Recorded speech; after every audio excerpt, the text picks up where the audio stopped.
Good morning and welcome to Glasgow for the 2016 European Judo Open.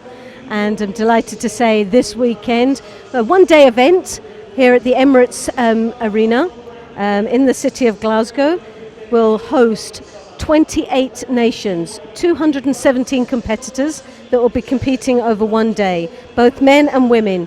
And the atmosphere already, even in the warm-up area, is starting to heat up already. The absolute fantastic stadium here, and already the spectators are coming in fast and furious. We have no ambulance here and we will not start on time because we don't have the ambulance here. We don't have the ambulance. So just no, doctor is taking care, but that's why we are. Oh, is that why there's a delay? So that's why there's a delay. I know, I had it up.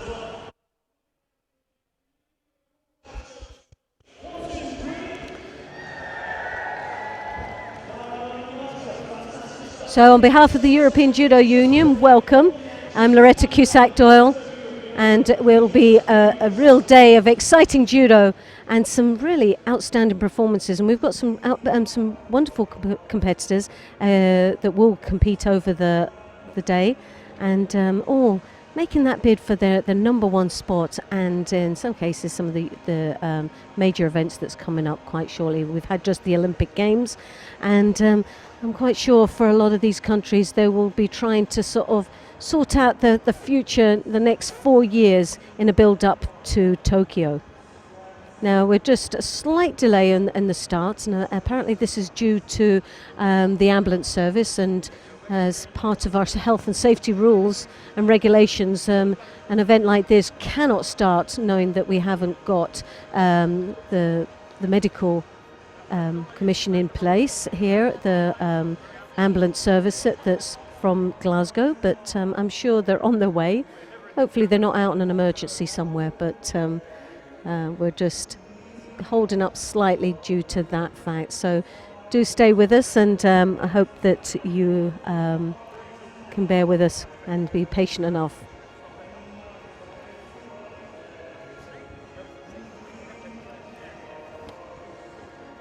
We will be starting mat number 1 with the men's 66 kilos. In this weight category, 25 judokas will be participating.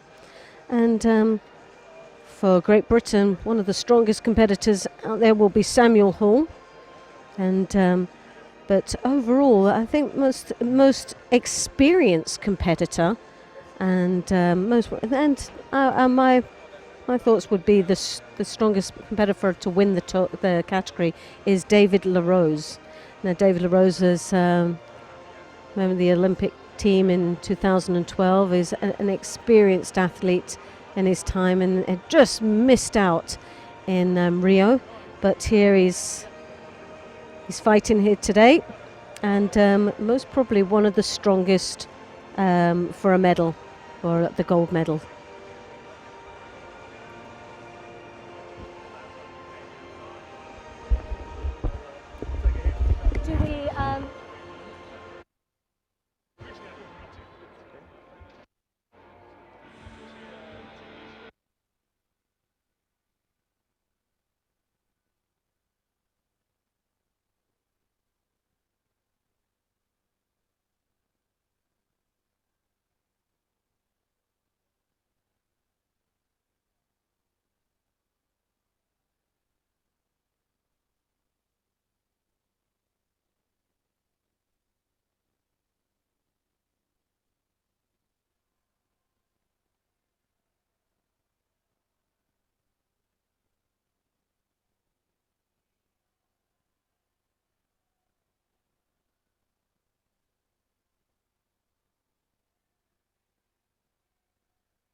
Good morning and welcome to Glasgow. My name is Loretta Cusack-Doyle, and on behalf of the European Judo Union, welcome to the European Open 2016. And now the athletes are just entering the arena.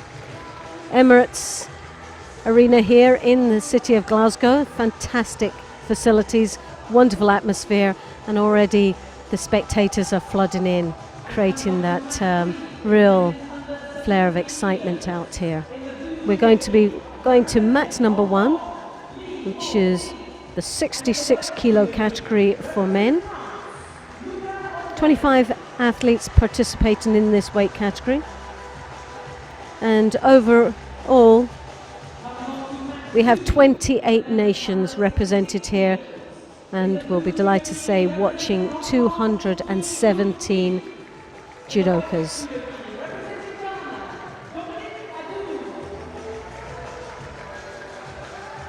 And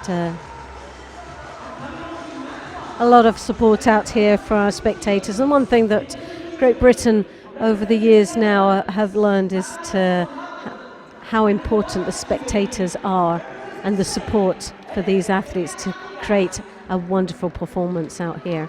And the volunteers here in Glasgow, spectators, are making this event very special indeed.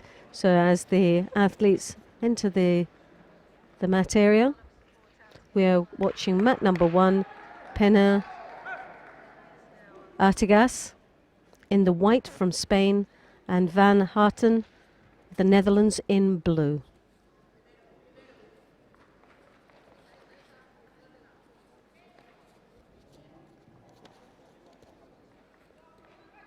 A very positive start there for Van Harten.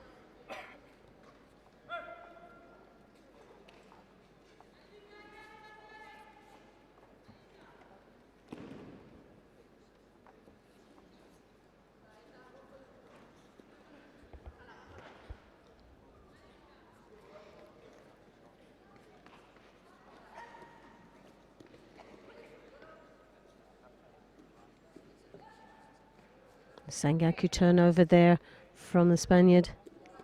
Pina, as you can see, locks those legs up nice and tightly, trapping that arm and the head as he tries to rotate his opponent over. Referee and obviously feel that it was a bit of a stalemate there, and very little progression through to the next stage of that technique, but still Spaniard puts the Dutchman under a little bit of pressure, very uncomfortable indeed down there. As you can see the Spaniard with that left hand high on that shoulder as he draws his opponent's shoulder in, but a reaction there of the drop that goes from the Dutchman as he now starts to rotate his opponent over into the Niwaza, trying to secure the hold. See the arm trying to sneakily come through as he hooks there, leaving his options open for the Jujikitami or the Osakomi in the hold down. The arm wrapped under. You can see the Jujikitami, the leg comes over the top, but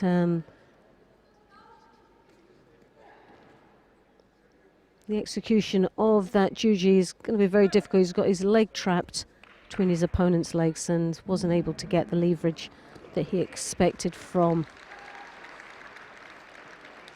the technique. So 3 minutes left in this contest. The athlete Pena just looking for medical attention there.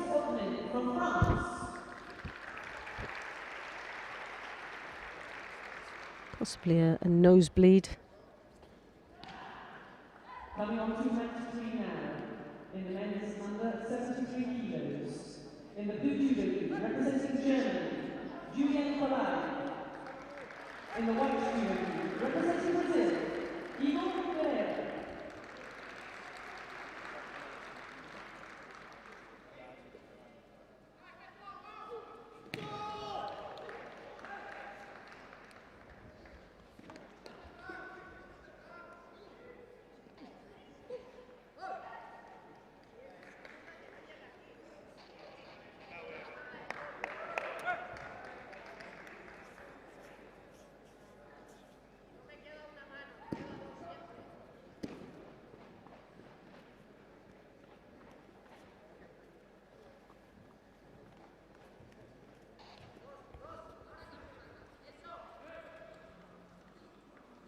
So as you can see, Pena there with that left hand high on that shoulder as he rotates.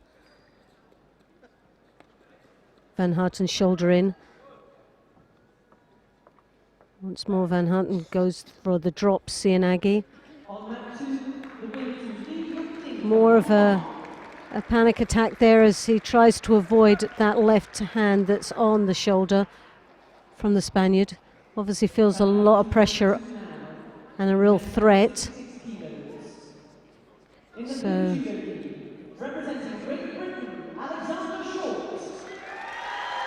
well, this is a fight that you would expect two very strong athletes. First match out, and as we know that it's a straight knockout, so any mistakes at this level would cost them dearly and an early exit from the tournament.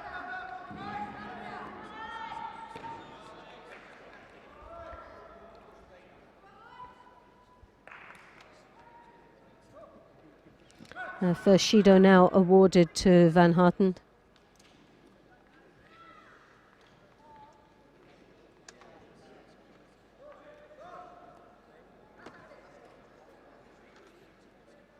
Again, Spaniard coming with that left hand on the shoulder as the elbow looks a little bit uncomfortable there. Doesn't seem to have the same amount of power, but there you see Van Harten is now controlling that left sleeve as part of his tactic to avoid any follow through from what was a very strong grip to start with in this contest.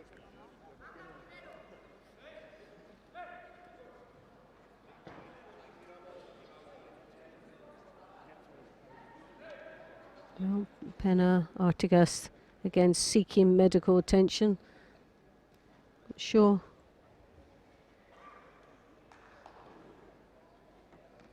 Looks to be a bit of a split lip or something, but obviously for health and safety it's important to make sure that the athlete is checked out.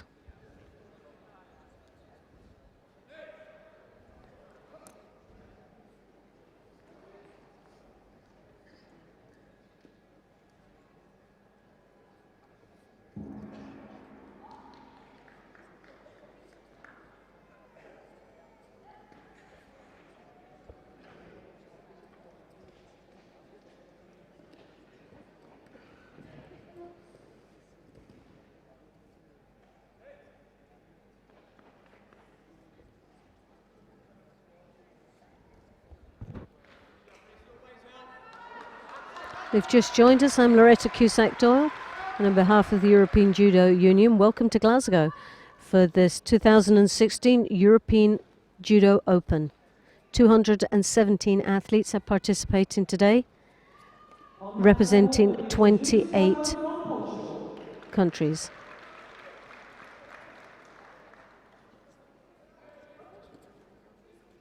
Coming on to mat 4 now, in the men's under 73 kilos.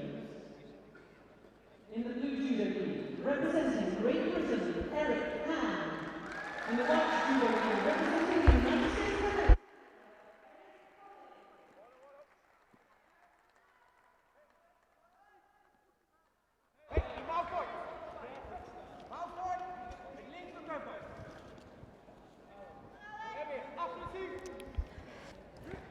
Well, it seems to be a little bit of waiting time here.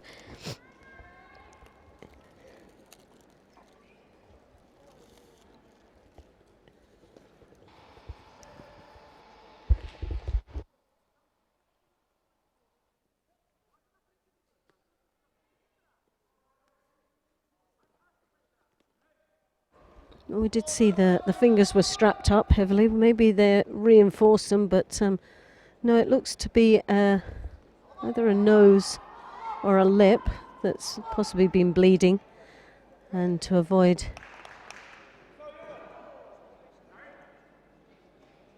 any further distress, the doctor is making sure that this time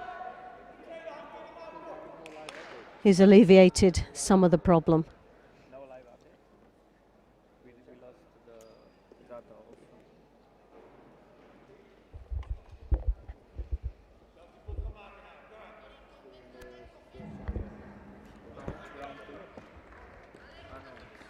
But they're back.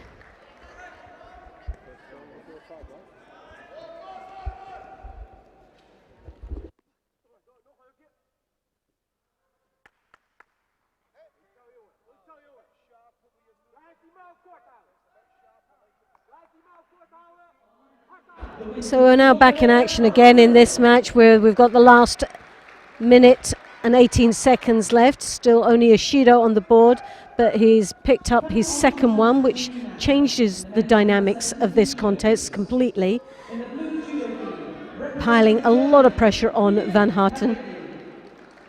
And now he really is under pressure to perform here and come back into this contest. The two Shidos are staying on the board, and that could all change if one score is replacing that. As we know that the Shidos accumulate, but no points go on the board against the athlete, and is only taken into consideration when the final bell goes. Either a draw or no result at all, then the Shidos will be taken into consideration. Third Shido been awarded this time goes to Pena Artigas of Spain. He looks already with just one match under his belt, looks as if he's been in a real war out there. Not a pretty sight at this moment. Oh, and a lovely counter attack there, scoring a Yuko and putting Pena Artigas in the lead with 21 seconds left now in this contest. He works now in the Niwaza. As we see, the time is eaten away. Good position for the Spaniard to be in, not the greatest position for Van Harten to finish up in, and sadly that clock ticks down and this win will go to Spain. We sneaky look up there at the clock, but Pena Artigas knows he's won this first match that takes him into the second round of the men's 61 kilos. And sadly for Van Harten, it's an early exit out of the tournament.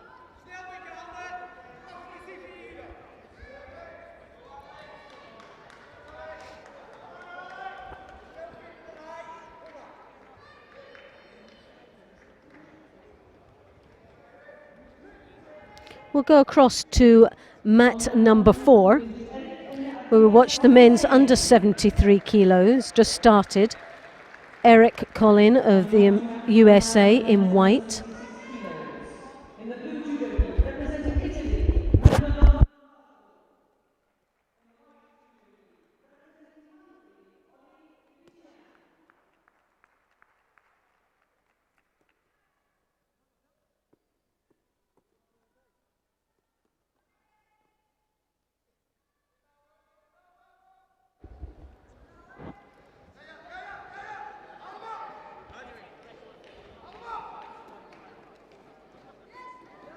So we have Ori Felician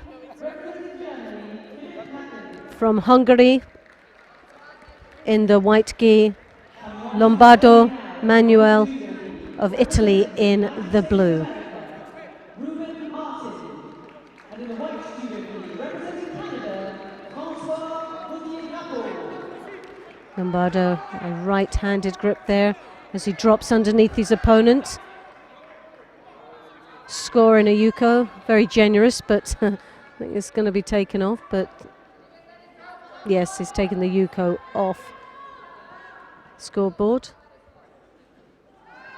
But still a very nice start for the Italian.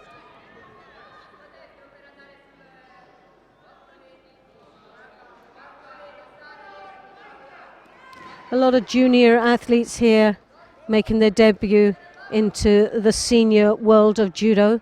Some just with European medals under their belt. From just last month, we have Neil MacDonald from Great Britain, who took a silver medal, and he's going to compete today. One of the top favourites in that weight category, so we wish him well. And he's a homeboy as well, so he'll be one of the crowd pleasers today for the many young spectators that follow Neil MacDonald. Lovely transition there into the Niwaza that Juji Katami was on, and a lovely finish for the Hungarian Ori, who goes through swiftly into the next round of this men's 66 category. Sorry for earlier on. At this moment we have a technical problem with mat number 4, so we can't move across for the live streaming.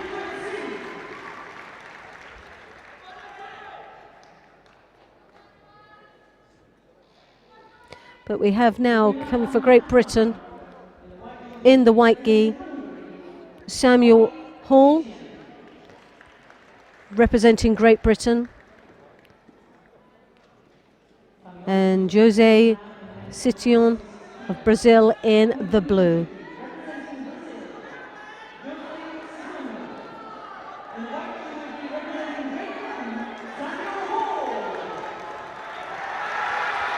Citonio in the blue from Brazil, and obviously they will be still riding the high from Rio Olympic Games, and he's up against Samuel Hall from Great Britain. One of the top favourites for a medal here for Great Britain in this weight division.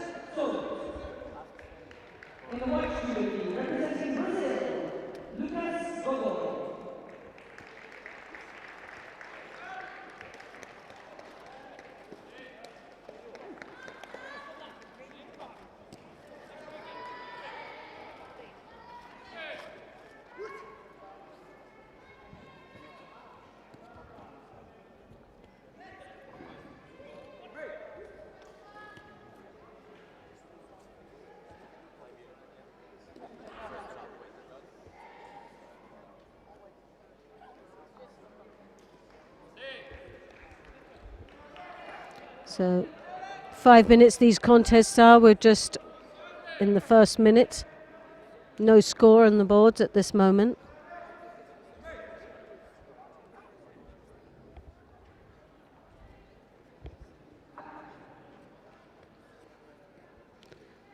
Hips come through, and a lovely counter there for Samuel Hall. Nicely anticipated the Brazilians' attack, putting a Wazari on the board for him, and a very comfortable lead indeed. 3 minutes 42 seconds left in this contest, the first round of this men's 66 kilos.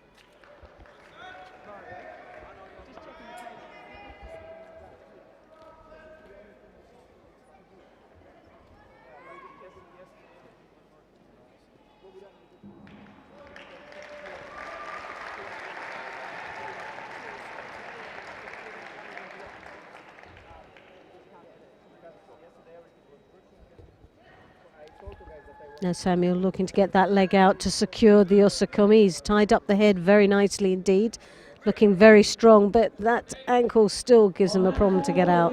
Brazilian does very well to rescue himself in what looked to be all over for Jose.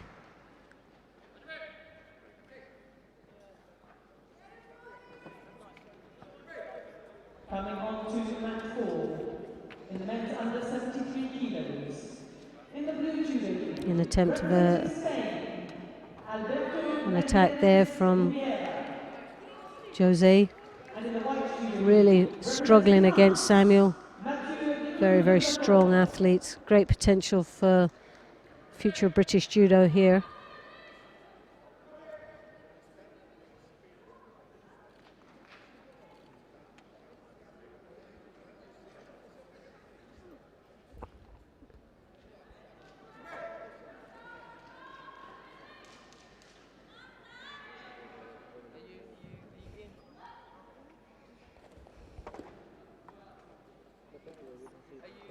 Again, working there in the Niwaza. Clock's ticking away. 2 minutes, 15 seconds left. Now he goes for the Jujikatami, securing the control on the head as he draws the head down with his leg. Now the arm comes through, trying to, but as you can see, what makes it more difficult to get the leverage on is that he's got his leg caught up by the Brazilian.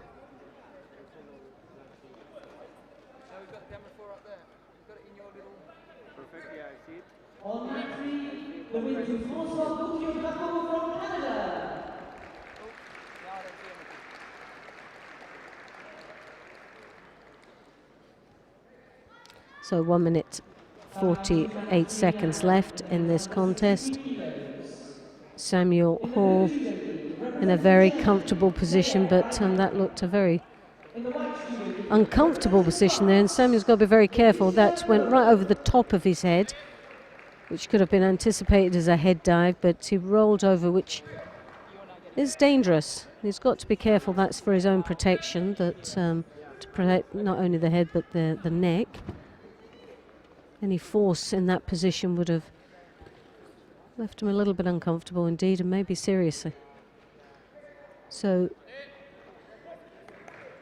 Sitonia of Brazil really struggling, and head's a little bit down, so looking a little bit bewildered and how he's going to come back with just a minute left. But oh, lovely Ashiwaza there, beautifully executed for Ippon, and a very convincing win indeed for Samuel Hall. And we'll see Samuel progress later on throughout the day. If you've just joined us, I'm Loretta Cusack-Doyle, and on behalf of the European Judo Union, welcome to Glasgow for the 2016 European Open here in the Emirates Arena. Fantastic stadium here in the city of Glasgow. And just looking out there, the crowds are already coming in and well supporting these athletes. Very knowledgeable crowd and very appreciative of the judo they're seeing here today. 217 athletes will be participating throughout the day, representing 28 countries, 96 women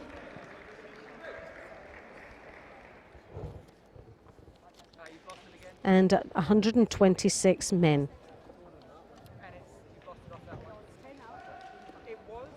So now we have Mak Hong Nin of Hong Kong, and we have Corrado Robin of France in the blue.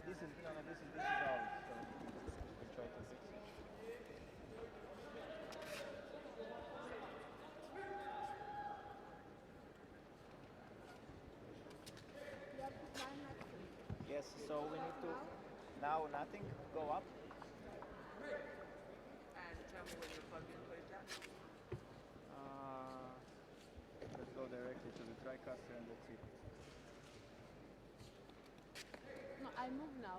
I know. So We don't do it here. Frenchman with a right hand high collar as he draws his opponent head down.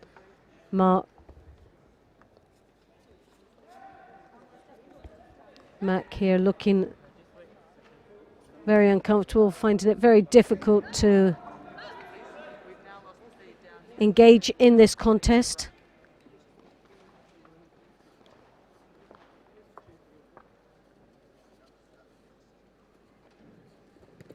Attempt of a drop Sianagi there, but without any grips. Looked a little bit messy.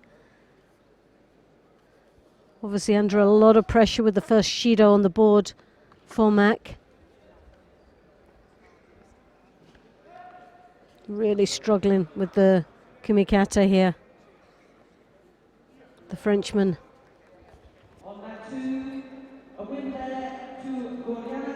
Really controlling the pace of this contest. Mac drops on his knees, but I think he's left himself very vulnerable indeed in the knee waza.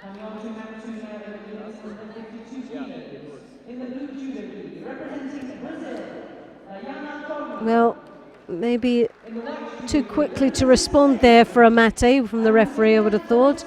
Looked very positive from this angle from the Frenchman as he entered into the ground, and I think the shimmy waza was there.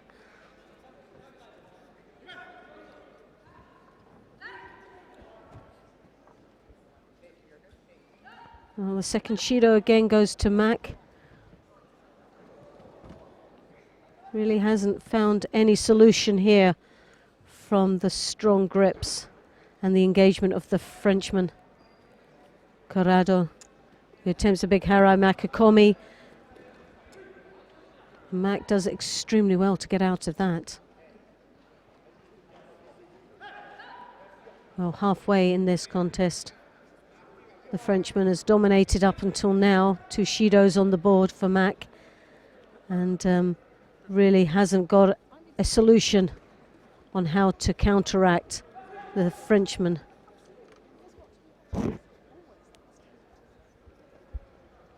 Again, the Frenchman right-handed grip, high collar, drawing his opponent's head down, very strong.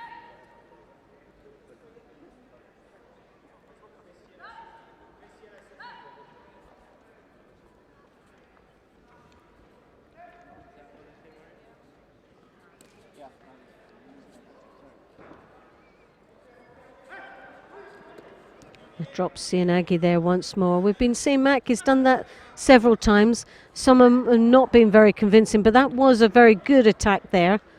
One of the strongest attacks that he's done.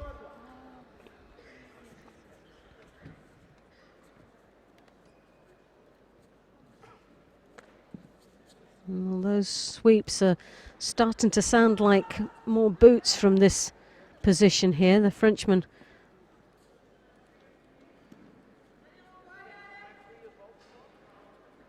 gets that left hand high up onto the collar there. He's trying, but now he cross. Oh yes, and a Kochi into the Tati Shiogatami there for Osakumi. And now the Mac looks very uncomfortable and in a lot of trouble as the clock ticks away nicely from the Frenchman. It doesn't look like Mac Hongni will survive this contest. So Ippon for the Osakumi, Tati Shiogatami, and he goes through Corrado into the next round of this men's 66 kilos.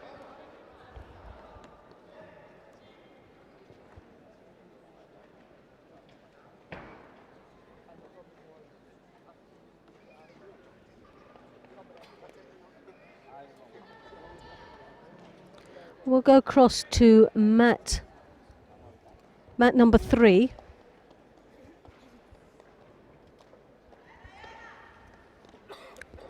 This will be a very interesting and strong match. Adi Grossman of Israel in the white. Gomez Flavia of Brazil in the blue.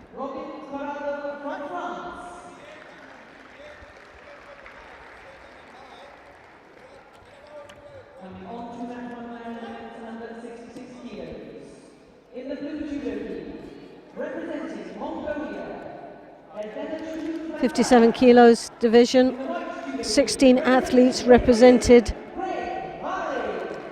Grossman, one of the strongest opponents in this tournament. Got to be one of the favorites.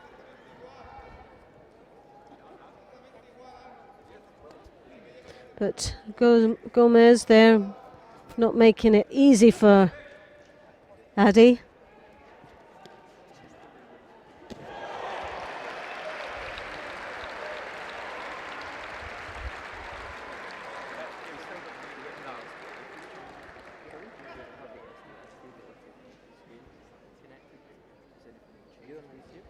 On that one, the win to Great Britain from Great Britain.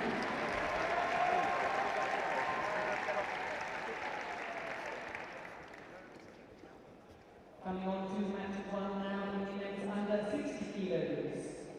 In the blue judo gi, representing the United States of America, Joseph Canizio.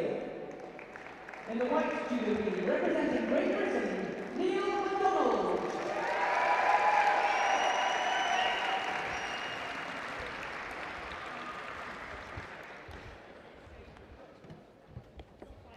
Well, as we're waiting, we'll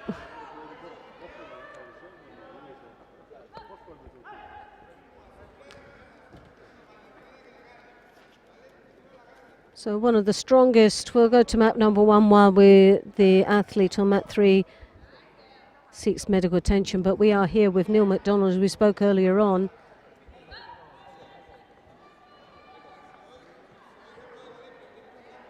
Canizo of the USA, Neil MacDonald of Great Britain.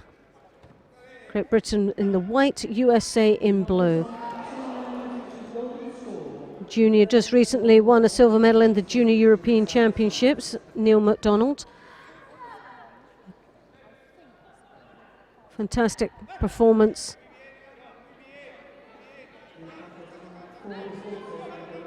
From Neil at the event. And for Scotland, homeboy, and the crowd will be here all supporting him.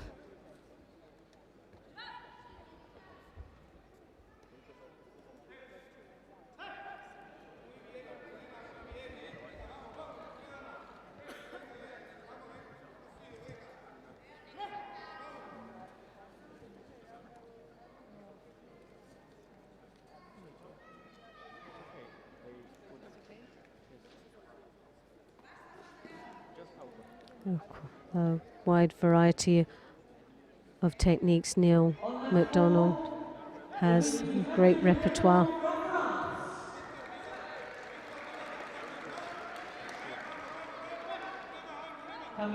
A great potential for 2020 Olympic Games for Great Britain, Neil MacDonald.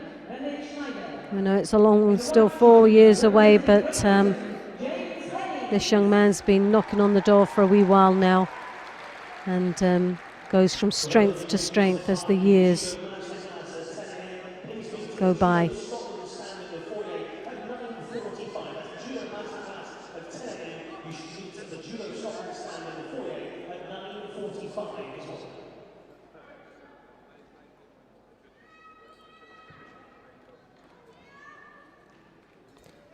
Oh, yes!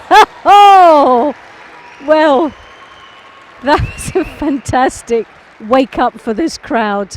Neil MacDonald from Scotland for the British team. And what a lovely display of judo, as we can just see that there again, big harai. Grips up. Just wanting that sleeve.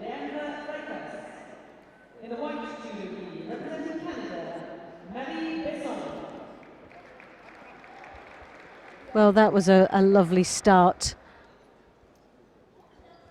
and definitely woke this crowd up. Nice display of judo from Neil MacDonald, and we'll look forward to seeing him perform again a little bit later. But it definitely woke this crowd up. Now we've got Bison Marie of Canada. Freitas of Portugal in the blue.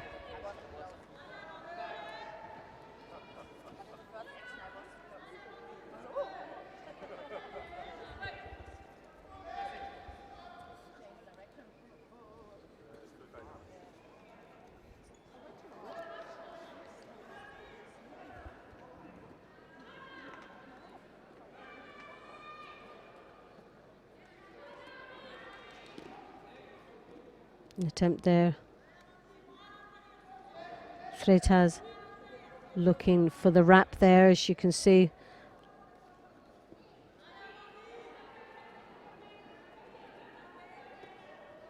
Now opting again, leaving her options over for the Sangaku turn.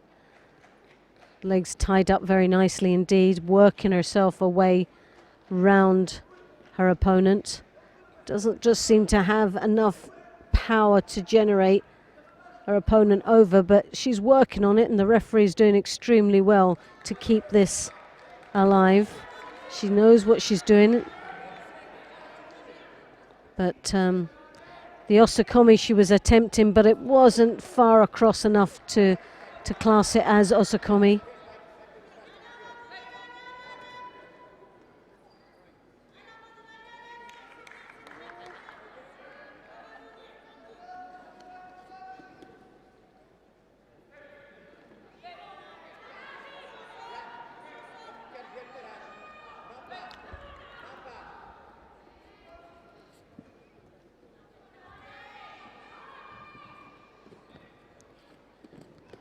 Well, a flurry of attacks there from Bizon, but I don't think she realised what she was trying to attempt there.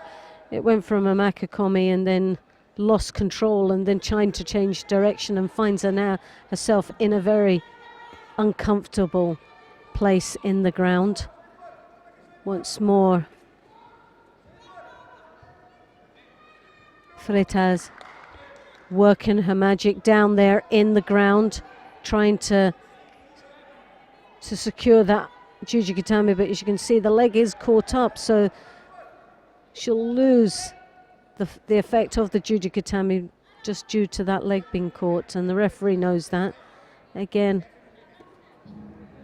a good call for the referee. 1.5 minutes left in this contest. This is the women's 52 kilo category, first round. We're watching Besson of Canada in the white and Freitas of Portugal in blue. Besson trying to get that high collar and left hand. Doesn't seem very confident in committing herself on the attacks. Showed the Uchimata, but then opted not to follow through.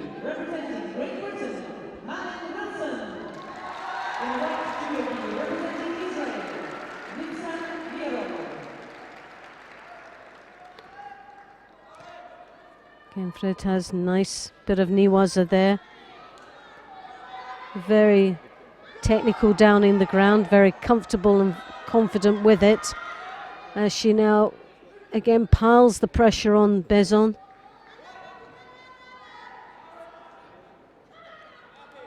With a Yuko on the board. And 35 seconds left in this contest. Freitas in the lead. Besson.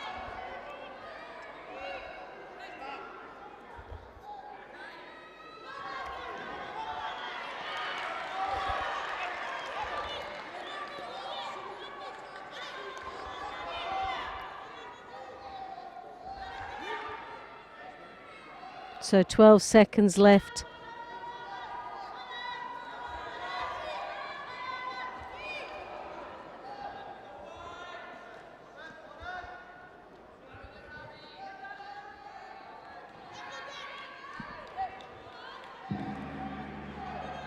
So that was a very convincing win for Freitas, who goes through to the second round of the women's under 52 kilo category.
judo gi representing Hong Kong, Li Yufting.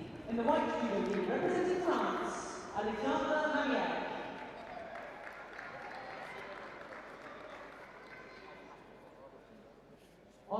So we have now the men's 66 kilo category in mat number 2. First round, Alexander Mariette in the white and Yukting Li of Hong Kong in the blue.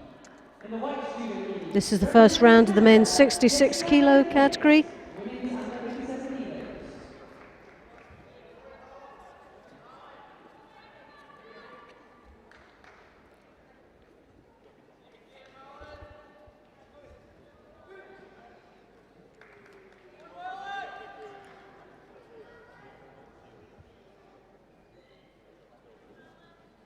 Both these athletes a little bit apprehensive,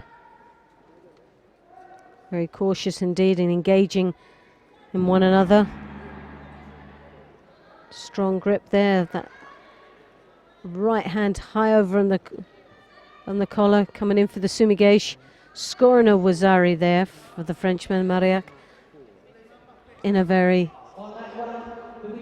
strong position now, just a minute gone in this contest. So great start for the Frenchman, looking very strong indeed.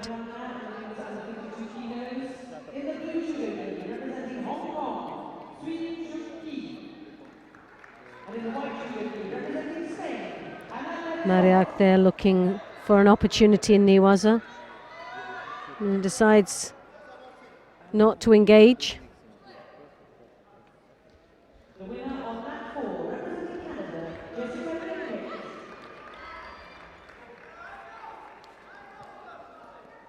If you've just joined us, I'm Loretta Cusack-Doyle on behalf of the European Judo Union. Welcome to Glasgow for the 2016 European Judo Open here in the Emirates Arena. 217 athletes will participate throughout the day, representing 28 countries.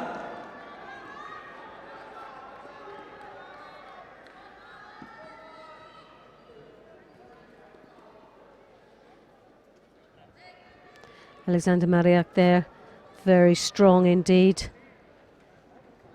A wazari on the board, 3 minutes left in this contest. Li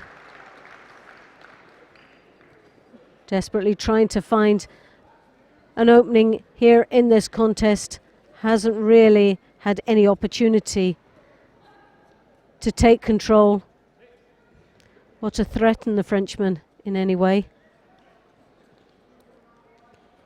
Ashiwaja Kochi Gary attempt there, but sadly without a grip.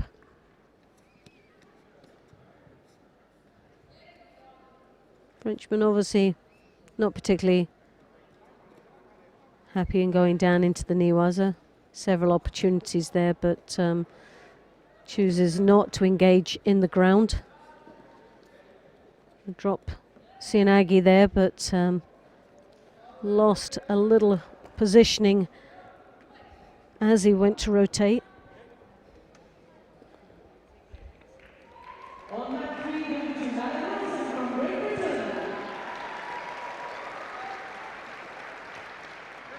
Well, Lee's got to be very careful in those drops. There's been a couple of them throughout this contest, and another one of them could result in a Shido.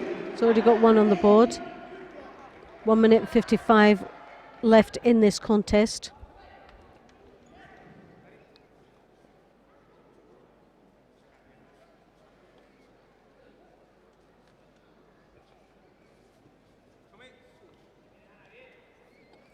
Both athletes still in the first gear as far as the pace of this contest.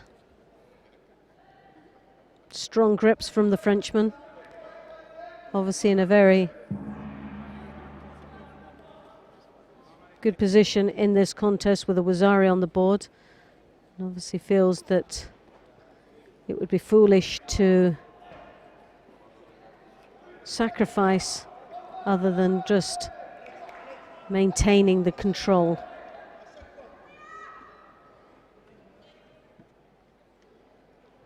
Well, the second Shido goes for Lee, who has struggled right from the beginning of this contest.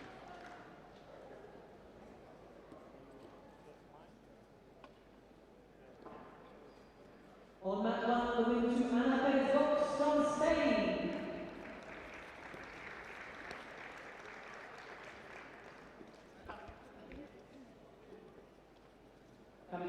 Frenchman trying to draw the arm right over the back to get that grip on the belt, but the belt is hidden under the judogi, but the referee is now rectifying that.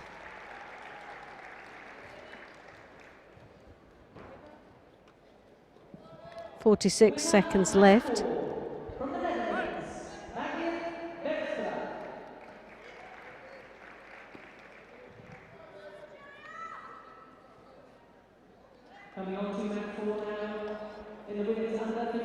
Mariak there looking again for the knees.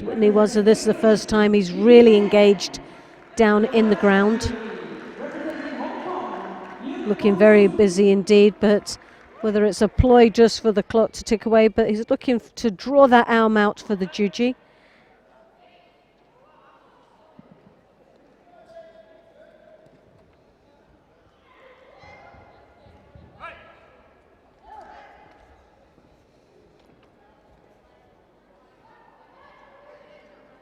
And the seconds tick away very nicely indeed for Alexander Mariak, that will go through into the next round of this men's 66 kilos. So that was a very convincing win indeed for Alexander. Sadly for Lee, it wasn't to be for today, but a lot of experience would have been gained from that contest. But we're going to swiftly move across to mat number 1, where we'll have one of the most experienced athletes in this tournament, David Larose.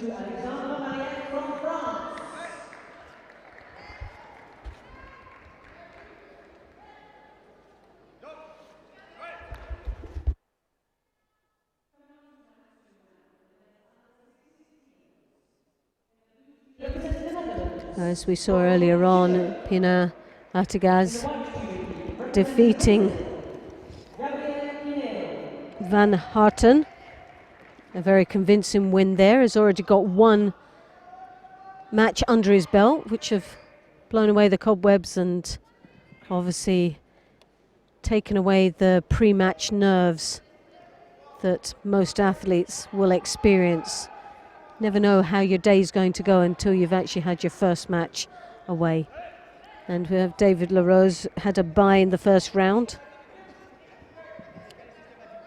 And still obviously in a good position with a Wazari on the board, but has picked up a couple of Shidos on the way. And as we do know, the accumulation of these Shidos can be quite dangerous, and pressure starts to pile on, especially when it gets to the third Shido. One more results in a Hansokumaki. So it's very early on to be having 2 Shidos on the board, even though you are a Wazari up.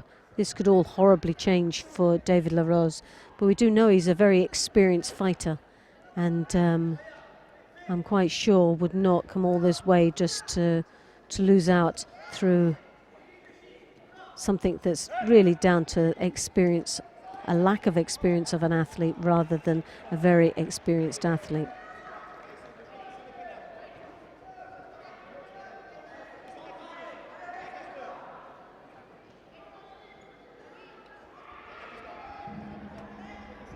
But David Larose looking slightly tired.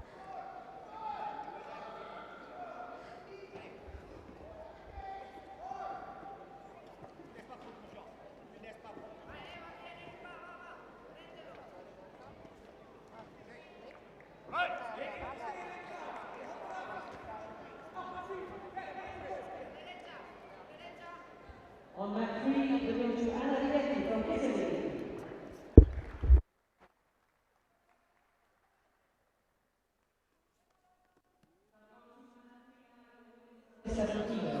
In the blue judo gi, representing Hong Kong, Lam Yuki Catherine. In the white judo gi, representing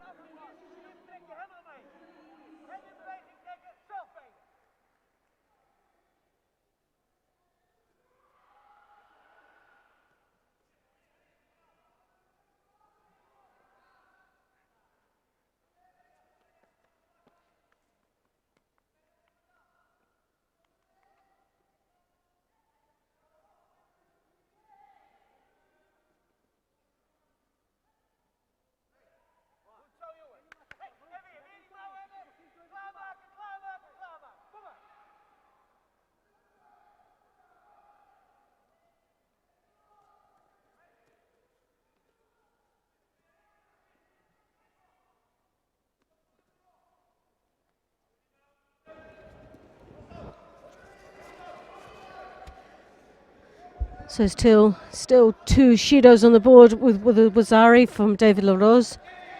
1.5 minutes left in this contest.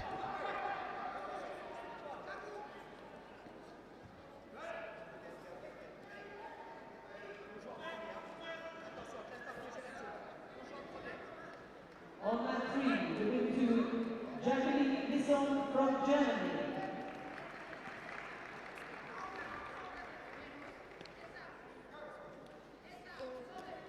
So David LaRose maintaining the lead with 1 minute left in this contest as he works in the Niwaza.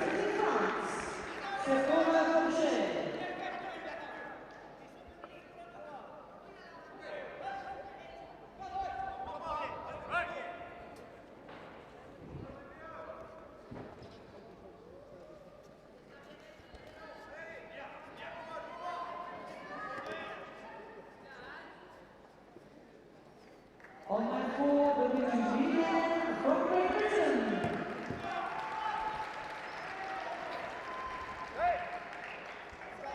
Coming on to mat 4 now, the women is under 57 kilos. In the blue judo gi, representing Brazil, Judo. So just over half a minute left, and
On mat 1, moving to David LaRose from France.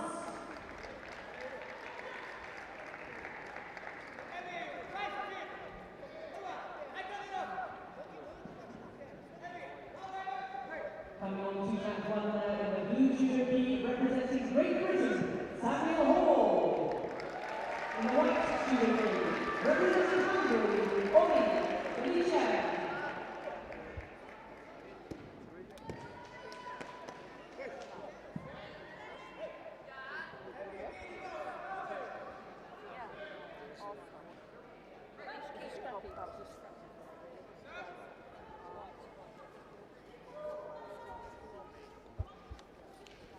so now we have again on mat number 1, we have Ori of Hungary in the white gi and Samuel Hall of Great Britain in the blue. That's Samuel Hall there, swiftly turning his opponent over for the Osakomi. Only 30 seconds into this contest, as the clock ticks away very nicely, and the Osakomi, and a very convincing win under a minute of this contest, taking him into the 3rd round of the 66 kilo category. Very nicely done indeed for Great Britain. Now he'll be up against the experienced athlete David LaRose.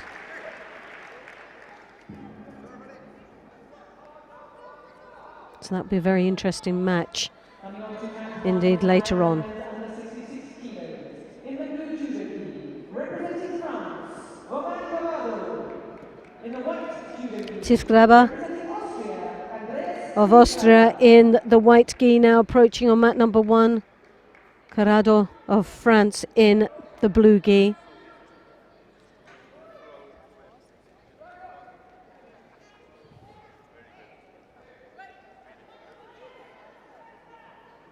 Tiefgraber, this is his first match of the day, had a bye in the earlier round.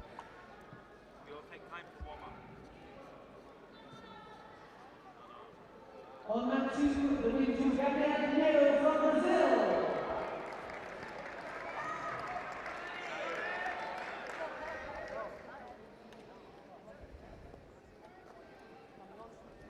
Coming on to match 2 now, in the men's under 66 kilos. In the blue judo team, representing Great Britain, Jonathan Judo. In the white judo team, representing Portugal, Leon.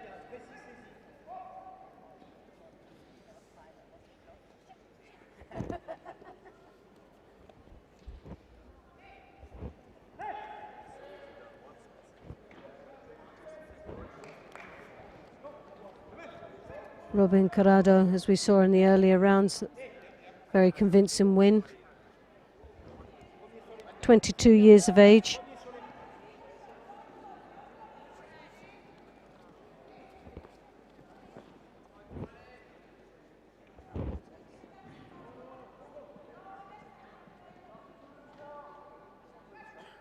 This year,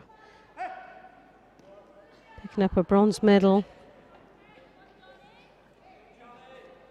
in the European Cup, Marseille in the international tournament, bronze medal in the European Cup, silver medal in Dubrovnik. And the under 21 European Championships back in 2014, 5th place. Very strong junior career, very consistent throughout.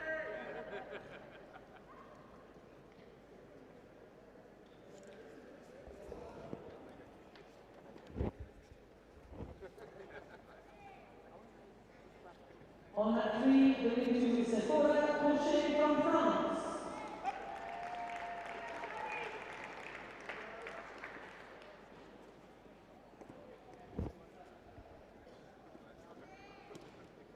Now looking for an opportunity down in the Niwaza with the Shimiwaza. Just couldn't get that hand through under the chin.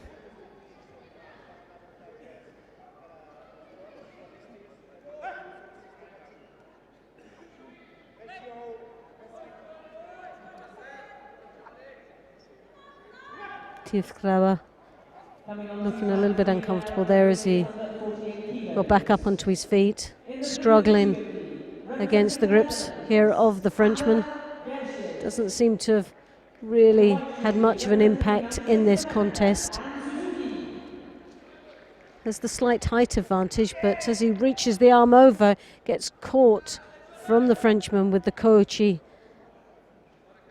into the kochi gak. Scoring a yuko on the board, which puts him in a comfortable position now with 1 minute and 50 seconds left in the contest. Frenchman looks up at the clock.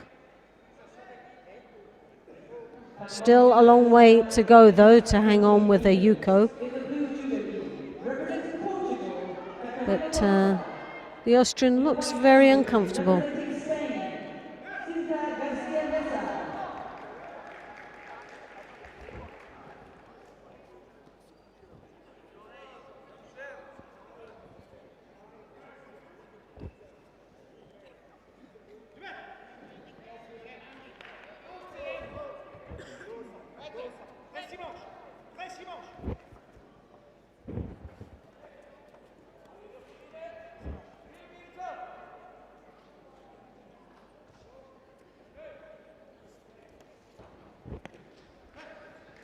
Sumigeish attempt there from Andres. First major attack in this contest.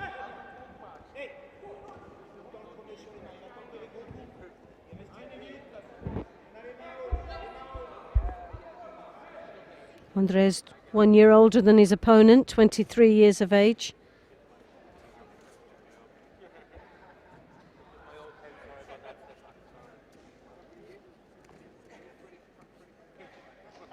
A bronze medal this year in July in the European Cup in Bratislava, and then in Austrian Championships, #1. Was European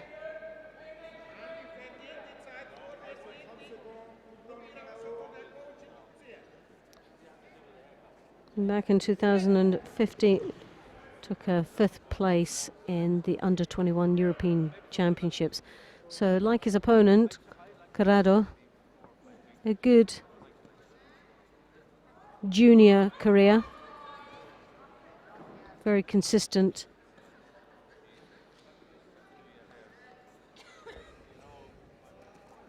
With some strong placings in Europe as a junior.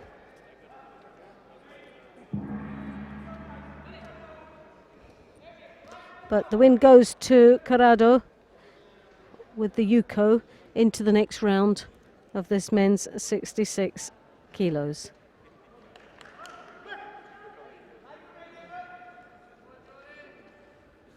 Now he'll be up against the winner of the next two opponents. And favourite's got to be Greg Vary. Outstanding first match.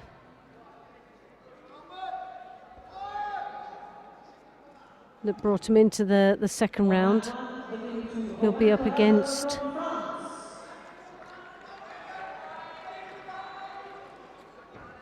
Cagnin Daniel of Brazil in the white. So Brazil white, Great Britain in the blue. In the blue judo gi, representing Great Britain, Greg Berry.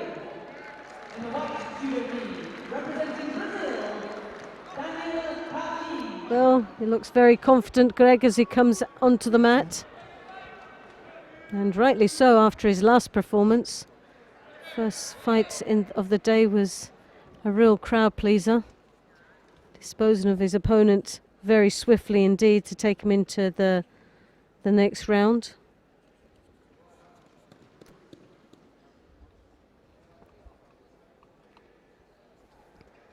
Gagnon then straight off the attack. On mat 2, the win to Diogo Sousa from Portugal.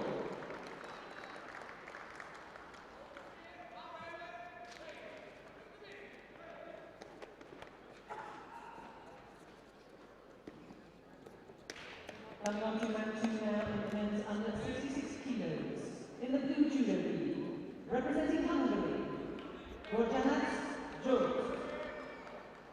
In the white judo gi, representing Spain, Gar Oyaka. Greg there with the very strong right hand high collar grip when he can get it, but the Brazilian is very much aware of the strengths of Greg, and obviously would have done his homework, especially after seeing the first match, which was a wonderful entrance into this contest.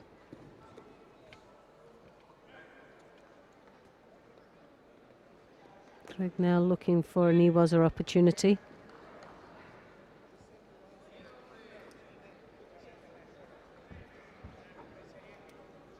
On mat 3, the win to Amber Fletcher from the Netherlands. Well, Greg's got to be careful with that cross sleeve grip there as he comes round the high collar and then crosses over, holding onto that sleeve. He has to attack off that, and he just left it a little bit uncomfortable there, which, well, he left himself wide open there with his arm out, with the message saying, here, take it. And Hagnian.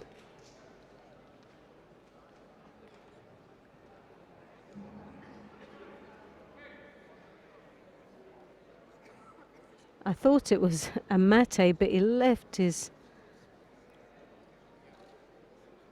arm out there.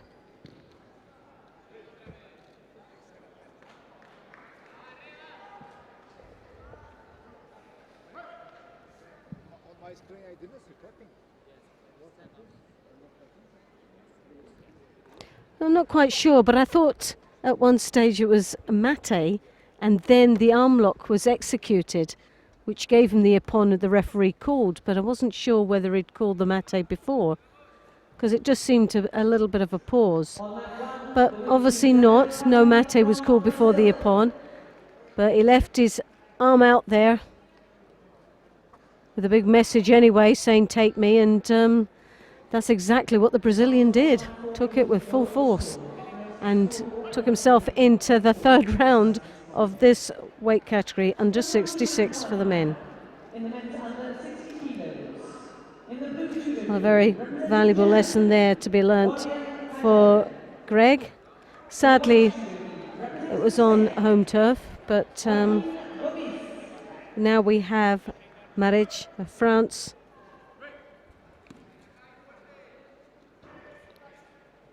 Oh no, it's Gomez. So it's the under 60 kilos that we are now watching. Gomez white. Paschel of Germany in the blue. Coming on to mat 3 now in the men's under 73 kilos. In the blue judo team, representing France. 17 athletes representing this weight category. Representing Spain, And Gomez and Florin Paschel both had a bye in the first round. Both find themselves up against each other in the second round.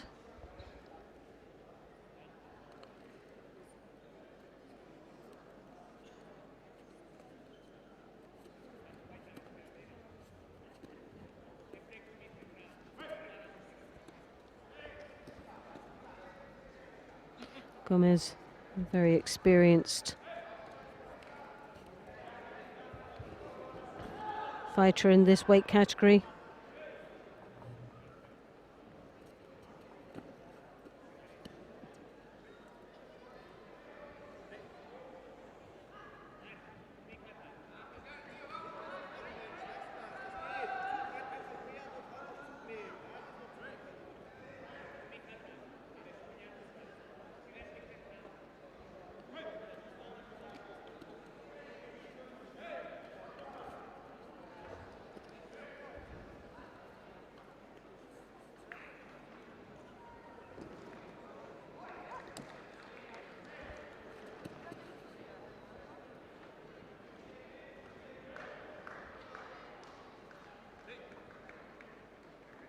Well, Gomez there was looking for an opportunity. Referee saw that it was across the face rather than under the chin.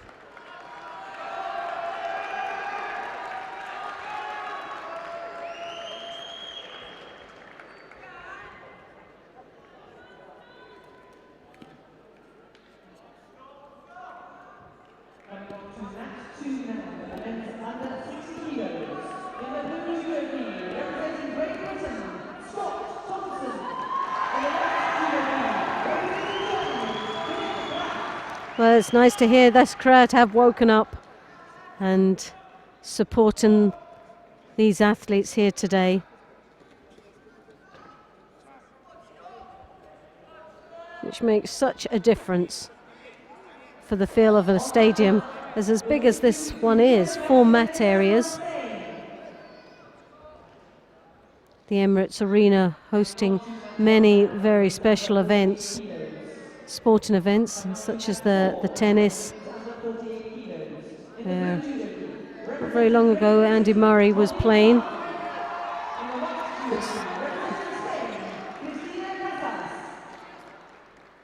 And now we find ourselves with Judo, the European Open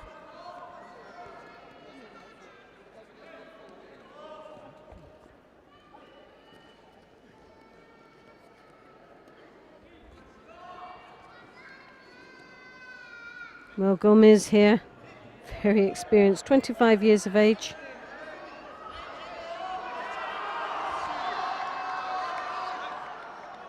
Pachel there, finding it very difficult. 2 Shidos on the board.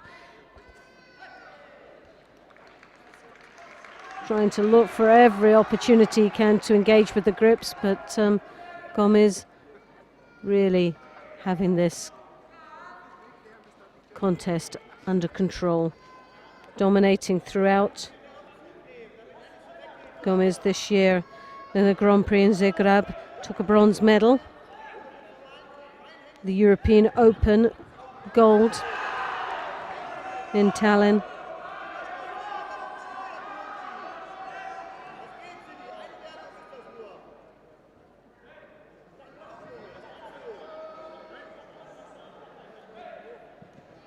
A long list of results under his belt.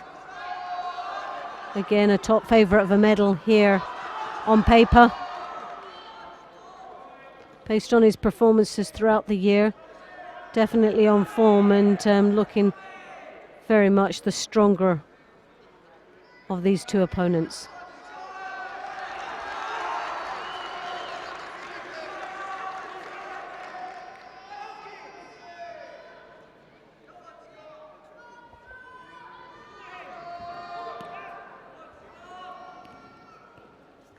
On mat 4, number 2, Christina Casas from Spain. Coming on to mat 4 now, weight under 48 kilos. In the blue judo league, representing Italy. Well, Florin with 48 seconds left.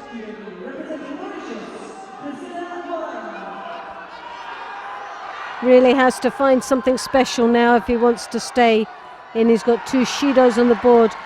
1 score would cancel out the Shidos, but he's got 30 seconds to do it. 18 years of age. Does he have the experience against this Gomez, 25? Well, it's been very difficult throughout the whole contest. He's struggled. He's never been in a dominant position. But with junior medals under his belt this year, European Cup in Temper, 5th place, and in Berlin, a gold medal. He has the experience and knows what it's like to be up there with the medalists. And he's got his foot in the door here with this senior event.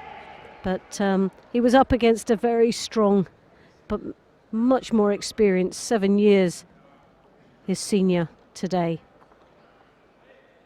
And only lost by a very small margin, so obviously someone to be watching for the future. As we know, that the Germans produce some very fine athletes. And this is obviously just the opening for Florin Pachel. But the win goes to Gomez of Spain, who heads into the 3rd round and quarter-final of the men's 60 kilos. On mat 1, the winner to Joaquin Gomez from Spain. Coming on to mat 1 now. In the men's under 60 kilos. In the blue judo league, representing France, Laurent Marquez. In the white judo league, representing Spain, Loki Sagarzazu. So again, another very strong opponent. Manquest Florent of France. Coming on to mat 3 now. In the men's under 73 kilos. In the blue judo league, Zazu Igor Pereira. In the white judo league, representing Great Britain, Jack Smith. of Spain in the white and Manquest France in the blue.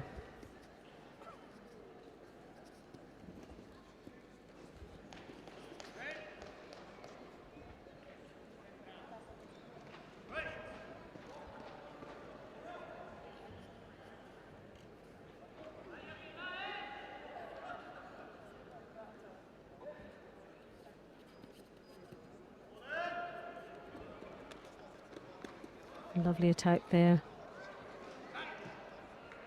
scoring a Wazari. Very persistent down as he rotated. Most would have stopped in the mate situation, but he continued through, following in to get that score.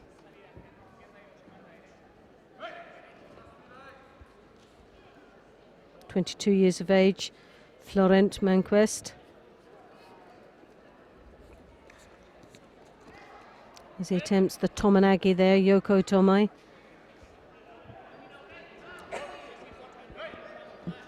University Games this year, took a bronze medal. And these are at the beginning of the year, 5th place.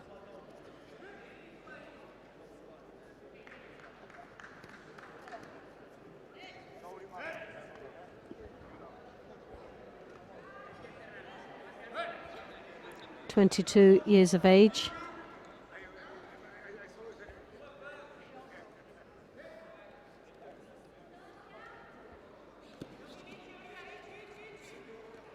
Sagazazu now piling on the pressure as the arm goes over the back, drawing his opponent down to his knees, where his opponent picks up his second Shido.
Sagazazu, 22 years of age.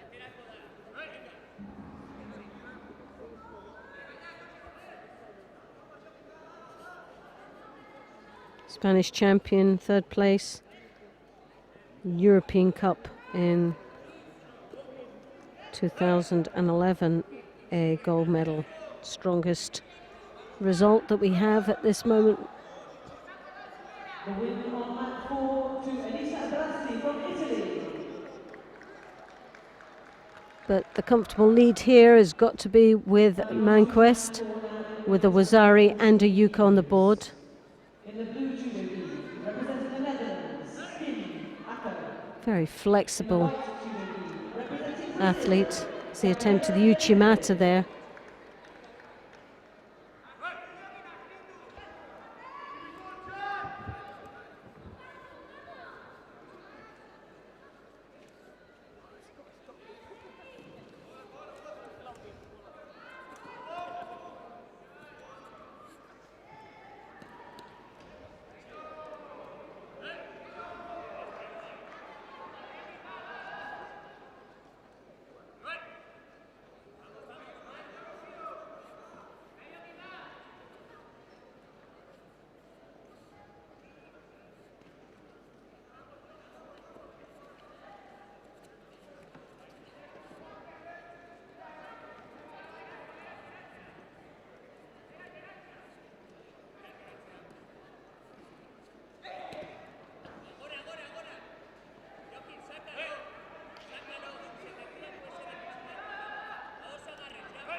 Oh, just 7 seconds left.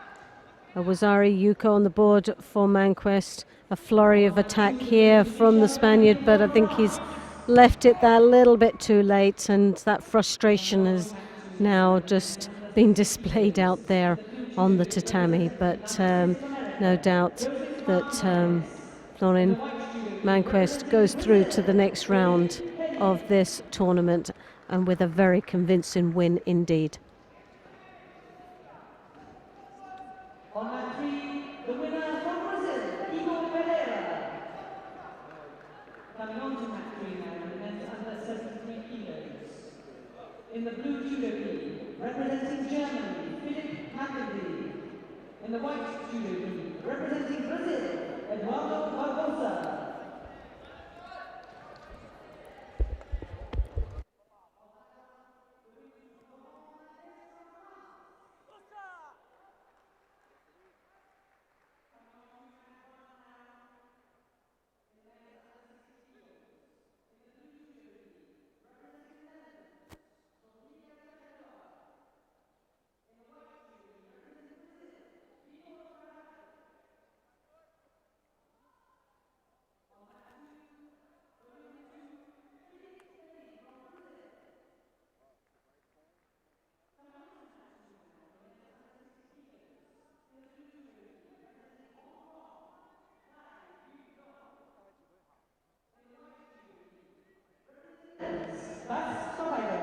So we have now, we move to mat number 2. Kofferberg of the Netherlands in the white, Lei of Hong Kong in blue. This is the men's 60 kilo weight division, second round.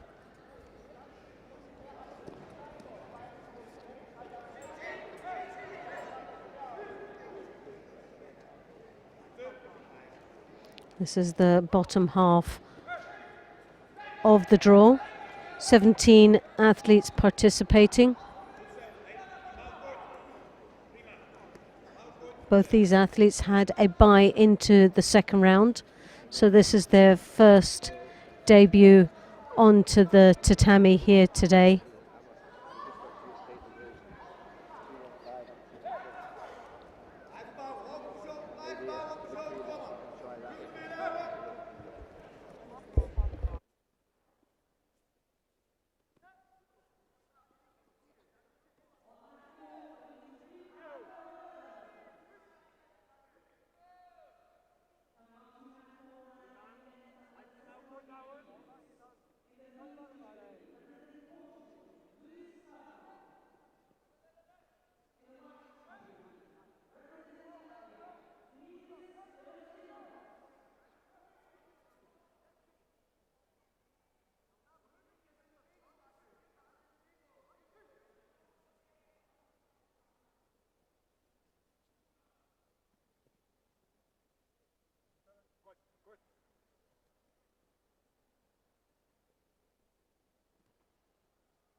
So we have Lei here with the Shido on the board. Picking up his second one now. Under slight pressure here against the Dutchman.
So very comfortable and secure in hold there.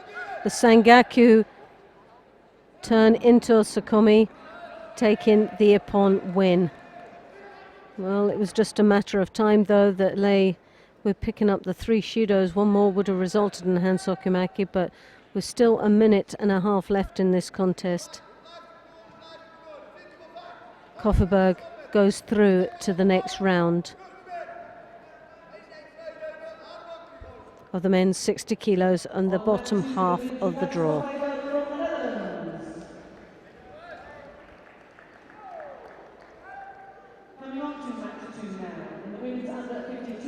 So we go into the women's 52 kilo category, and obviously one of the top favourites here is Kelly Edwards, medalled in a Grand Prix this year.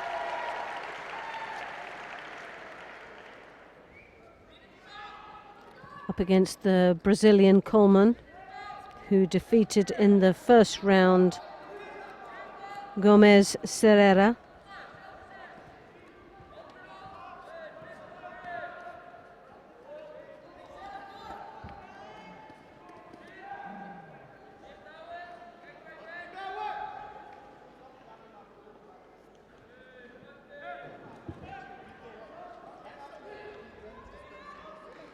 There's Kelly looking for the Niwaza, the Shimiwaza.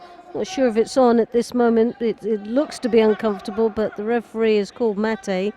Obviously felt that it wasn't under the chin.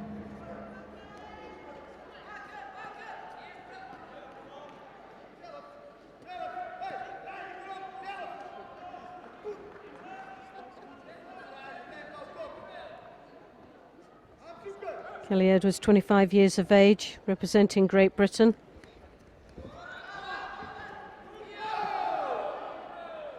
One of the top favourites for a medal here for Great Britain. And Zagreb took a bronze medal last month and a bronze medal in the Tallinn European Open and also in the European Cup in Upata Grand Prix, 5th place. Has had an outstanding year. Couple of years, it's just going from strength to strength. And in Glasgow Commonwealth Games took the silver medal.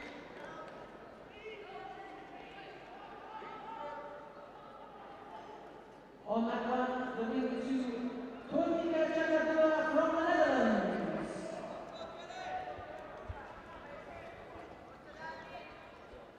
Netherlands. Well, with those results under her belt, it's got to give her confidence out here against a home crowd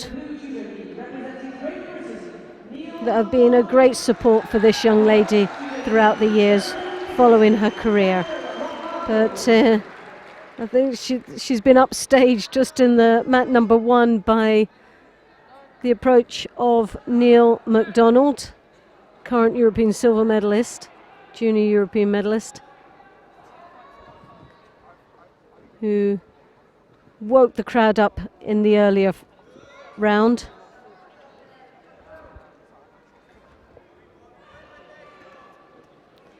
Here's a commentator, you find yourself drawn to 4 mats, but some outstanding performances on all these mats. We're very honoured for the quality of competitors we have here in Glasgow this weekend.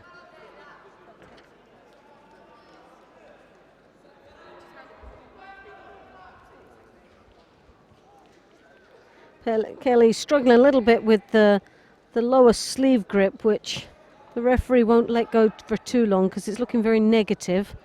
But Kelly's really trying to get through those very strong defences. Very good tactical ploy from Coleman. At the moment finds herself in trouble with Kelly looking for the Shimiwaza.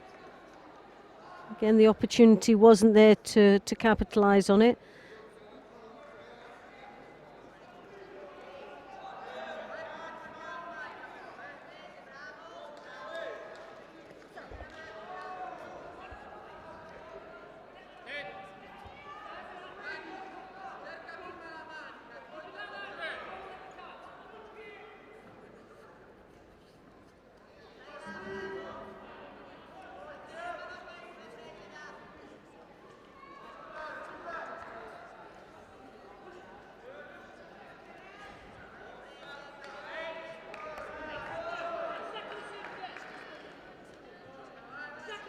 Well, the GB team have made many trips over to Brazil in preparation for the Olympic Games, and I'm quite sure, even though we can't see any head-to-heads on her record at this moment of ever competing against each other until today, I'm quite sure had the experience of training with her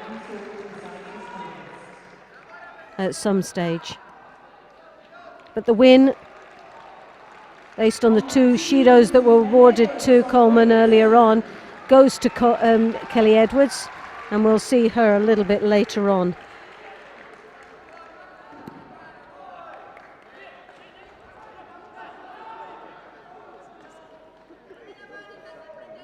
It puts her into the quarterfinals,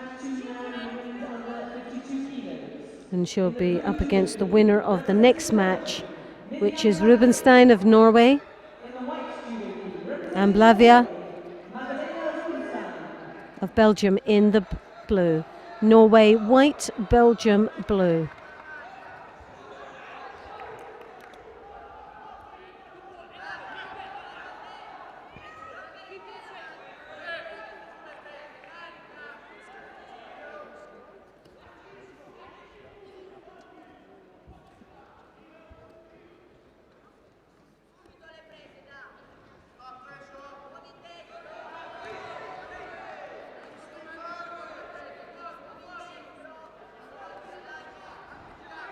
Well, Rubenstein straight in there for the attack, has got that arm, and she's hanging on to that.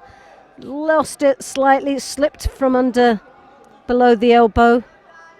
Oh, but she's got, well, as long as it's only just cramp, but the pressure of trying to get that arm lock on. But Blavia did very well to slip that arm out. It looked like it was all going to be going horribly wrong for her. But she's back in the game, 3 minutes and 13 seconds to go. Rubenstein again looking for that knee, was obviously very, very confident down there.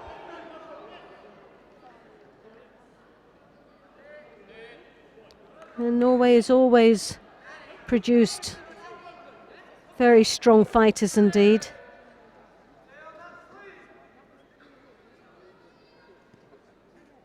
Going back many years, even in the day that I used to compete with Ingelisa Sulaim and Heidi Anderson, that picked up world bronze medals in their days.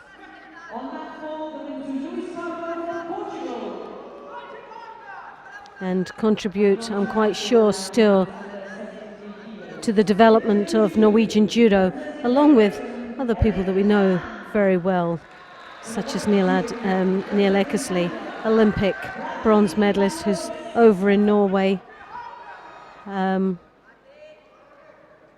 I know is very active on the mat, working with some of the Norwegian athletes. So possibly where this is where the Niwaza is coming from, because his forte is Niwaza. Madeleine Rubenstein, 21 years of age.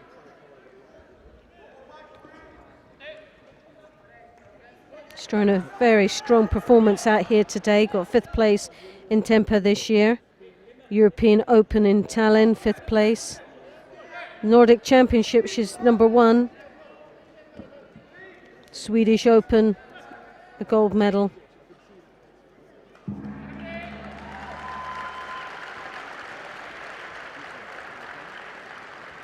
But a long list of results for this young lady. And so it'll be interesting to see how she performs throughout the day. But Blavia is obviously has now come back into a field of play. Topping up the results as I speak.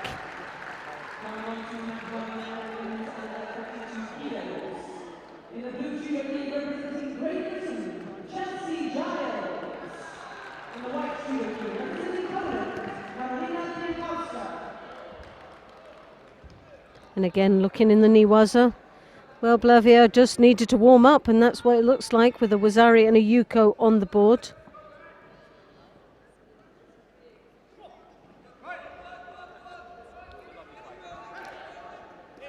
"19 years of age, slightly younger than her opponent.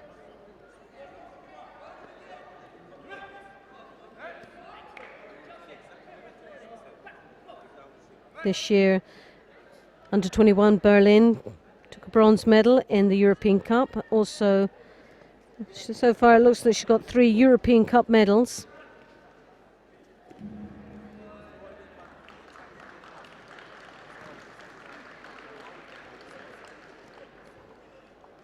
Again, a good list of results.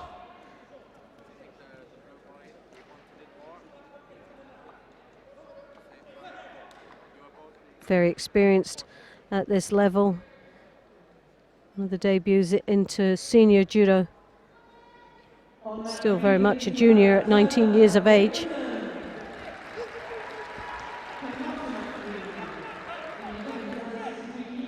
Both these athletes, a bit of a long-term planning for Tokyo.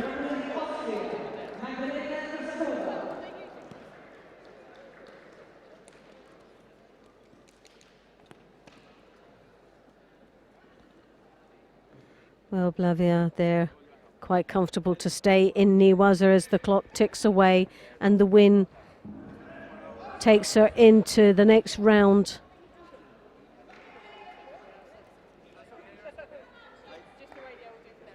But a good performance and a great start for Rubinstein.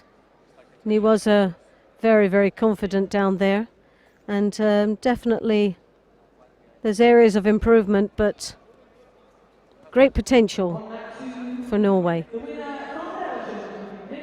But it should have, like, she sustained a hamstring problem there. And that was from the Jujikitami that she was trying to put on in the earlier stage of the contest. But as you can see, as she walks off, looks very tight indeed. In the blue judo league, representing Poland, Zaneta Lerutko. In the white judo league, representing Brazil, Jessica Pereira.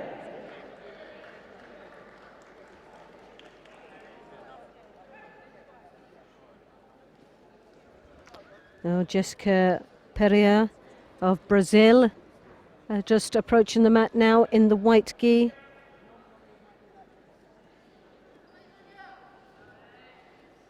Lerutko from Poland in the blue.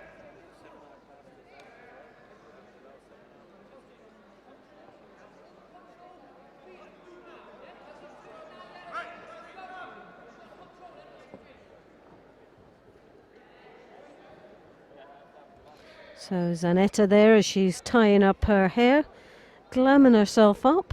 You would have thought she would have got that sorted before she approached the mat, but nevertheless, she's ready to go now.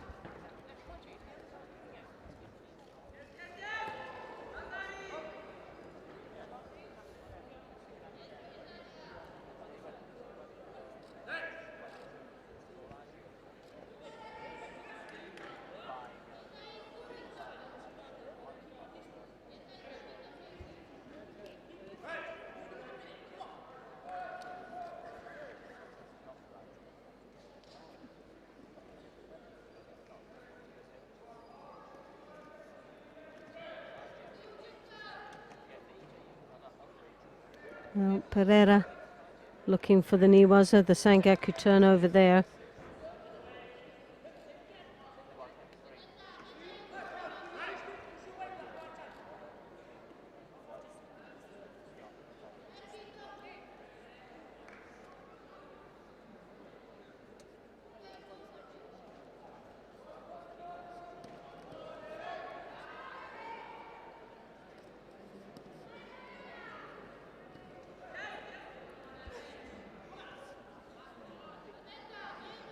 Jessica, 22 years of age, from Brazil. She's fought at the Junior World Championships and in the final of 2013, and she won a Senior World Cup in Buenos Aires and won European Cups as junior.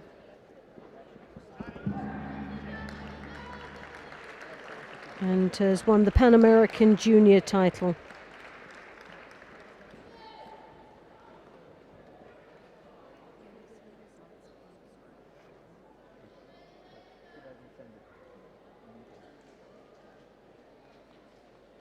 Latest results is a Pan American Open in Salvador, where she got a gold medal.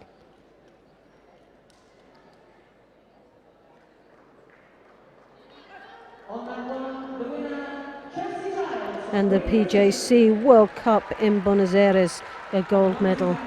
There's the latest.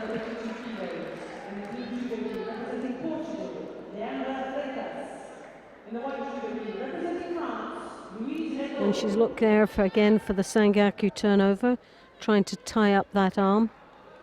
Looking now to switch through into the Osakomi. Not quite sure, and she has it now, so she's secured the hold. But as you can see, the threat for the Sangaku is still there as well, where she submits for the Sangaku Jimmy. So left her options open, but where it's very strong in both the Sangaku Jimmy and the Osakomi. Herrera goes through to the next round of this competition, into the quarterfinal.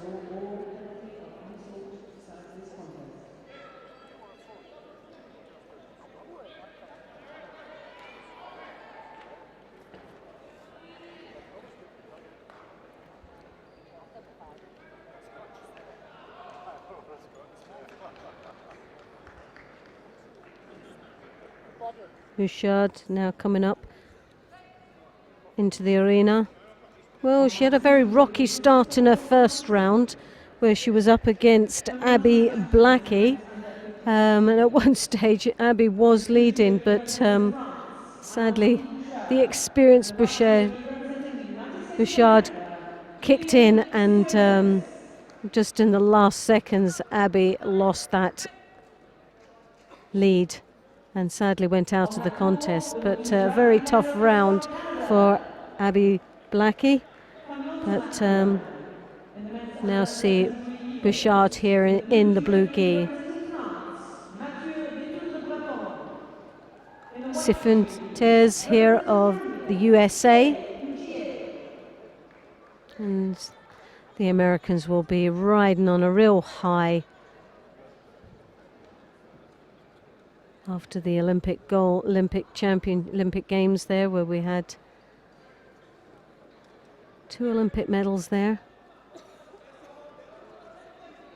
Stevens fought extremely well in the Olympics, and also we have here now the Sangaku turn here for Bouchard. Bouchard, who's now looking for the Osakomi and secures it quite nicely.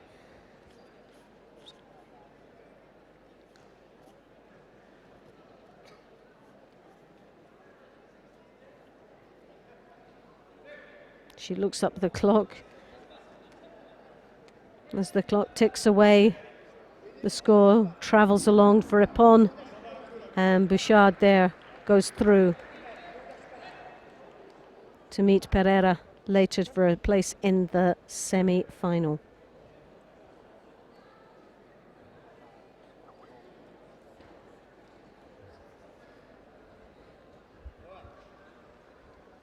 On mat 2, the win to Amandine Bouchard from France.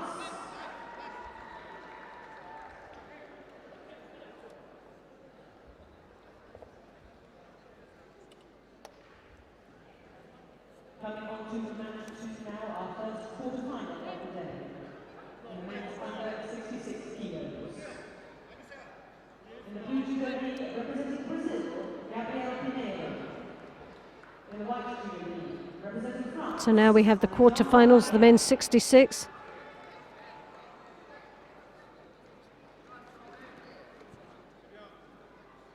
Mariac in the white gi. Pinheiro of Brazil in the blue.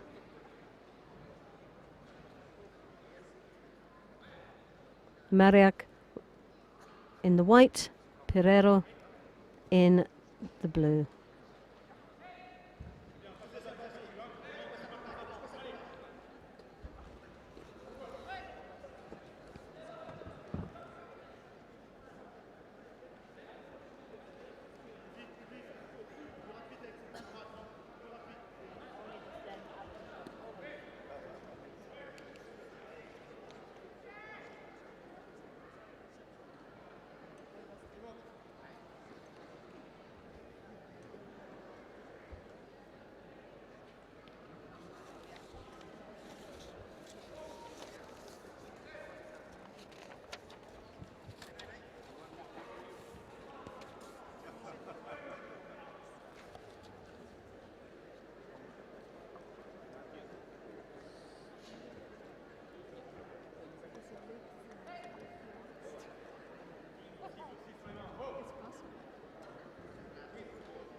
So Gabriel Pinheiro.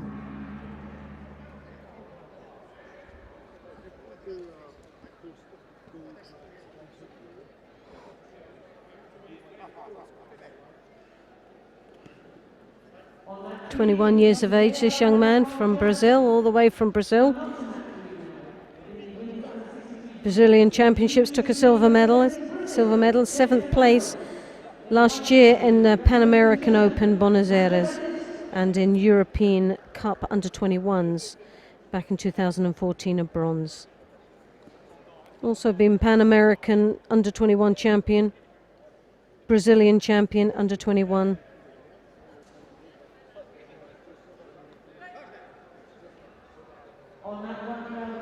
So a very strong competitor representing Brazil. Judo being awarded now. Well, it was awarded to France for Mariak, but taken off.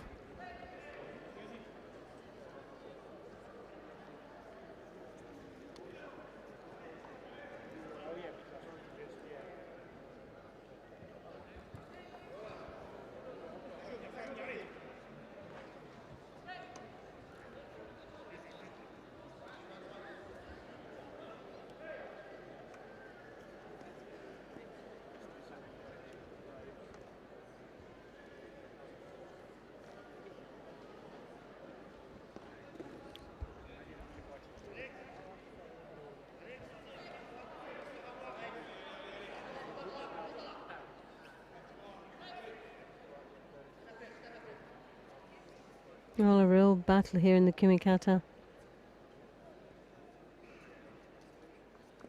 Brazilian looking very strong indeed. Tomonagi, Sumigesh, attempt there from Mariak of France.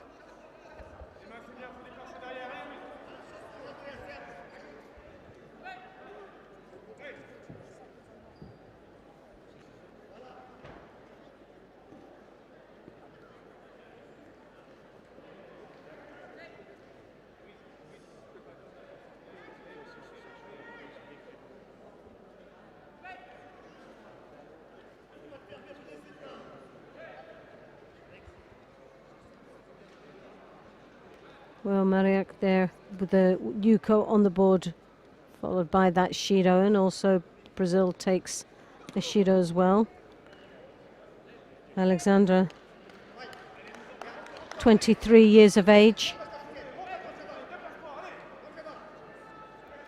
Won the African Open in Casablanca in the under-66 and a silver at the European Open.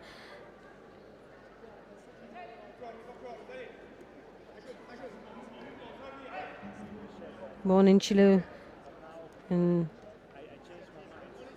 in 2015 and 2016 he was in the final of the African Open in Tunis. Maric won the French title in the under-17s and in the under-20s, and he also won a silver at the African Open in Casablanca this year.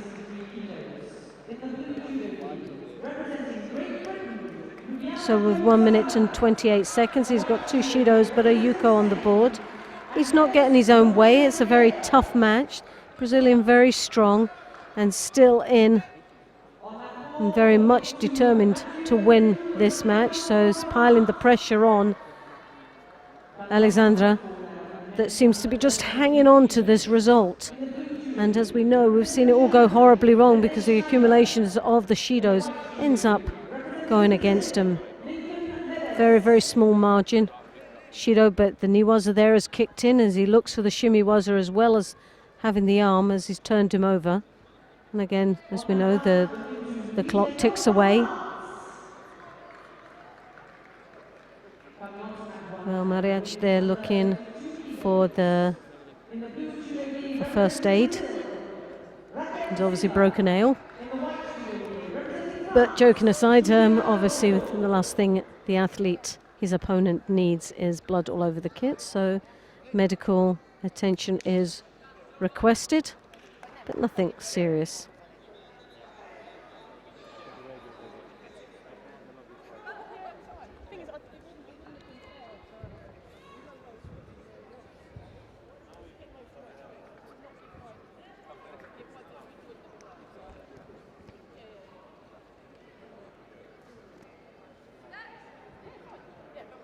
Well, so far we've seen a lot of Sutemi-wazas.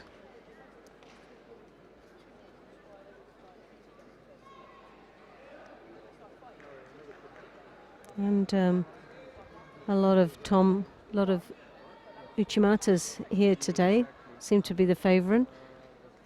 Not as many Ashiwazas as I'd like to see. But display of judo has been a very high standard.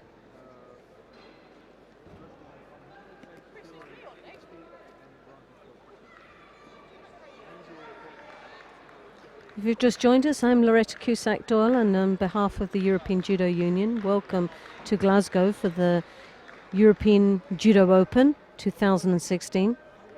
And it's held here in a wonderful stadium, the Emirates Arena, that's hosted some major sporting events just within this year. It's a wonderful judo arena. 4 mats here today. Spectators out in force, are very supportive and very knowledgeable, and it makes such a difference for these athletes that are competing. We've got some straight, very, very strong British contendants in here today. One of the favourites has got to be for the crowd pleaser, and the local boy is Neil MacDonald.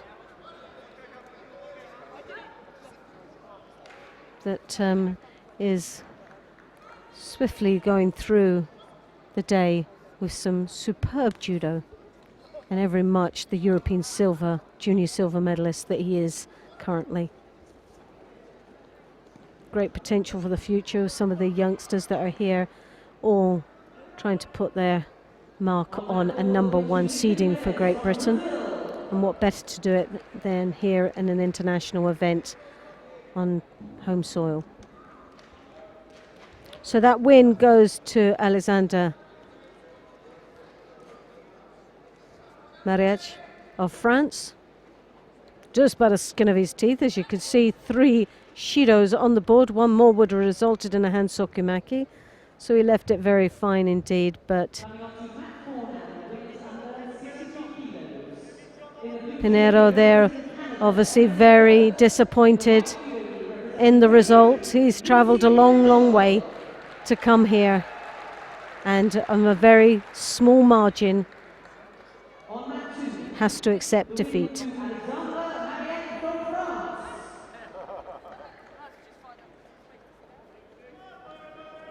But he'll go into the repechage of the men's 66, so we will get an opportunity, and it's not all lost yet. There is a chance of a medal, maybe not the medal he came for, but it's still in with a shout.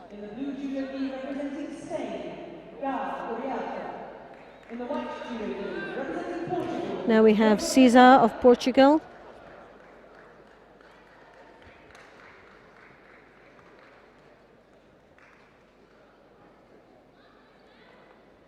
Uriarte of Spain, Cesar of Portugal. Portugal white, Spain in the blue.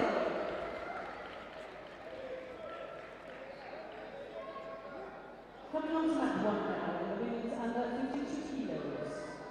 In the blue judo league, representing Spain, Ana Perez Box. In the white judo league, So this is the quarter-final. Place in the semi-final for these young men. Loser will go into the repechage.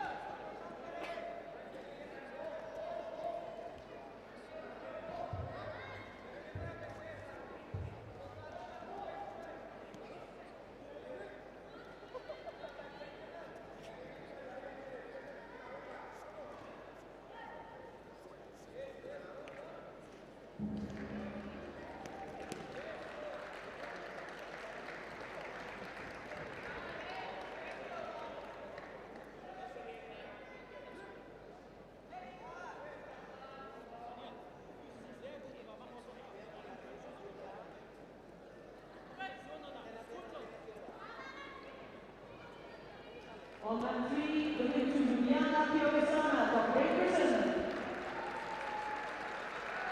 Coming on to mat 3 now, the first quarter-final of the women's under 37 kilos. In the blue judo league, representing Great Britain, Madden Wilson.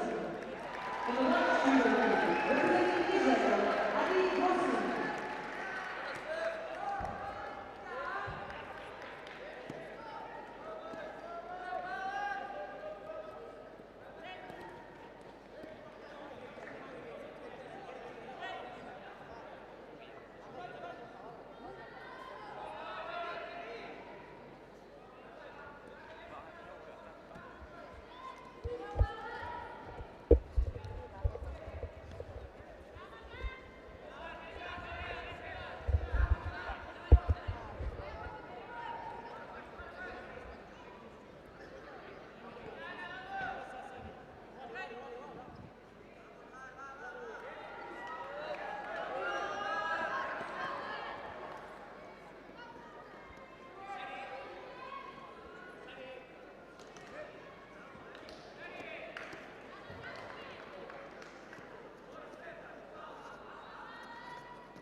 Well, the frustration there is shown all over the face of Uriarte.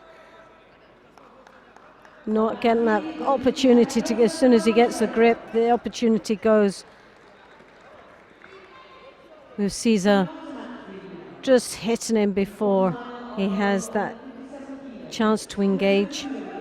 Uriarte, 26 years of age, a lot of experience under his belt.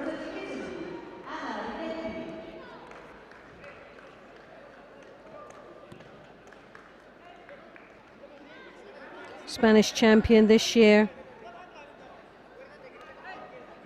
A bronze medal last year in the Pan American Open. A long, long list of results.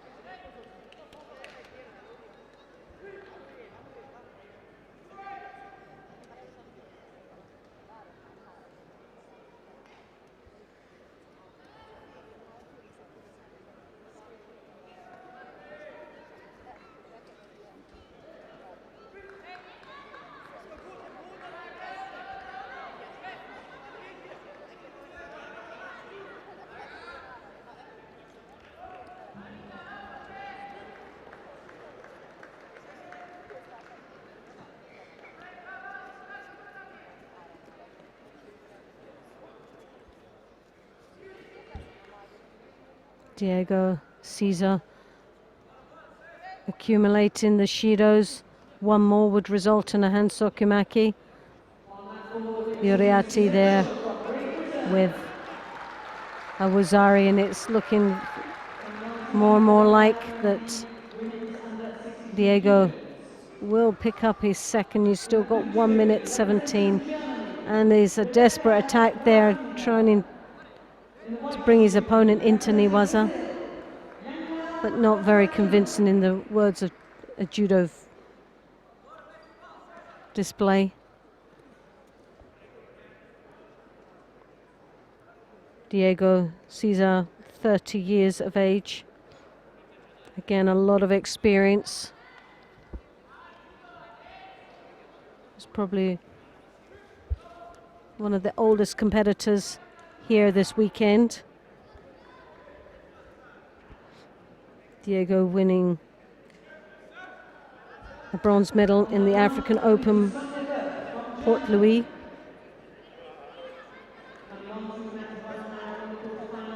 But a career that spans back to the European Championships, where he picked up a 5th place back in 2007 in the under-23s.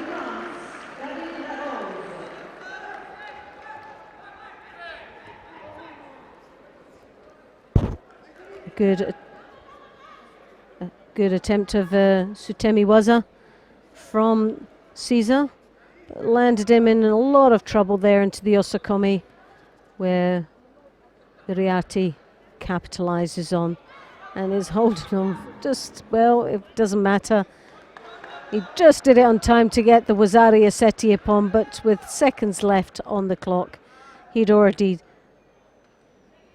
sewn this contest up and put himself into the semi-finals of the men's 66 kilo category.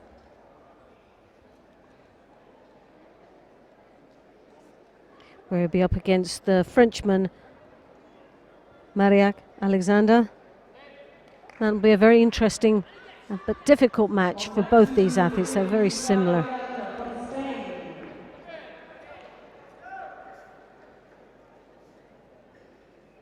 Coming on to match 2 now, the third time in the men's under 60 kilos. In the blue judo gi, representing France, Isha Bernier. In the white judo gi, so we'll go to mat number 1. And here we go, another experienced fighter is David LaRose. He's in the semi-final with Samuel Hall, who's had a fantastic day. Wonderful display of judo from this young man from Great Britain. Showing such potential in the new Olympic cycle building up to Tokyo.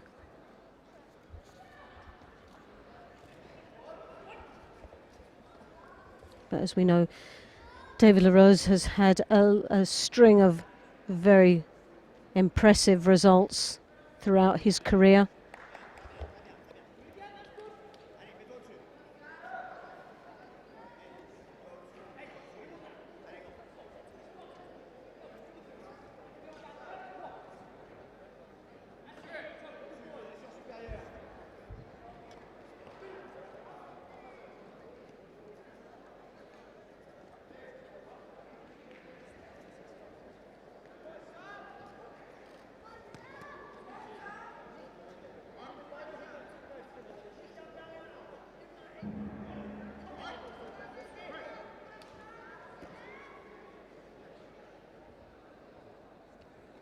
So to just halfway in this contest, no score. on mat 3, moving to Jacqueline Nissan from Germany.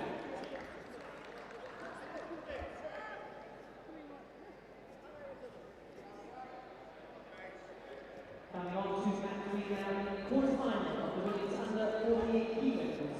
David LaRose, 31 years of age, and now finds himself holding Samuel Hall, that experience, but oh my goodness, he got out as a Yuko.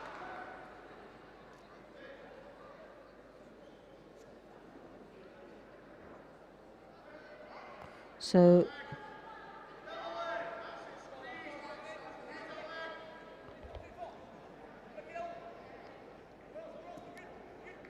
this year. David LaRose, European Open, Madrid with bronze medal, Pan American, Santiago gold, Pan American Buenos Aires a bronze. Third place in the French Championships, first division.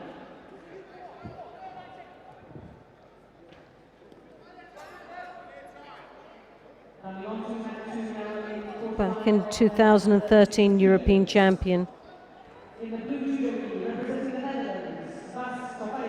And the list goes on and on for this experienced fighter, David LaRose.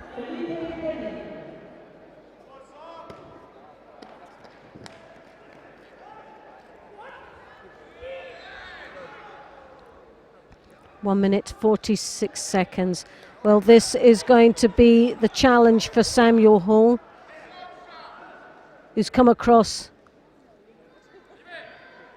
a very experienced fighter in David LaRose.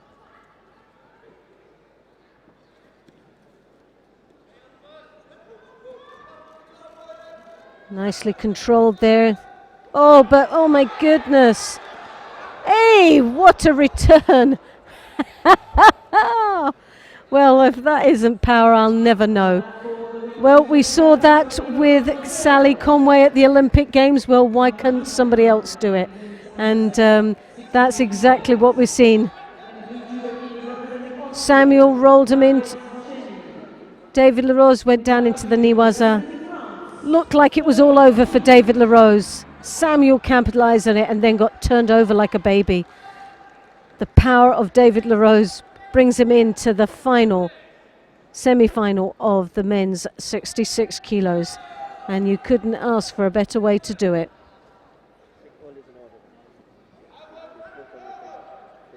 Well, it was a nice display of judo. And Samuel obviously will be disappointed. He was so close to just finishing off that contest.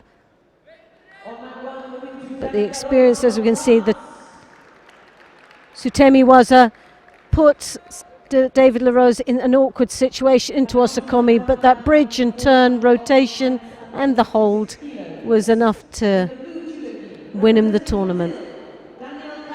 For me, very, very strong and very composed athlete, and showed every inch of a champion that he is.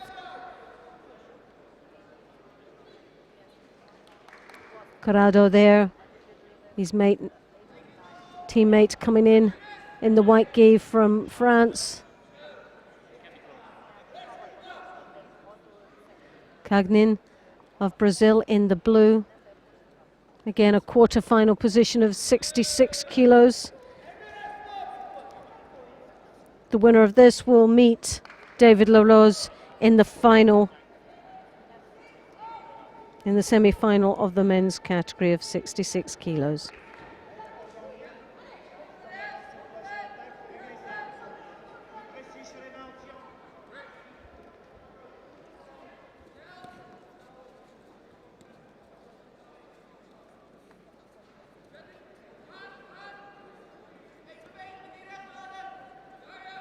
Good Sutemi Waza. Trying to work in a different area now, piling the pressure on there in the Niwaza. The Brazilian, as we know, are very, very strong in the groundwork.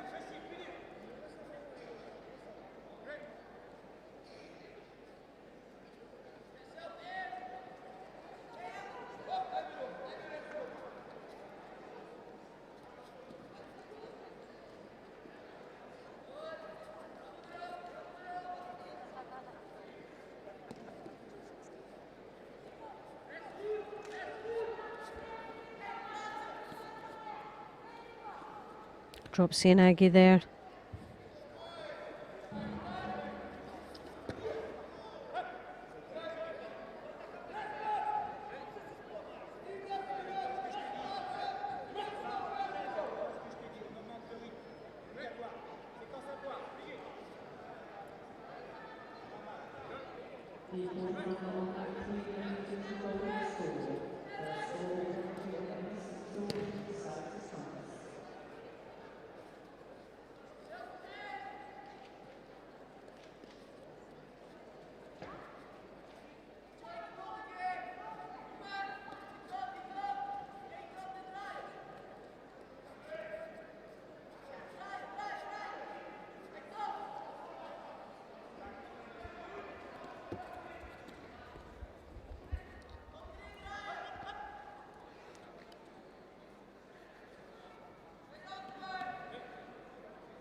Well, 2.5 minutes left in this contest, halfway through. No scores. And one Judo to the Frenchman, Corrado. The Brazilian looking the stronger of these two competitors. Lovely Kochi into a Gak move there. Didn't get that drive off the back leg, but nevertheless a good attack, one of the best so far. And again, following through into the groundwork. The Brazilian likes to go down into the Niwaza. Very comfortable and confident down there. Corrado really isn't settled throughout the 3 minutes that they've been on the mat right now.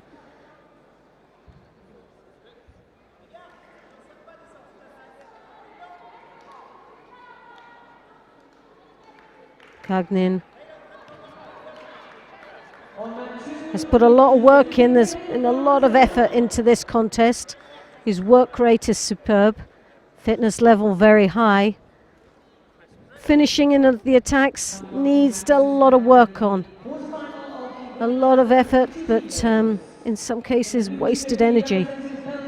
Needs to follow through and finish a lot of the attacks and the Niwaza that he's attempting. Now the Frenchman has changed the pace and the direction of this contest. He's looking for that arm lock. This is the first time throughout this contest has Corrado looked confident and looked a contender.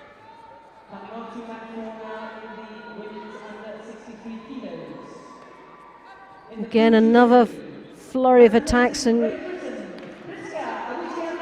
one Judo against him. Has him trailing by a very small margin, but that's equaled with a Judo now being awarded to the Brazilian. Obviously wasn't very happy with, but it was a just reward. It was a good 35 seconds to 40 seconds there of work coming from the Frenchman that did pile that pressure on. Now we're seeing this could go either way. Just under the last minute now. The Frenchman has gone into second and third gear and has left the Brazilian behind. Wondering where it's all come from. And obviously the Brazilian did all the work in the first 3 minutes. Has he just done too much too early?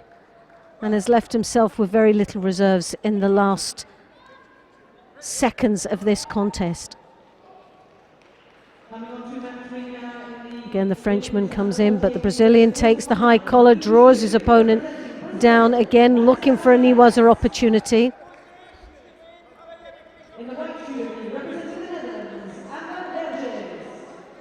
The last half a minute left in this contest.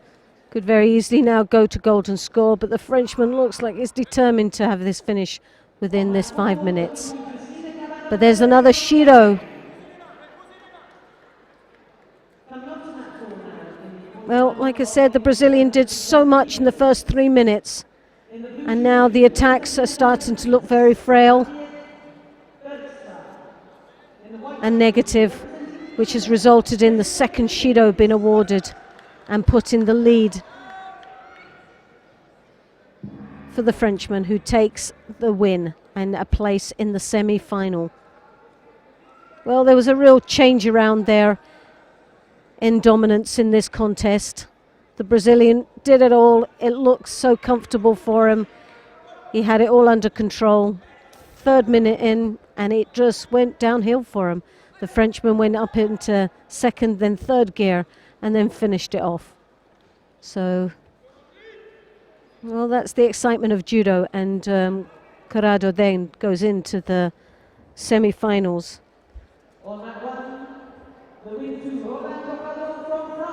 Where he will meet La Rose. So at least we'll know into the final will be a Frenchman. But which one? Well, we'll have to wait and see.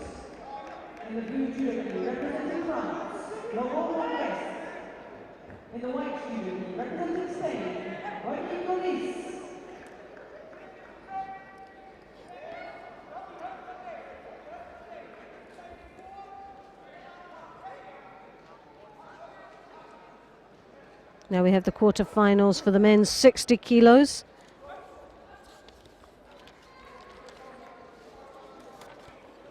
And there's been some outstanding performances these weight categories that we've been following.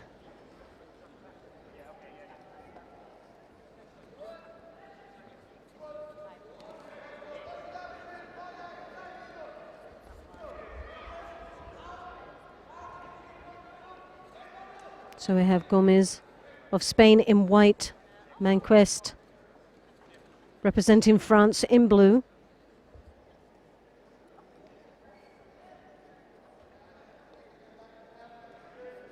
Gomez defeated Florian Paschel from Germany for a place in the quarterfinal, had a bye the first round. Manquest, again a bye in the first round, meeting Sagazazu of Spain in the quarterfinal for a place in the quarterfinal.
So just close to the halfway mark now with this contest.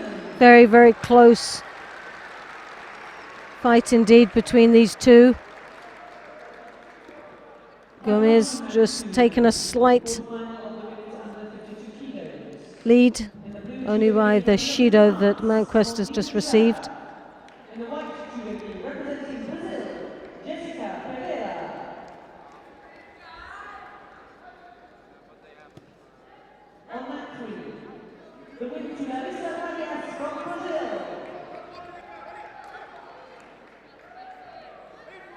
And on to match 3 now in the first quarterfinal of the men's under 73 kilos. In the blue judo gi, representing Brazil, Igor Pereira. In the white judo gi, representing France, Luca Ognen.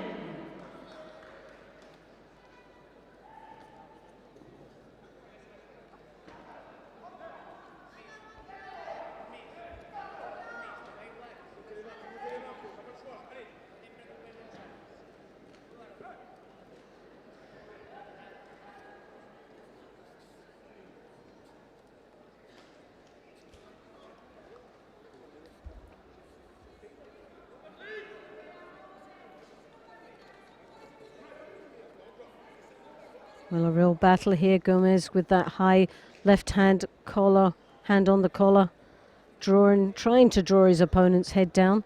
He's not been very successful with it. Frenchman obviously trying to avoid it.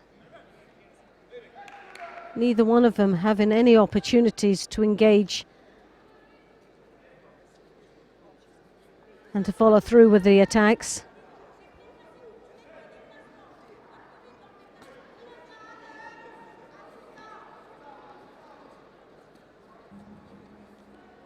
Left to left style, a little bit of a clash here for both of them, but a nice grip now from Gomez that Judo will be awarded to the Frenchman for trying to avoid dropping down. Gomez had his opportunity there with that very strong grip, but failed to capitalize on it, and only gave him the opportunity of a Judo, which still gives them a slight advantage, but a score on the board would just cancel out the Judos.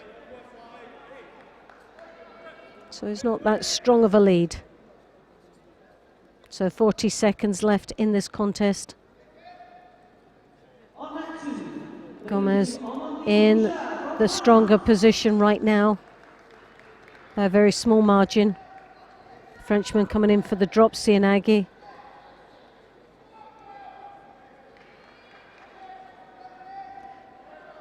Finding it very difficult. The grips are the thing that's causing Manquest some real problems here. As you can see, Gomez has got that pistol grip, which the referee hasn't seen yet, but it's very negative, and it should be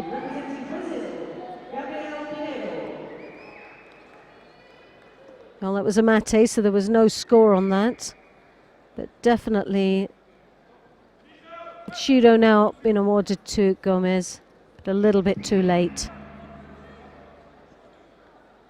Well, it was a hard match, very close. Not a lot in it other than the Judos, but just based on good tactical awareness, good grips, very strong. Gomez goes through to the semi-final of the men's 60 kilos.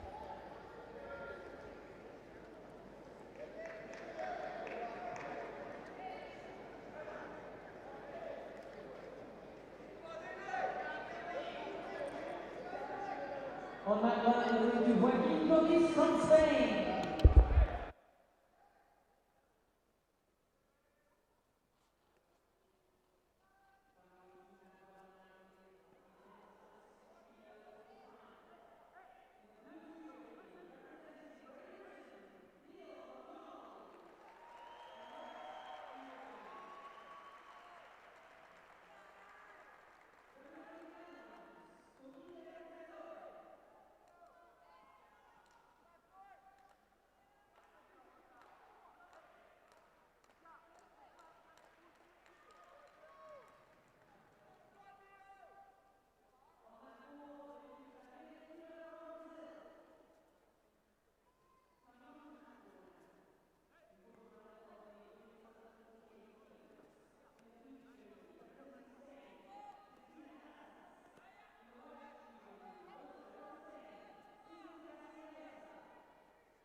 Pas d'attaque à moitié.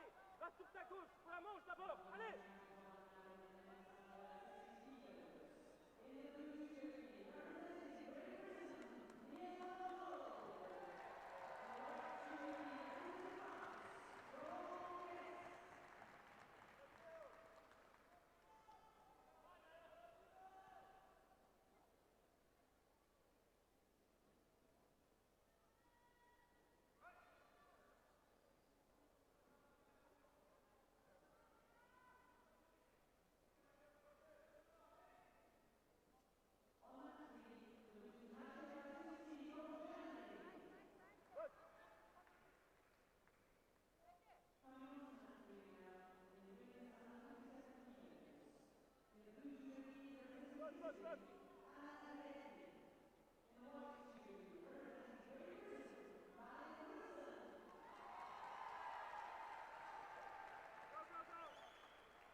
Pas reculer, mets bien tes mains, empêche la main qui va monter, fais face.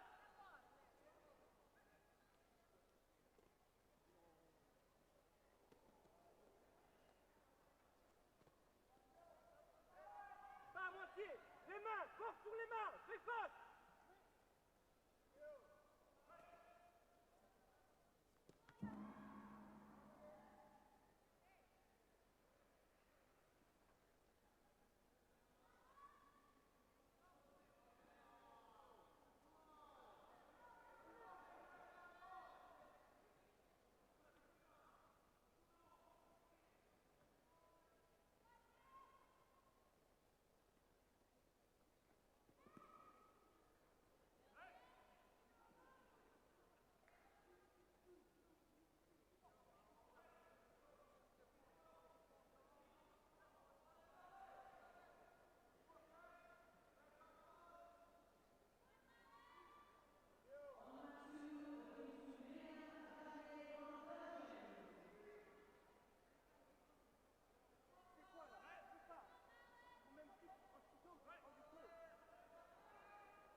In the blue judo gi, representing Spain, Glasgow.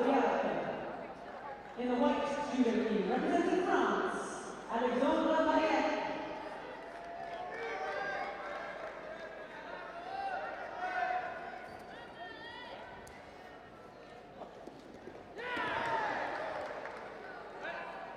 So we now we'll go along to mat number 2.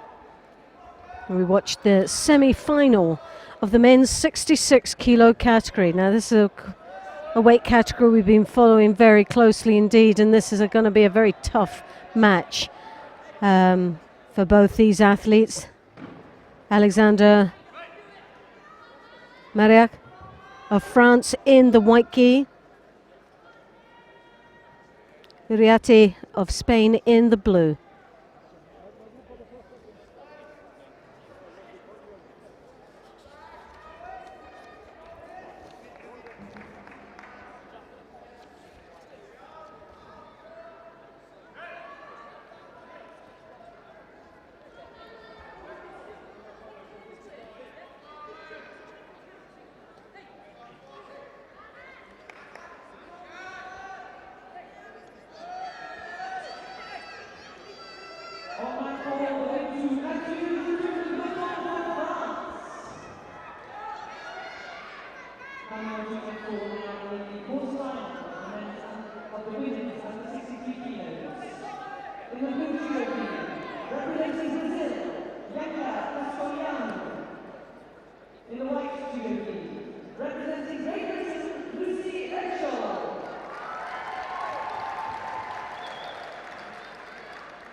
Well, if you've just joined us, I'm Loretta Cusack-Doyle, and on behalf of the European Judo Union, welcome to Glasgow for the European Open 2016 here in the Emirates Arena. Fantastic venue here for this tournament. 4 mats, both men and women competing here over the weekend. 217 athletes representing 28 countries. A great turnout for the city of Glasgow. And a very high standard of judo that's been displayed throughout the day. We're now looking at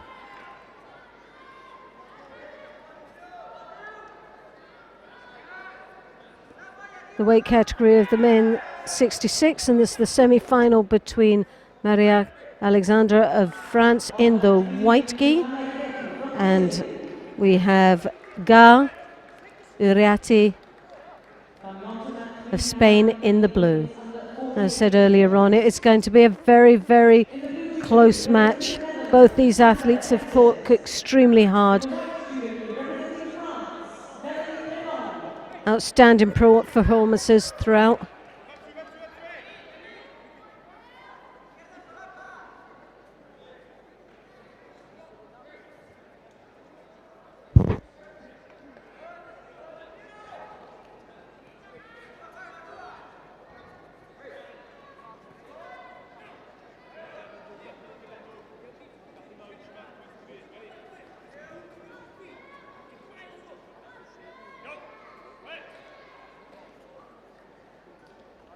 Well, very difficult to tear these two apart. 2 Shidos to 1. Uriarte in a slight lead advantage, but like I say, by a very small margin.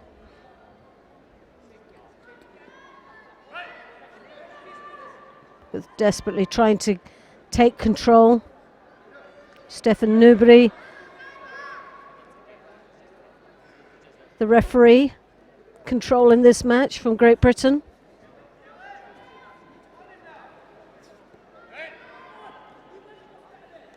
One of our up-and-coming referees, representing us on an international level and doing a great job. Standard of refereeing throughout the day has been of a very good standard.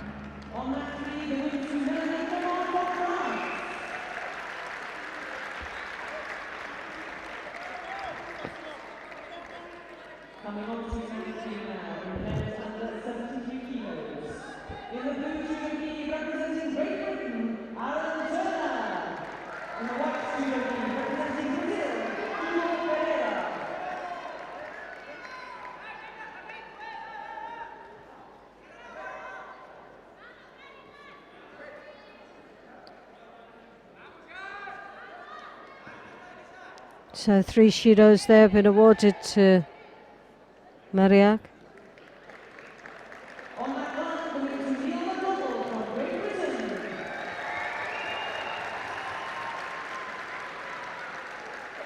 So 1 more would result in the Frenchman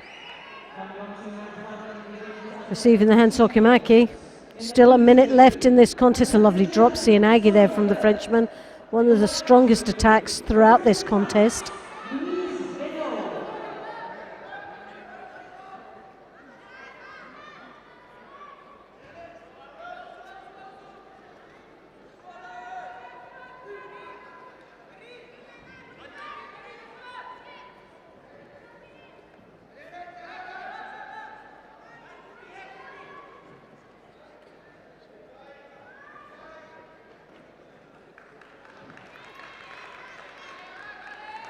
So received the fourth and final Shido, as we suspected, for the hand Sokumaki.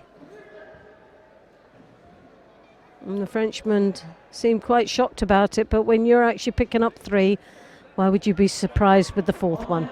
Well, never mind. The Spaniard, Reati, goes into the final of the men's 66 kilos. And Mariac of France goes into the repechage. And we'll see him a little bit later on.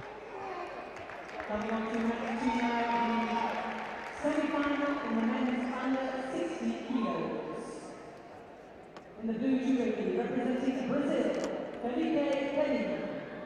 In the white judo gi, representing Germany, Philipp Graf, fighting for a place in the final.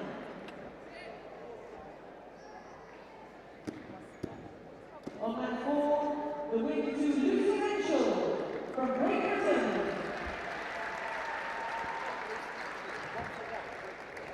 Coming on to mat 4 now in the quarterfinal of the women's under 63 kilos. In the blue judo gi, representing Spain, Cristina. So now we have the semi-finals of the men's under 60 kilo category.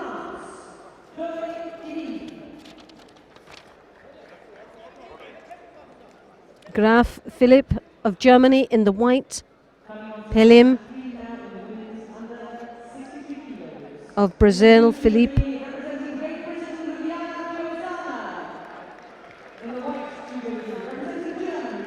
of Brazil in the blue.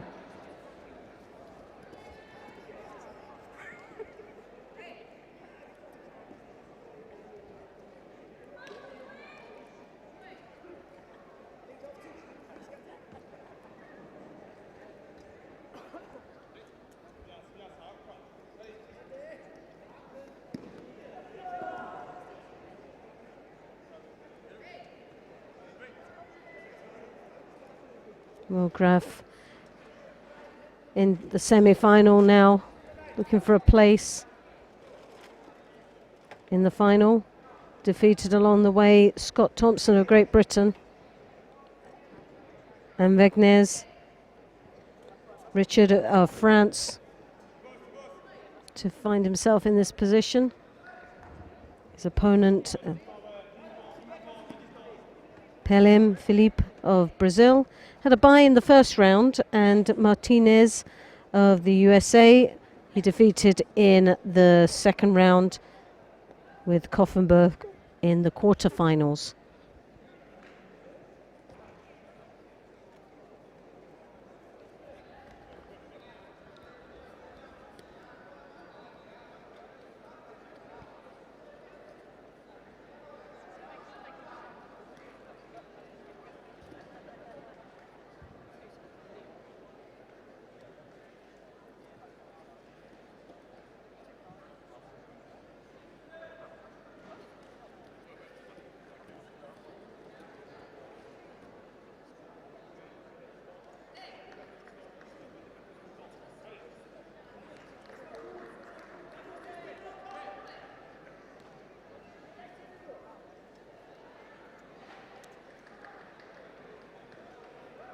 On mat 3, the victory there from Germany.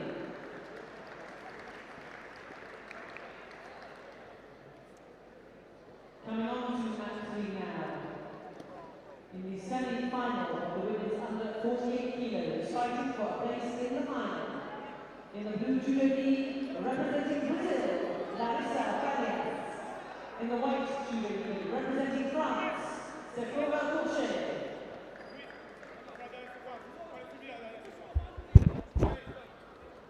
Well, a real battle's going on, but no score on the board yet, and very close contest between these two athletes.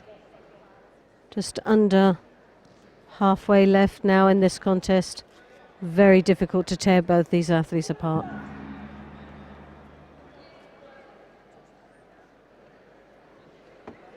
Graf looking for plenty of opportunities down in the Niwaza, not shy to go down there. As we've seen with most of the Brazilians, they have some very skillful moves in the ground.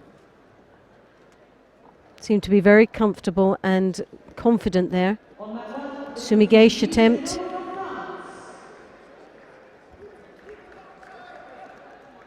Coming on to Mat 1 in the semi-final of the men's under 66 kilos. In the blue judo gi, representing France, Robin Corrado. In the white judo gi, also from France, David Osota turning it into a Makakomi. Lovely attack there. Brazilian picking up a Wazari and puts him in a very comfortable lead and changed the dynamics of this contest. So now we're in a really good position for the Brazilian with 1.5 minutes left in this contest. But as we say, there's 1.5 minutes left, and again this could all be turned around. Graf really has to step up now, change the pace of the contest and start engaging. But it doesn't seem to have had that wake-up call yet. The Brazilians still piling on the pressure with the Wazari on the board.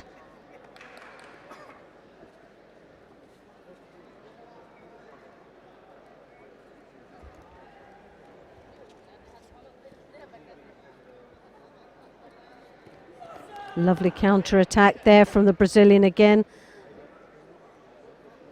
Not sure whether it was a Yuko, more of a Koka, but again, a very good attack. Well anticipated his opponent's move. Now,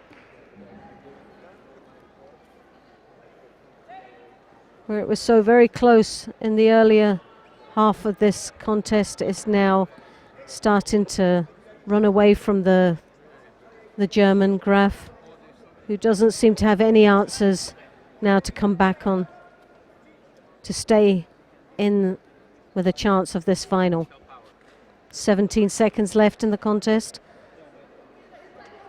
Wazari from Prelem. As the seconds tick away, it's looking more and more like Brazil will go into the final. A long way to travel, but it's paid off. A lovely Ochigari there. A Yuko scored, that should be. But I don't think he cares. But again, very nice attack. Some very good skills coming from this Brazilian, and it'd be very nice to see him perform later on in the final of the under 60 kilo category.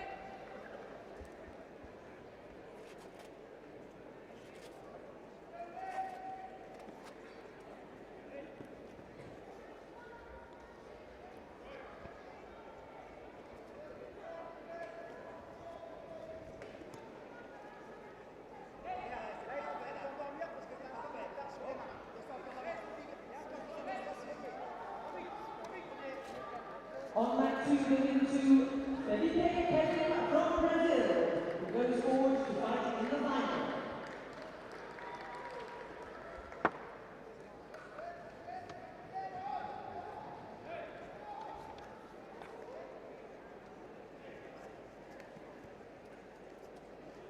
Coming on to mat 2 now. In the semi-final, the women's under 52 kilos. Fighting for a place in the final. In the blue judo gi, representing France, Amandine Bouchard. So now we have a real treat for Great Britain. We have Kelly Edwards in the white gi approaching the mat in the under 52 semi-final, and she's up against Bouchard of France in the blue. A very experienced young lady from France, 48 kilos, now moved into the 52 division.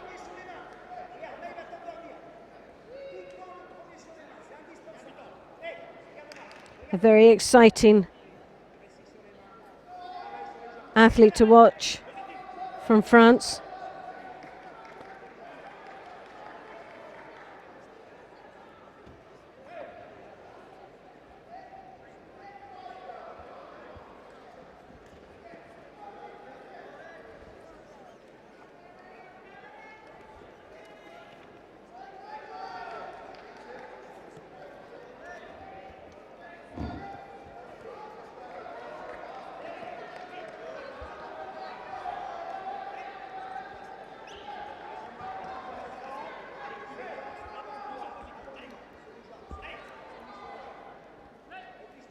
Lovely drop Sianagi there from Kelly. Follows it through into the Niwaza. Looking for an opportunity there.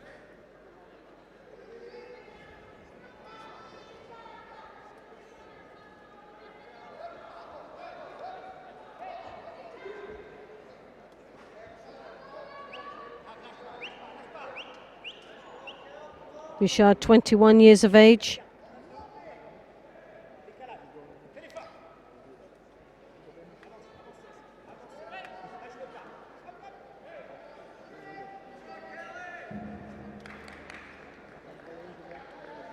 At 16 years of age, Bouchard took a bronze medal in the World Cadet Championships. She also won a World Bronze medal in 2013 and a World Junior title in 2014, 2 years ago. And after that, she took a World Bronze medal at the senior level in Chelyabinsk and a senior silver medal in 2014.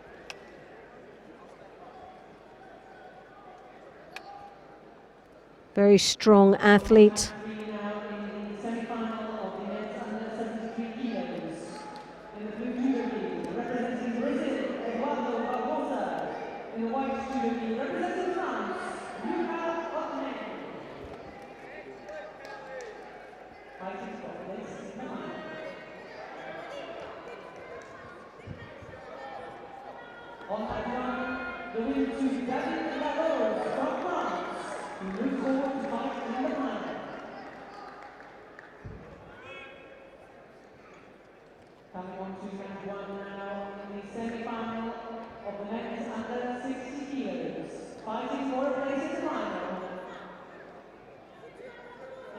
Looking back, these two have never competed against each other, but might just not be updated on the records. But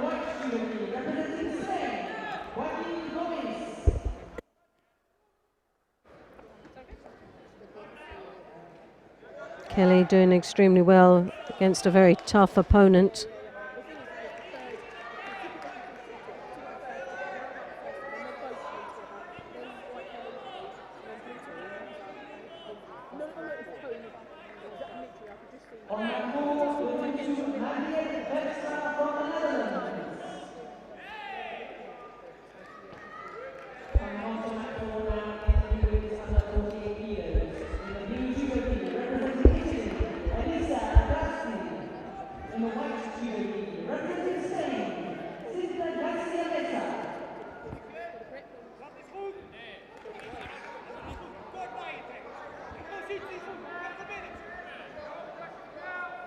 Well, still with just under a minute left, no score, no Shidos.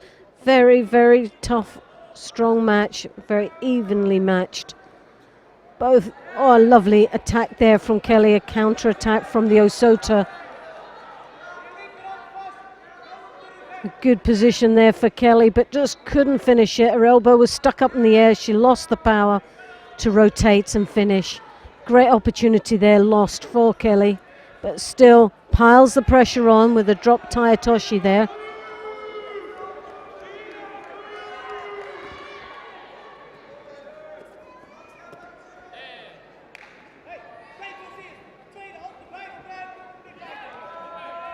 Drop there from Bouchard.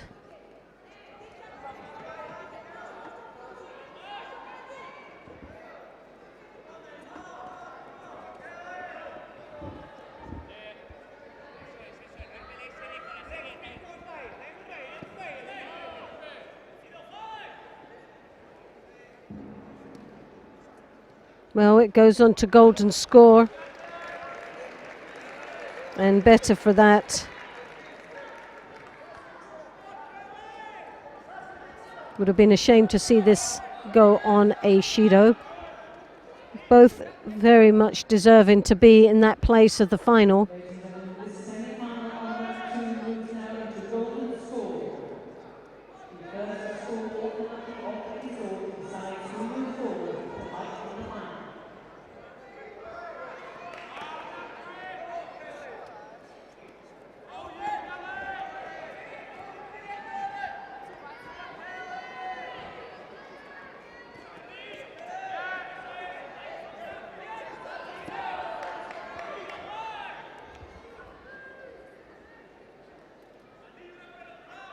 Well, both these athletes have to engage. Neither one of them can make a mistake now. In the golden score, it's the first to get a result. Will go through to the final of the women's 52 kilo category. A drop there and a follow through into the knee waza from Kelly as she tries to capitalize on there, but very slow to react. Can't really see too much of an option.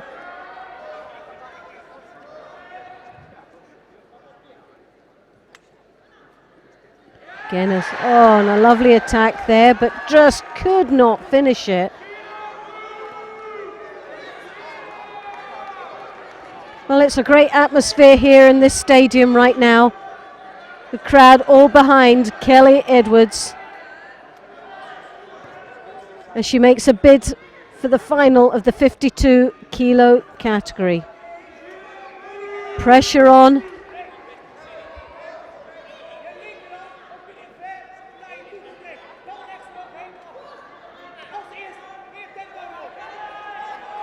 "25 years of age, Kelly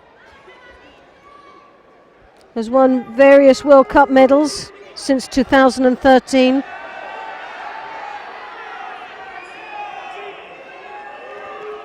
She won a world bronze at the Senior European Cup in 2016 and a bronze at the European Open in Tallinn in 2016. She took a bronze medal also in the Grand Prix in Zagreb just recently. So on form at this moment. Can she add to those results she's already got? Can she take for Great Britain a place in the final? To the highlight of this crowd here that are just all behind her. The atmosphere is amazing. And the pressure is now starting to get to Bouchard. With 1 minute 38 into golden score. Kelly has to be very, very careful in those drops. They're starting to look tired and they're looking uncomfortable and very untidy indeed. Bouchard there looking for an opportunity. Niwaza. Very little option. Refereeing is called the mate. Bouchard is still there ready. Kelly has to stay strong if she wants to be in that final here.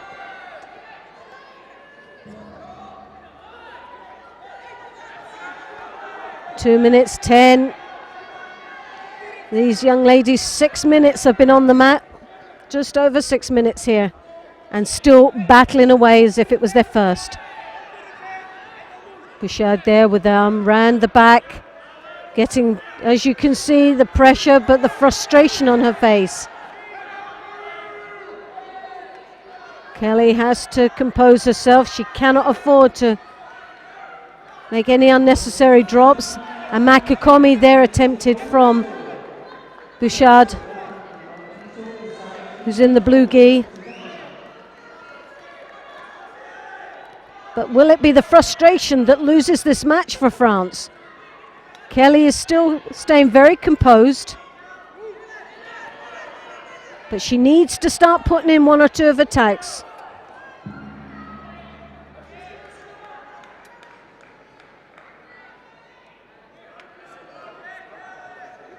As she works there in the Niwaza, doesn't look to have very much open for her.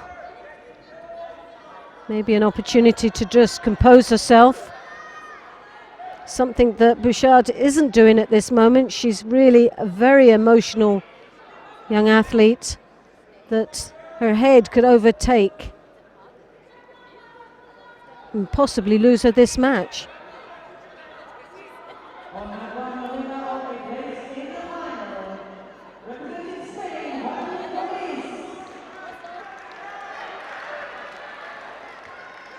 Kelly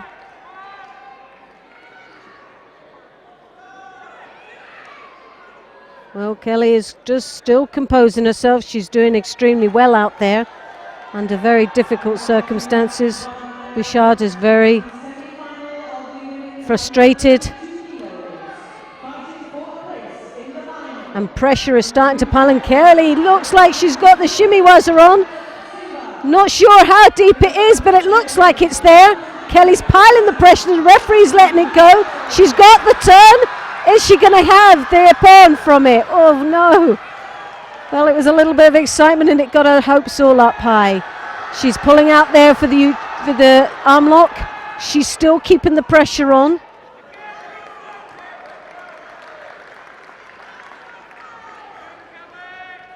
Bouchard did extremely well to get off that shimmy wazzer. Not sure what's happening here with Kelly right now, but it's taken her a little bit longer to get back up onto her feet. Needs to make sure that that body language looks positive, especially in the eyes of the referee and especially in front of her opponent. Both opted there for the same attack. Bit of a clash.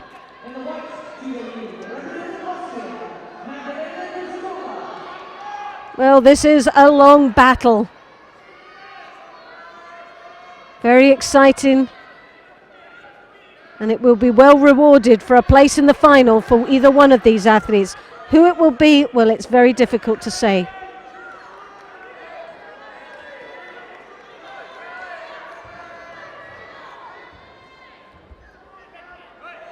Well, 8 minutes and 16 seconds these ladies have been battling it out. Kelly goes on to the back to look for the knee wazzer.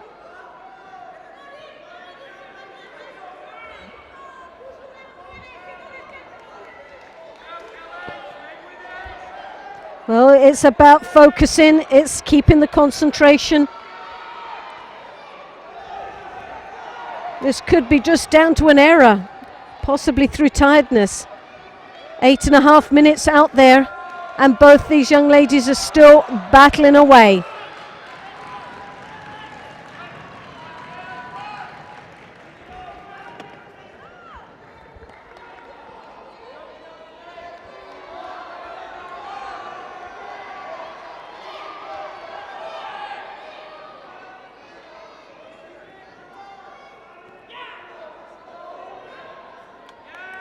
Well, another attack there from Kelly, but not strong.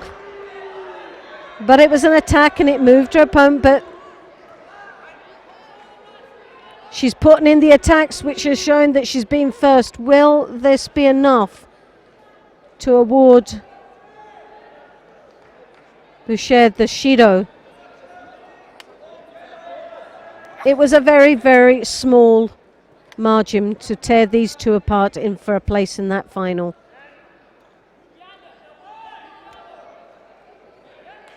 But the Judo is awarded to Bouchard,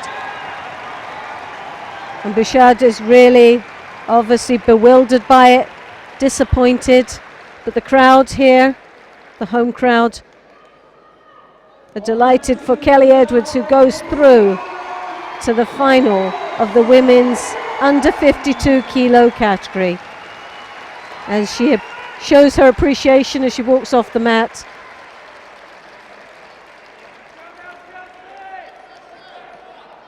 Well, as you can say, Bouchard, they're not looking too happy with that.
Right, good afternoon and welcome back to the final block of the first part of the morning, and we're here with the medal fights for 48s, 52s and 57s, and the men's 60s, 66 and 73. And I'm delighted to say joining me this afternoon, well early this afternoon, because we've also got another block this afternoon which is going to make it a really late day. We've got Colin Oates here from Great Britain, British Olympian for Rio and also for London, and the one before that, wasn't it? So you've been to it wasn't. I missed out on Beijing. You I tried missed to out on qualify, Beijing. but yeah, So three. yeah, So too we have soon. Colin Oates, second in the European Championships this year, and also Commonwealth Games gold medalist. So thank you very much, Colin, for joining us. That's fun. And we are following the mat number 2, where we have Clement of France in the white and Casas of Spain in blue.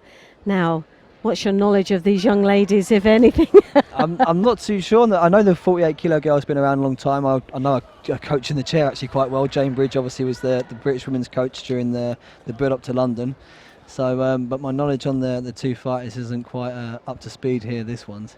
Well, Clement, 24 years of age, and back in 2014, because it also up and then the alternative. There was like the men's last year, and the year before was obviously the women's. Well, she took a silver, so hopefully she's going to do one better this time. But also she's got European Cup medals this year, and one of the favourites, as obviously have been in the stadium before, been in a final at this weight category before. Can she do it? That's the one thing that we're all wondering.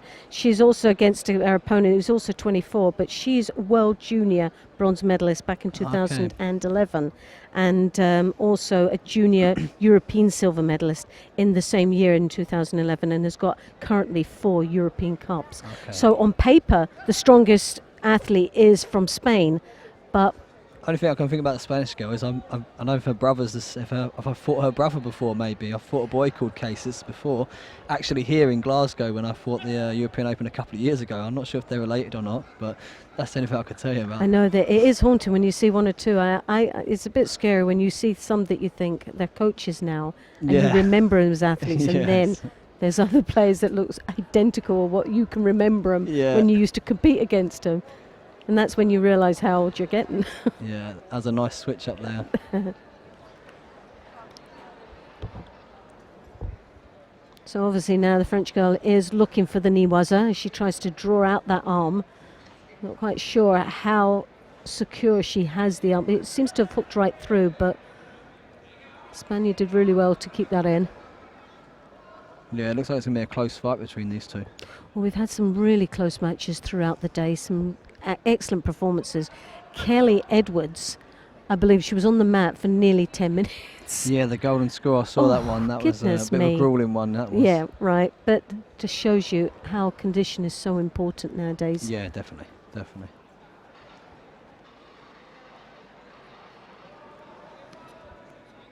An attempt there of an Uchimata.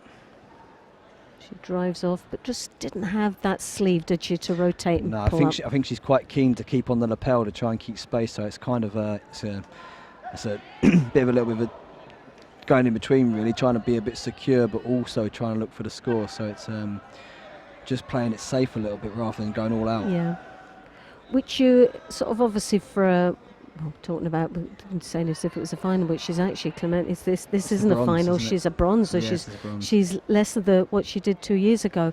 But what we've got is, like you see, it's like the first match system, isn't it? When they come out, they're apprehensive. They don't know what to do. They don't know how they're going to feel until that first fight is over and done with. Yeah. It goes straight back into a bronze medal, or even in the final. That they go back to that first fight syndrome. It's all starting again, I think I always found that for bronze, I was more relaxed. Fighting for a bronze medal was a little bit different because you had to win, so I felt that I had to perform. Whereas in a final, I think sometimes I didn't always bring my best because it was kind of you had that medal already, so it was a little bit more cagey. Whereas, so I'd almost relax more, but it tends to happen a lot with some players where it's because it's that tight decision between winning a medal and not winning a medal. They get a bit cagey, they get a bit nervous. And also, it's also when did they actually lose their match that put them into the bronze medal Yeah. as well? How long did they actually get over the disappointment of not getting into the final? And that's always getting into the semi-final and then missing out. It Yeah. does. You think, is it a quick enough turnaround for them to sort of get the emotions all back into place? The disappointment of not getting into that final and then having to fight for a medal where before they could have secured it if they Yeah. got into the Definitely. final. There's a lot of studies done, research around like if you've won the repechage fight going into your medal match or you've lost the semi-final, there's like a raise in testosterone levels when you've won a medal match, and that kind of builds you up for the medal match, whereas if you've lost, it kind of is a drop in testosterone levels. So Yes. there's quite a bit of studies on that. That's quite interesting. Well, Clement gets the bronze medal. It was one down from what she got 2 years ago, but still it's a medal, and she worked really hard throughout the day for that. And I'm quite sure Jane Bridge will be, who's her personal coach, will be happy with the performance throughout the day. Yeah, she looked quite comfortable in that final. She kind of controlled the final, the bronze there. Sorry, she kind of controlled the match from start to finish. Maybe a bit more experience than the younger Spanish girl. Yeah. Well, we have in the final 2 younger athletes, 19 years of age, both of them in the final of the 48 kilos. We've got Kosha of France, and she's third in the Junior European Championships back in 2015, and European Cup medalist in Berlin and in St. Petersburg last year. Not a lot that she's been doing this year.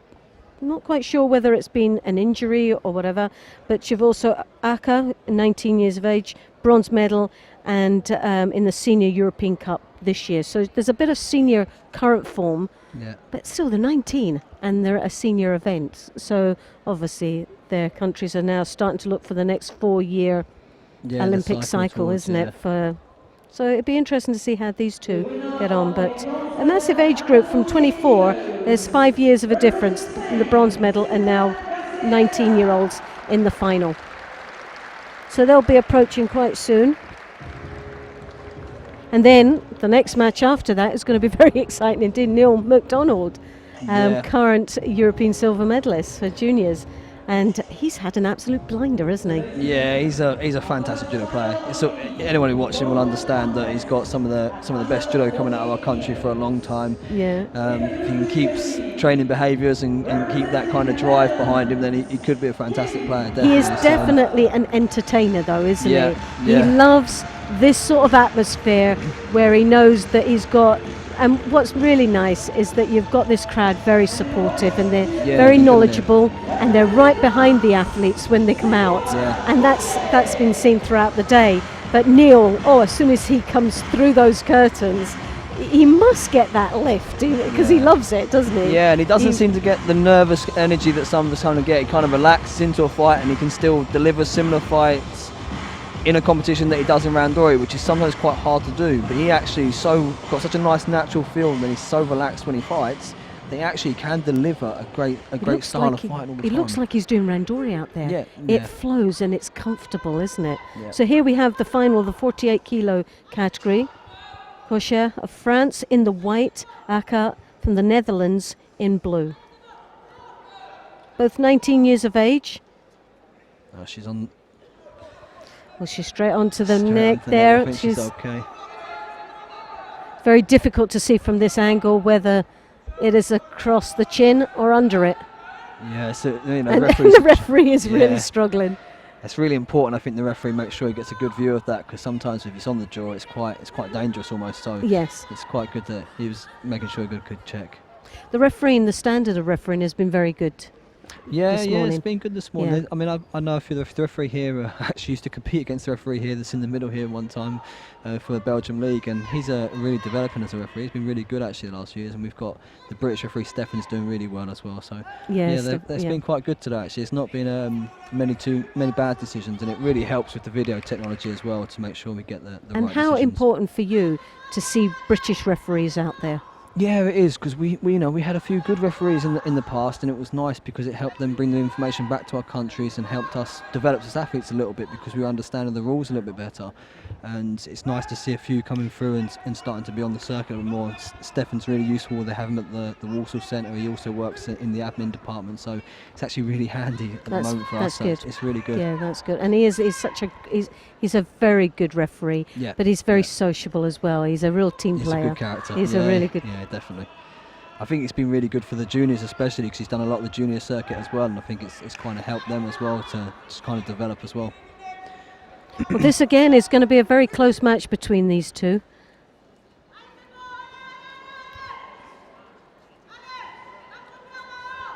It's really difficult in the early stages with the gripping and knowing when to push and when to hold off.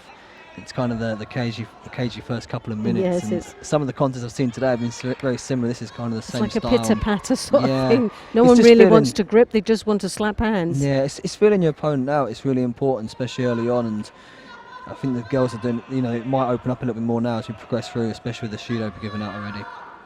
The psychological side of judo is a massive big involvement, isn't it? It's been able to psych your opponent and been able to your body language is something that a lot of athletes need to, I find, over working, sort of commentating, have to work on, because their Yeah. body language is sending out the wrong messages. And I think what is interesting is more with the Eastern Bloc, with some of the Russians, that you look at them and you think, they look exhausted. Yeah, and it gives a And sign to the referee it's that the maybe he's deserving of a And Judo. you go, goodness me, when it comes to handing out Shidos, you don't want to give that impression that you are struggling. Yeah. And even with a thing that I look with mat side coaching is that if an athlete keeps looking over at the coaches, Oh, and there's a sorry, that nice was nice. drop Sianagi there. So I think Oh, that was. Dutch girl was but trying to press on there. And the tape took it it off. was just on the border, wasn't it? She did well, but just didn't get that real turn on it. Right hand on the lapel there. She controls nice and throws that left under the shoulder. Similar grip to Clement in the Yes. bronze medal match, trying to go lapel and head and just control a bit of space. She's under her again very quickly. Some of these girls drop so quickly, it's amazing. And sometimes it's quite frustrating for their opponent because they're trying to set it up Yeah. by getting the first grip. No sooner they get the grip and the drop's there, and the They get under second so quickly, doesn't come in. It's especially some of the match between Kelly and Bouchard earlier, was they're both getting under so quickly. It actually is not too negative. It's still. Well, you showed by it as being not negative because there was not one Shido on the board for either Yeah. one of them, and they fought for over 9 minutes. Oh, nice. Lovely attack there. A good change of direction. Nice bit of gymnastics to get out of the attack there. It looks like the French girl's actually in the ascendancy here, and she's the Shido down, so I guess that's probably kind of why she's trying to push on harder. Yeah. Well, 48 seconds to go. Just under that minute now. Can she pull it? Well, it's a very small margin to be leading by, isn't it? And you Yeah. can't rely on that.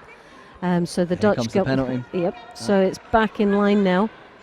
And that will get interesting.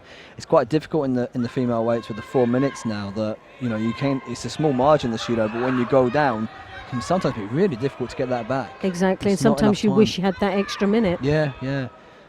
There's Sumigeish Oh, there. that was nice. Lovely control. Oh, it's those bendy people that can spin out of everything. That was never me. Well, These girls have it in abundance, but No.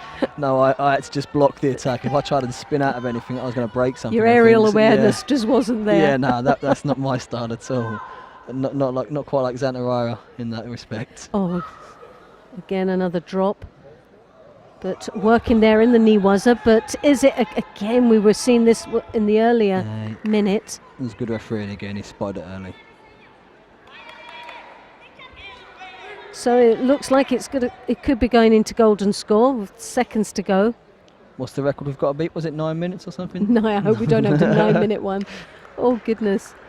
That's the But saying record that, for the day. even though it was 9 minutes, over 9 minutes, it was still very interesting. It was still attack for attack, engaging, wasn't it? It wasn't at any time did you think, well, we could switch off here. Yeah. You were just waiting. And for me, I just thought it's got to be a matter of condition now, Yeah. because both were very, very similar. And the condition, if it starts to go, the mistakes then happen. And but no, both of them. I felt that the French was a little bit. She was starting to lose her cool. Yeah. She was getting frustrated, and I thought that's what lost her the match. I think that was one of the problems, because she was almost, that frustration was what the referees picked up on. Yes. And I think they And were again, it's the body language, they isn't were it? inclined to kind of go Yeah. that way. So Yeah. although I wonder, it's nice to have our British crowd behind us, because I wonder if it had been in France, it might have gone the other Oh, way. But who knows? definitely. Who knows? It's nice to. I'm sure you've been on the end of Yeah, a contest it's- like that, yeah, because I know exactly. I've definitely been in one. Yeah, it's nice to get one in our favour. So Definitely. Well, They've we're gone into the back golden cagey, score. haven't they? Oh, well, That's it. is That'll the be error. it. Yeah. Now, will he? Oh. Oh, he was He's he was generous. kind. He's been He generous was very, there. very kind. I think he's been kind because, I suppose, for the progression of the fight, the last minute and a half before the golden score, it was the French girl pushing Yes, on and trying to yes. score. And I think she's done the best attacks. But you see already this at blocking point. here. This is the danger for the French. She's actually blocking on the rib cage, Yeah. and it doesn't look good at all. If he spots that, that'll be the downfall for her.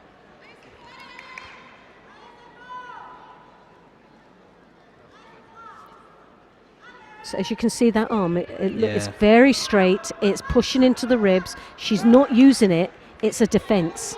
Yeah, it's because she's got that gripping pattern, like we said about with Clement Yeah. first. It's kind of the pulling through, getting high to the head, Yeah. and that's obviously where she's feeling the threat. So she's trying to counteract that with the blocking of the hip. So yeah, she's got As to be you can careful see, here. it's- She's okay, I think. Yeah, the arm's slightly bent. She's got a sleeve grip. She's pulling that Yeah. in. So she And is then doing she can- something that's active. Yeah. But when it's pushing, it looks very negative. And It's that high hand. If the Dutch girl can keep getting her hand up high, that's the danger, she'll isn't almost it? 'Cause she'll almost sheet her out here. But oh, well, I got a feeling they'll go passivity against the Dutch girl. Oh no! no, French. Oh. Shows you why Yep. I'm not referee. Do you know what I think it was? It was that arm. It was in the throwing of the Dutch girl throwing the arm over the top I think and the block. Yeah, the first drop she kind of got away with that first drop early on, and then the next attack there was maybe not as So Kim Aka wins the title of the under 48 European Open Championships here in Glasgow. The first champion. Well, let's hope we get a nice reception for Neil when he comes in here. Well, do you know, I'm looking forward to this Yeah. because do you know what? This crowd is brilliant. It's They a good are crowd as really, well. I think it's the yeah, best. I think it's the best attendance we've had for the European Open here Definitely. in the last 4 years, and I think after this it goes back out to tender, I believe. So it's going to be interesting if they get it again for the know, next cycle. and It'll be I have- nice because it's been great here. It's It has really been. good. I think it's a nice stadium. Yep, I do And as well. it accommodates having both men and women Yeah. on one day. Yeah. It can accommodate it because of the size. Yeah. And the location for it as well is easy. Yeah, But I agree. I actually think it's been one of the best spots they've had for one of our tournaments in many years. it's a You judo know, stadium, isn't it? I mean, you could put if you could get it eventually, maybe one day have a Grand Prix in here. Oh, Grand Prix in here definitely. would be brilliant. Perfect. Work perfect. It's Perfect, because great. you also from behind us, which we're not even using. Yeah. There's the seating capacity there. Yeah. So, you could imagine, couldn't you? Yeah, it would be great. It would be great. And Or even a junior world championships or Yeah, cadet some- world yeah, champion. no, it would be That would be great, nice, yeah. wouldn't it? yeah. All right, come on then, Neil. Well, he's got the crowd behind him, and that'll make him feel a bit lighter. No, it's Philip Graf. Philip Graf done very well Philip earlier in Graf, the year. I remember he's- did he not beat Mudjanov before Yes. the games? So he's And he's he's had a good day. Yeah. He's been on form. This is going to be a tough contest. So Philip Graf in the blue geef representing Germany, and we've got Neil MacDonald representing Great Britain in white. Yeah. I think Neil would have to be, because Philip's quite good on the ground as well. He'd have to be aware because Neil's not the sharpest sometimes when it gets to the deck. But he has got a good range of technical ability. His Yeah. instant touch his Ashi was amazing. I think the most important part that he has is his feel of the judo. Yes, You know, it flows, doesn't it? it? Flows, yeah, it does. Well, he's just trying to take control of this match. He's controlling. He's not getting into a battle here at this. His head's gone down, which is not a good sign. Yeah, that overhead grip is almost kind of. That's one of the problems Neil have with this guy, trying to close him down and not allowing him to flow, not allowing him to do his judo, which is He needs his probably feet the to German's plan. He'll Yes. probably be very aware that if he allows Neil to start opening up, he's going to be in trouble. So Definitely. it's a good tactic. So he's obviously done the homework on Neil, and Neil has to do his own judo. He's slowed down here. He, like you say, he needs to move. Yeah. He needs to move to throw. And that head going down Yeah, again he's caught is again. he's definitely tactically playing Neil McDonald. Yeah, he'll be quite happy to keep this fight tight and close, and hopefully he'll try and look to wear Neil down. It's literally going to be a case of him making sure he gets that open space and gets that ability to move, especially to create his reactions, because once he starts doing that and using his feet, he becomes a real threat. Well, the Germans are always produce very strong athletes, aren't they? Yeah. They're very, very Yeah. clever athletes. Yeah, they're very strong, and tactically, you know, they've got some great coaches out there working. Yes! Well, that's what you call judo. That is exactly what you can do. Yes. That is what you can do. Well, the head came up. Yeah. You watched there, the head came in. He got the. Look. That's great. That's wonderful. lovely. Excellent. There Well, you go. that's woke the crowd up. That's just pleased them. That was like the icing on the cake, wasn't it, really? Yeah, that was perfect. It's absolutely excellent judo. Well, that's what we love about Neil McDonald. Yeah, And also see, that that's he's what a he can- cheeky character as well, isn't he? That's what he can bring. That's what he can bring you to the, and he brings to the sport is that the moments of magic. You know, a moment Yes. like that where actually for the first couple of minutes of that contest, the German looked like he had his tactics right. He kept control, but one mistake, one moment, and he can throw for 10. And Definitely. someone like that makes, you know, it's what makes a sport special. Yeah. You know, and that's what we all want to kind of come and see all the time. It doesn't work like that, and we all appreciate the tactical side as well. But at Yeah. times, it's wonderful to see bits like that. Definitely. Well, it just all makes it worthwhile, doesn't it? You just think that's why you love about the sport when Yeah. you see just Oh, judo as pure love as and hate, that. love and hate. Because if it happens to you, you don't, If you're on you the don't love it as receiving end much. of it, yeah, if you- definitely. yeah, there's But a few then, times as an athlete, if that does happen to you, you do. you've got to yeah. say, well, do you know what? I got beat by the better man. Yeah, and I've Isn't been, it I've really? been done. I You think, can't argue with Ippon that. of the year last year was against me. Nihat threw me in the Grand Slam final, and I think they had awarded an Ippon of the year. I think he won it, and at the time I was like, there's nothing I could do about it. I'd rather lose that way, trying to go and I was trying to press on. He caught me with a great bit of judo. Losing on the penalties is where it's frustrating, and when you think it's controversial, that's where it gets frustrating. At least That's it. in And those sometimes moments, you always doubt yourself. yeah, What could I have done yeah, different? yeah, of course, yeah. That's But when you you come up with cannot- more questions. You cannot argue if someone just does something like that, like Yeah. what Neil McDonough sweeps the feet from under you and plants you flat on your back. Well, do you know what? That's judo. Yeah, exactly. And that's the purest of it. You'd rather go out like that than get actually being drawn to the ground and roughed up and lose on a penalty Yeah. because you just maybe didn't react or you switched off. And penalties can become subjective. When someone gets thrown like that, that's not subjective. That's flat on his back. Ippon. Yes. Yeah. Perfect. Well, we have the other bronze medal fight. This is the boy that beat Neil, isn't it? The Dutch boy. So Yes. I guess he'll be rather frustrated if he doesn't end up on the rostrum after Neil's already on there. So I'm guessing for Shard it was a repeat of the Junior European final, I believe, was it not, earlier in the day? That's right, yes. Yeah. Yeah, this Dutch boy is obviously going to be Well, coming through. They could have a few goodness. matchups over the next few years, I guess, him and Neil.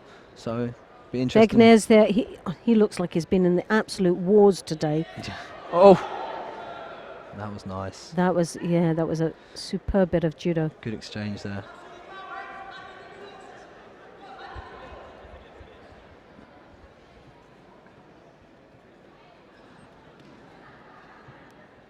You've got that right hand up there. He draws in, piling on the pressure there. He's got the hand on the belt now, but he's looking for the knee wazzer. Yeah, he must be. I'm not too sure on the French boy. I've not seen him around much. I know a few of them in the weight that was in fighting earlier in the day, but I've not seen this one much, so maybe he's a bit younger. So.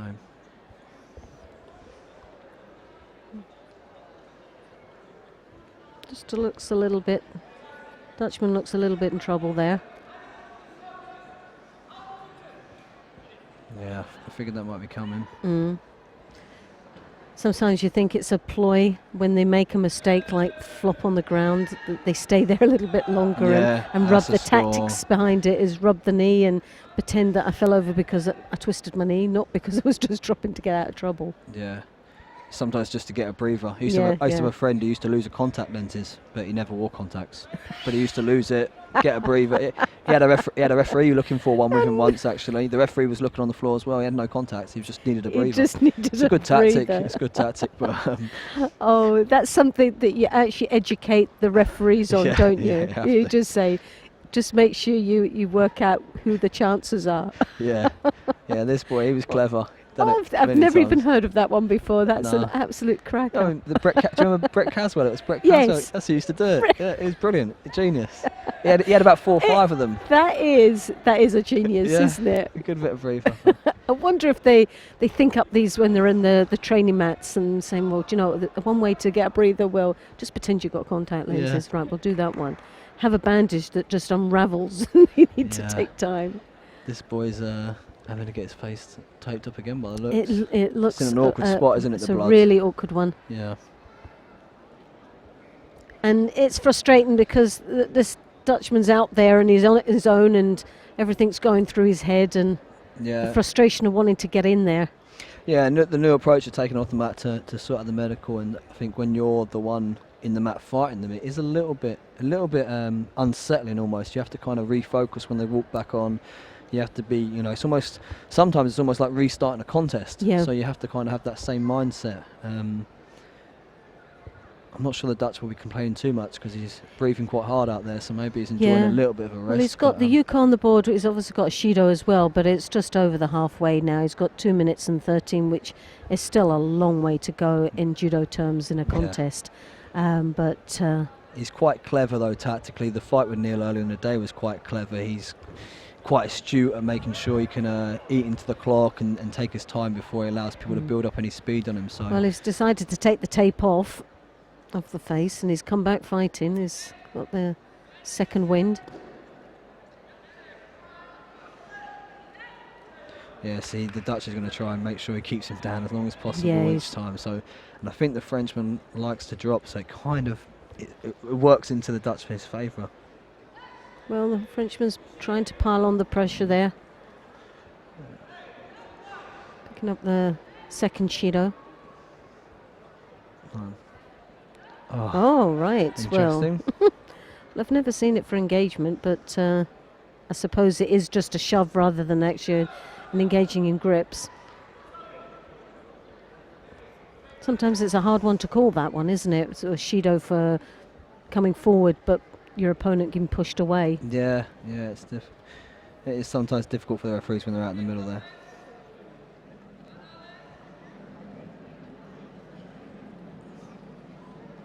See, these kind of moments just play out. Oh, it's nice lovely. side. That's good switch off the wrong side.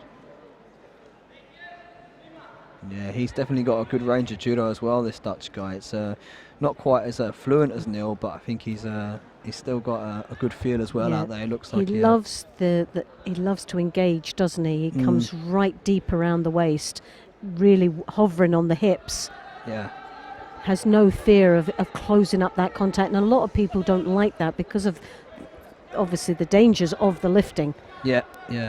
I think that's the thing as well. If you're real wrestling style, isn't it? Yeah, and if you're an athlete that engages a lot, you get more comfortable in the situation. Yes. So then when other people try and engage with you and they kind of get forced to engage because of the style you approach with, it means that you always end up being 60-40 rather than the other way around, and that's quite important and is really useful, especially if you're comfortable in that style. Mongolians are very good in that style as well, and Georgians as well. Oh yeah, it's a real wrestling type of style, they've got isn't good wrestling backgrounds. They've got good, and that's where you notice with like the Mongolians and even I noticed with the Commonwealth Games, and that you notice because obviously you won the Commonwealth Games as well, but the Indians Yeah. how strong they're becoming. Yeah, they've But got again, some- it's a wrestling background. They You have can good- see where Mhm. that's coming from. Yeah, definitely. Yeah, it's quite funny. We talk about the tour in general now, and the if you look at the Olympic Games, but even before that, you can see some of the athletes from some of the nations that have maybe been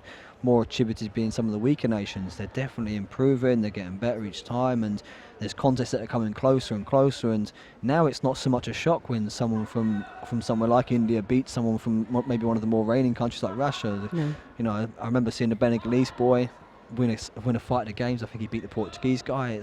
It's becoming a really close contest between everyone across the world now. I think it's just an attribution to the fact that judo just keeps growing, especially across the nations. But the world has become so much smaller that to go in from one country, like we had with Georgia, you had a Dutch girl, that Esther Stam, that was actually that's right. She fighting, fought for Georgia, and she was fighting for Georgia, but she's from the Netherlands. You also had a couple of the Netherlands that went from different countries representing the Olympic Games. It seems to be that you can't underestimate a country because you never know the background of the athlete that's actually been represented, Yeah, that's where true. they're coming from, because we've got a British girl that's actually French, isn't she? Yeah, Laura Fournier, she's from France, and So- we had obviously Alice fought for us for the games as well as. She's originally from Israel. I think her mum's English. He's had a good day as well, Dutch lad.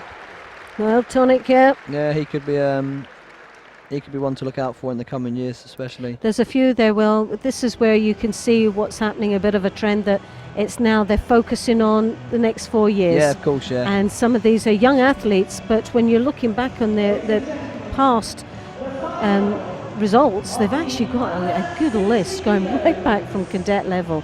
They're really working it way through at such a young age. Yeah.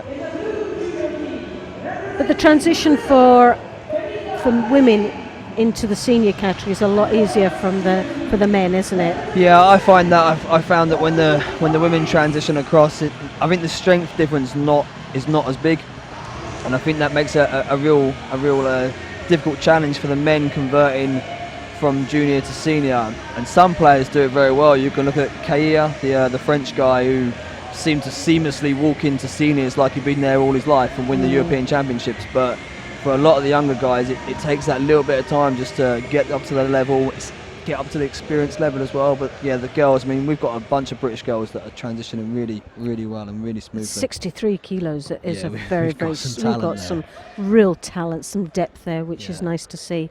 Well, now we have the final of the men's 60 kilos. Gomes, for me, he was very impressive throughout. But the Brazilians, well, his Niwaza is exceptional. And a lot of the Brazilians here today, well, it's a long way to travel, isn't it? And not want to be a contender for a medal, isn't it? So they've come with a good team. I mean, I recognise the boys in the 660s quite well, obviously, because I went out when I was out in Brazil. I've trained with a few of them. I recognise this boy as well, and they've not only got a good young team, but Brazil, they always develop a good amount of hard work in judoka. And then, like you say, the Niwas are coupled with their BJJ backgrounds. A lot of them have in their clubs. And you can see this in the judo because of the groundwork. Yeah, the really sharp. positions that they're actually getting into, they're very. Whoa, that was nice, was good aerial awareness there.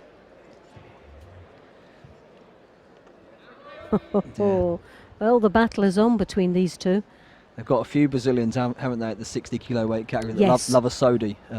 Tekabata, if I can pronounce that right, Eric, he's got a great Sodi, Kitadai Sodi. This boy's Sodi, early on trying to come with a Sodi, but the Spanish guy was quite aware and managed to evade. Tomanagi there.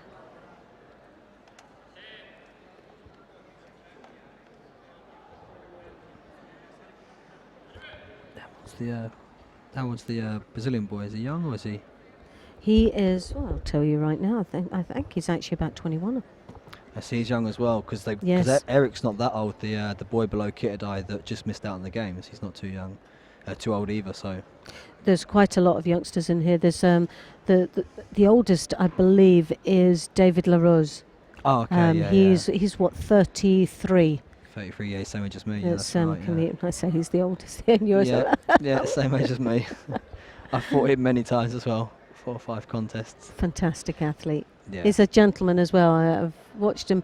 Oh, wow. Oh, there's a Neil Wow. MacDonald. That was No, a do twitch. you know what? That was lovely. Oh, he sent him out the stadium He for that one, didn't he set him up nicely for that. That was a Sent him good looking little the bit of wrong way, movement. didn't he? Yeah. I think he showed with his hip really well. I actually quite like that. It's one of the things I try and do, but I think he done it a lot better than I usually do. Nice hip. It'd be and nice then to see that twitch one behind. again. Yeah. That was a special bit of movement. So we'll just revisit that moment.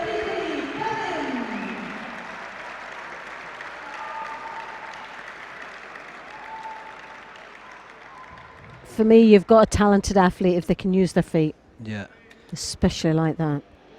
He gets Ash- such, got such great reaction out of him if you watch it again. Okay, so ladies and gentlemen, big round of applause for all our medal winners so far. We have together, Glasgow. Well, a well-deserving gold medal with that one, but Done some nice bits of judo all day. Done a lovely Oh, uranagi he's in the been first contest against fantastic. the American boy. yeah, we've followed him all day. He's been excellent. That's where the victory podium is. We're going to take our medalists over there in a few moments' time.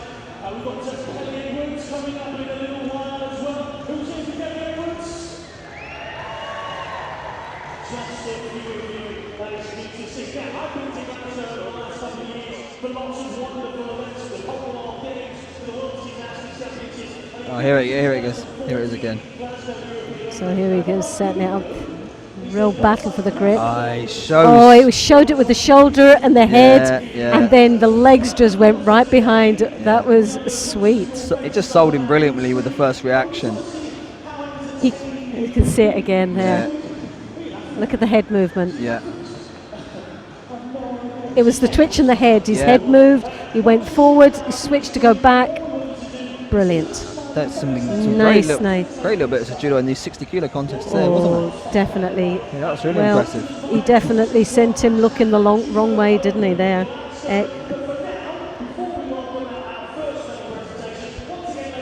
So we'll be coming up shortly with the medal presentation of the 48-kilo category. So we'll just leave you for a short moment to enjoy the celebrations, and we'll be back shortly with the women's 52-kilo.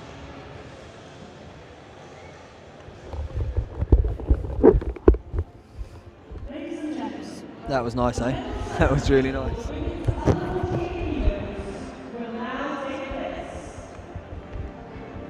It was almost good as well.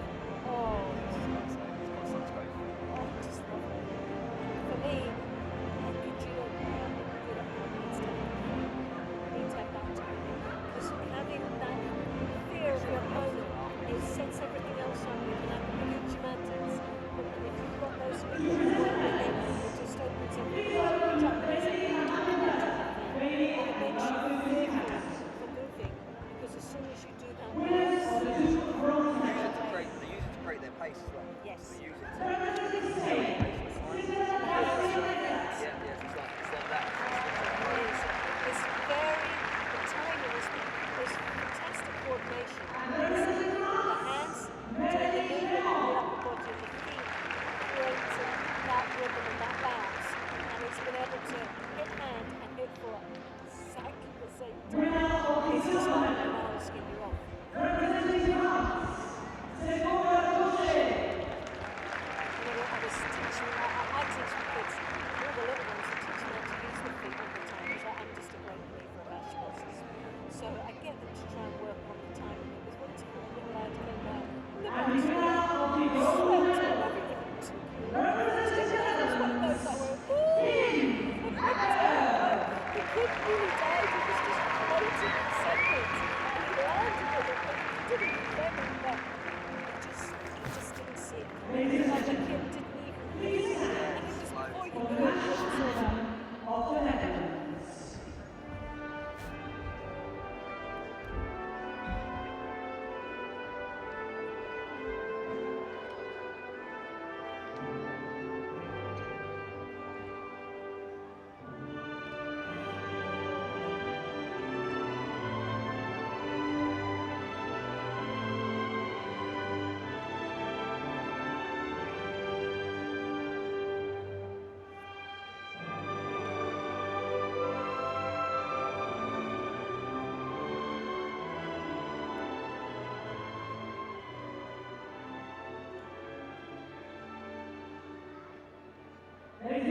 your winners of the women's under 14 kilos.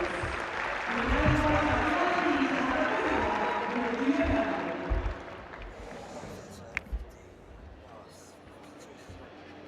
Chelsea and Chelsea did this She's got potential, that young lad. Yeah. But very impressive. I'm sort of that semi-final, got a good place in the final, giving it to Golden Scores. She just got caught over it. Which was a shame because she was looking good right through. It was just one of those things that changed. That was the girl just was a bit more cagier than her. She was going out to win it.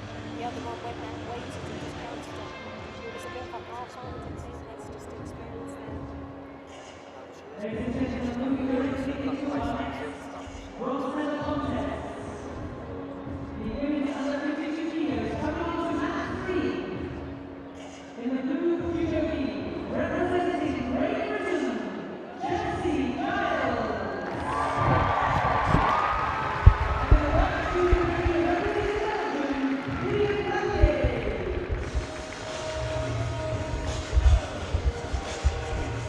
And coming on to match 2. In the blue judo gi, representing France, Annabelle Bouchard. And in the white judo gi, also from France. Well, we have now on mat number 3. We're going to follow with the mat number 3.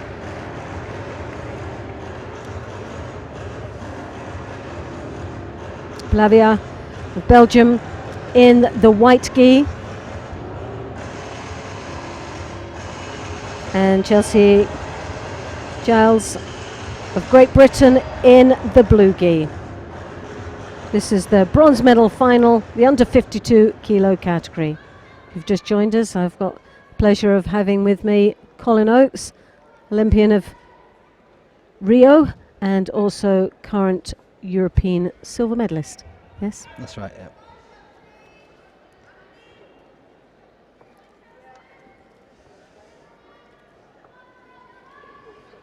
Ooh, Well, that was a great start, wasn't it? good engage first off the bat. Very. Well, it looks like the Belgian girls took a bit of a knock. Maybe she caught her nose, I think, maybe. Yeah, she looks right.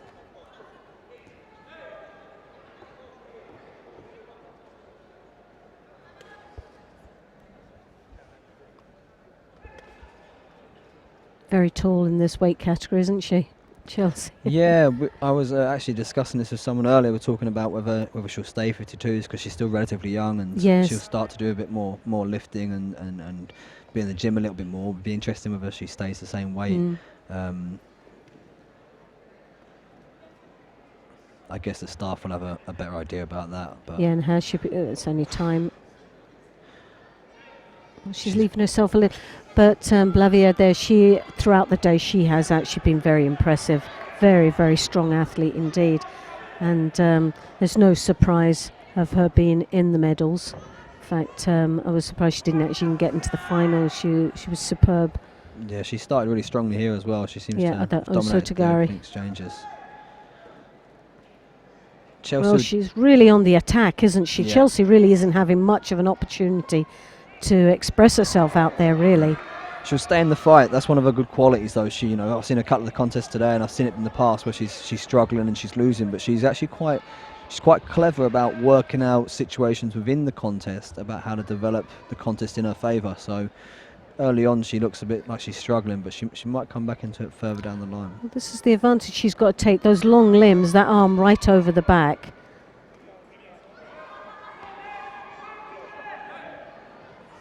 And she's on And the then arm she's here. got the arm. Whether she can secure the arm lock. Those girls are quite bendy, though. They can always seem to. Now she works there for the juji. And the long legs are digging in deep there. But the referee obviously doesn't feel like there's a follow through in it. It's starting to even up a little bit now. Could be an interesting last 2 Well, minutes. it was just, I think, the opening. She got she got caught on the cold, wasn't she? And it was a little bit of a wake up for her. And she was able to survive it, which was most important. And now she's come back and she's settled down and starting to come into this contest. And those long legs again into her Makakami. She didn't quite get the a drive, turnover. maybe. Yeah, needed more of a lift. Yeah.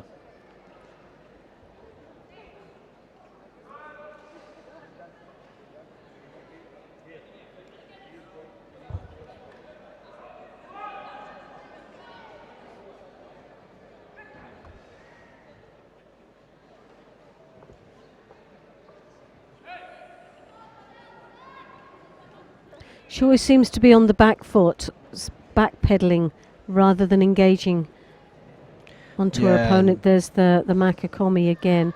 Needs to, for someone she's got such long limbs, taking that advantage of that and reaching forward lapel and throwing those arms in and getting in deep and getting those legs hooked in could be an advantage to Chelsea. Yeah, utilising your key strengths is something that's hard to pinpoint at an early age as well. Realising like her range could be a great advantage is one of those things that's a challenge in creating the power off the long limbs, because the long limbs obviously start off being very, very weak because they're so long, and then it's the muscle mass that's built on it to be able to generate the power through it. Yeah. But it's like an awkwardness, isn't it, for her? She's very awkward against her opponent. She's got those long limbs. There is a fear that she can come from a different arrangement, but just lost as she tried to execute there a counter.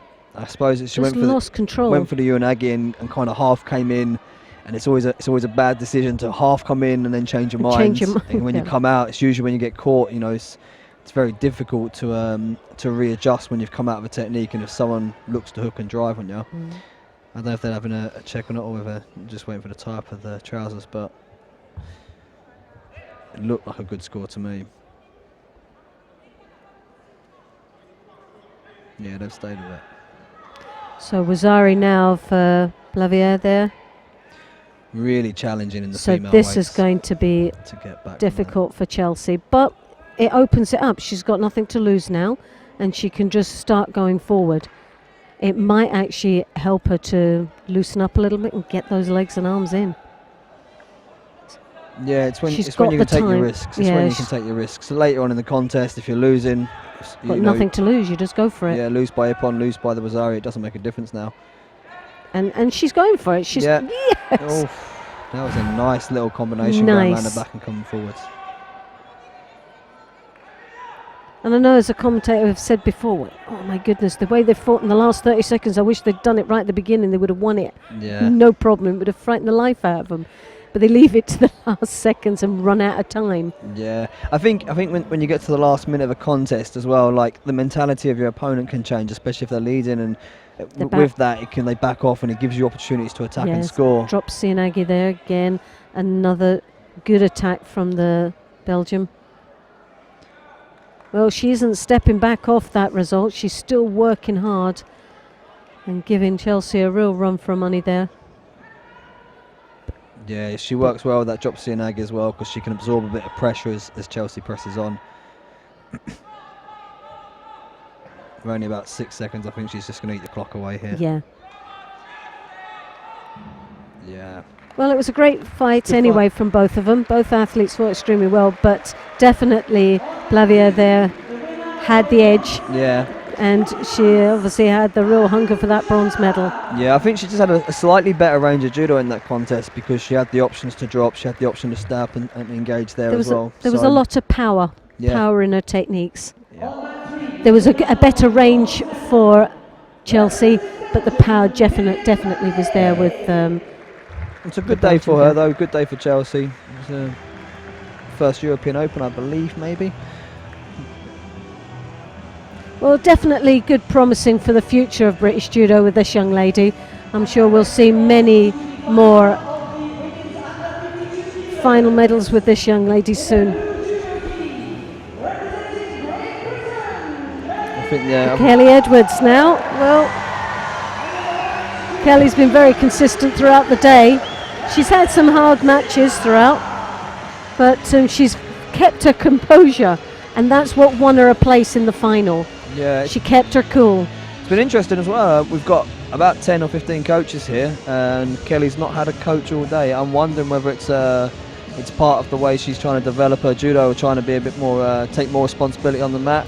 So sometimes not having a coach in a chair, you can kind of teach yourself how to work under circumstances where you have to rely on yourself solely. And Yes. I'm guessing that must be the case. It can't be just someone's forgetting to be in the chair. There must be a certain tactic attached to what she's doing here today. Mm.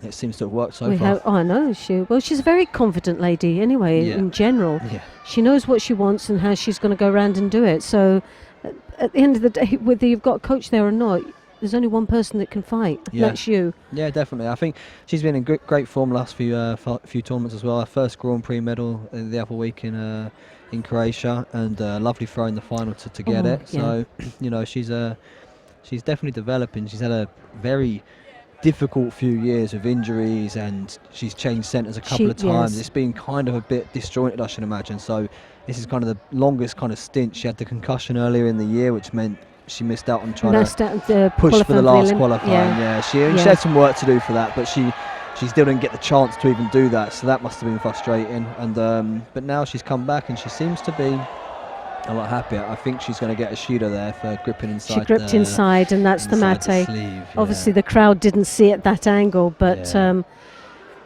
we have silver here from Brazil, all the way from Brazil, in the final here with Kelly Edwards of Great Britain in the blue. Yeah, of course, the Brazilian's looking to do the double over the British girls today, because she beat Chelsea in the semi, of course. So yes, she's looking to do the double. I guess that kind of gives her a bit of motivation. Well, that was a nice deep grip. She just stopped short and didn't get that full rotation. If she'd continued with the rotation, do you think they would have given it? No, I think they're going to give it anyway. I'm pretty certain that was a Yuko. Yeah, it looks like they've given the Yuko. Yeah. So we've got a Yuko now on the board for silver. It's that deep left grip from the Brazilian. That's the quite danger. Dangerous, yeah, definitely. Now, when we were talking about Chelsea, same type of body composition there, those long arms. And she used somewhere that Chelsea could look and see where the advantages could be for the type of fighter that she is. Yeah, definitely. And I think the Brazilian's quite clever, because not so much there. That was nice. Do you know what? That was very close to Vipon. Yeah, I was going to say the Brazilian was being quite clever, because she kind of was using the lapel to keep the space. That's it. It was a drop Sianagi into the Ippon. It looked good from here. She walked straight onto that, didn't she?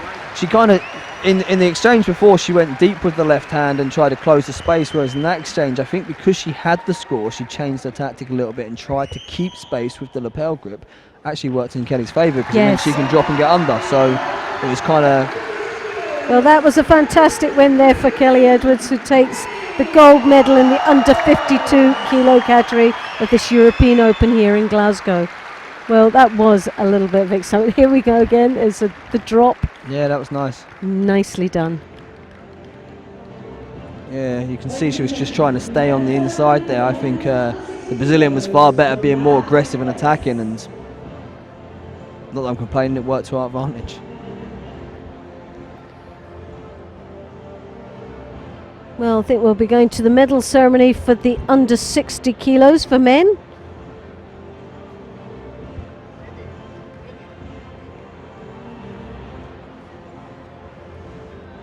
So while we enjoy the celebrations, we'll leave you for a few moments, and we'll be back to watch the men's 66 kilo category.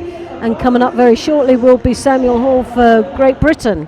So that'll be a very interesting match. Yeah, he's got a tough contest, so that. Very, the very French tough guy indeed. I know quite well. He's left, and it's going to be difficult, but Sam's fighting really well. And he was very unlucky in not to get into the final. Yeah, the LaRose was, missed the hold down opportunity, unfortunately. Yeah.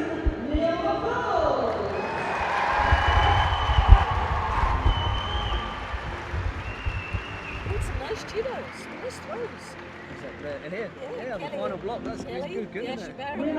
It's nice to be able to talk about. It's really like nothing's happening. Trying to make it up while you're That's right. It's right. Sometimes you're watching it, aren't you? And you're like, watching paint dry. Just say, to make that engaging, that exciting. Things about them back then. And of course you can't remember there's somebody's granny out there. It's someone's mum's watching and you just don't want to go, do you know what, this is like watching paint dry. You want to say it. It's funny though, sometimes Neil does do that, and Neil just says it as a good idea.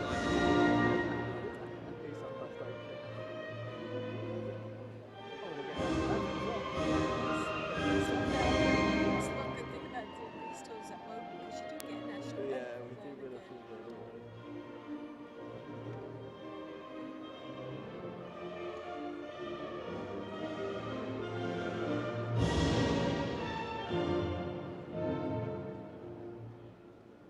Ladies and gentlemen, your winners of the men's under 60 kilos. We now invite our VIP, Dan Rudiger, with the Judo family.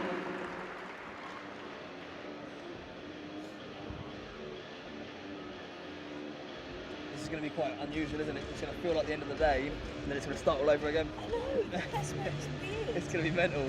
They do it at Junior European Cups quite a lot. Yes. Junior European Cups do it. They fight the tournament and they fight the next stage of the I tournament. think that's good. I think it is good. Yeah. I think otherwise what you end up happening is you get a lot of people, the crowd all end up going. Yeah. And where now they've got to stay because there's another block to watch. What's also good though is finishing the final block, and then there's people that don't want to stay for the later section. You know? Whereas if you've got to sit there and then there's no one you want to watch in the next block, you've got to wait for the final. You've got a bit like, or if you know your players on later, because I reckon the crowd will get. Because what happened is some people come in a bit later because they were coming in to watch the heavyweights. My concern is sometimes is that you get less people engaging in the heavyweights. You end up having less balls on seats. Well, 81s and 90s is usually a really good way to watch as well. 100s can. But it's a hit and miss because sometimes you get fantastic heavyweight finals. Like, sometimes feels great to watch, isn't it? Everyone talks about Teddy Ryan, but sometimes I think it's actually quite boring to watch. When I've actually followed it, it's boring. Yeah, sometimes It's just it's a superstar. yeah, it is. Everyone loves it. Yeah. It's Teddy. And a lot of times it's not even his fault either.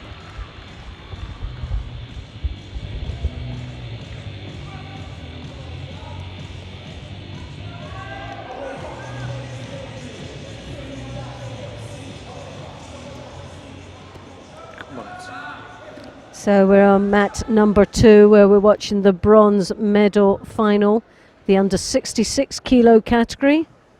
Delighted to say we've got Samuel Hall of Great Britain in the white gi, and he's up against Mariac of France, Alexander Mariac in the blue. Yeah, tricky contest. Merritt's left-hander, strong fighter. The French have got, they've got to find a new option at 66s over the next kind of 3 or 4 years, because obviously Yes. I believe Corval's changing weights. I think he's going to 73s, and LaRose is getting a little bit older, although he's in the final here, so he still keeps going. He still keeps going, yeah, and he was a real contender for the last Olympic Games, wasn't he? So there's also I've heard another rumour that Kair may move up to 66s as well, so that kind of opens the pool there for a few players to kind of try and take the 66 kilo spot, because so it's a real jostle here, isn't it? And so these French guys, it's kind of important for someone like Mariac to try and get a result on the border here early, and to try and put his name in the hat for being the next French player they develop. But France have always developed very good lightweights, 60s and 66s. There's always been a real history of strength in these weight categories for so many years now. Yeah. Interesting here. I'm almost certain Mariac is left-handed, but he's fighting. He's fighting right-handed. I'm wondering if that's a tactic, or whether it's my memory's not going because I'm getting a bit old and I'm confusing him. But early on, he's gone high head. Yeah. Well, he did that in the first match, and I thought he was left-handed. And then when he went right, and I thought, did I just get that wrong? But no, he did switch. He's switching it up. But he looks as strong on the left as he does on the right. Yeah. because there he's Oh, on it the was sleep. good, yeah. good feet Oh, the there, arms on the nice. arm. Oh, that was He's in lovely. trouble. But he actually elevated him up and then brought him back down into the So position. nice. He really manoeuvred him nicely into the niwaza there. Yeah, that was good That was a control. nice bit of judo and a lot of good control. They gave him the Rosari for it almost. I'm not sure if it had gone to the arm lock before he finished the technique or not, but they seem to have decided it was a Rosari.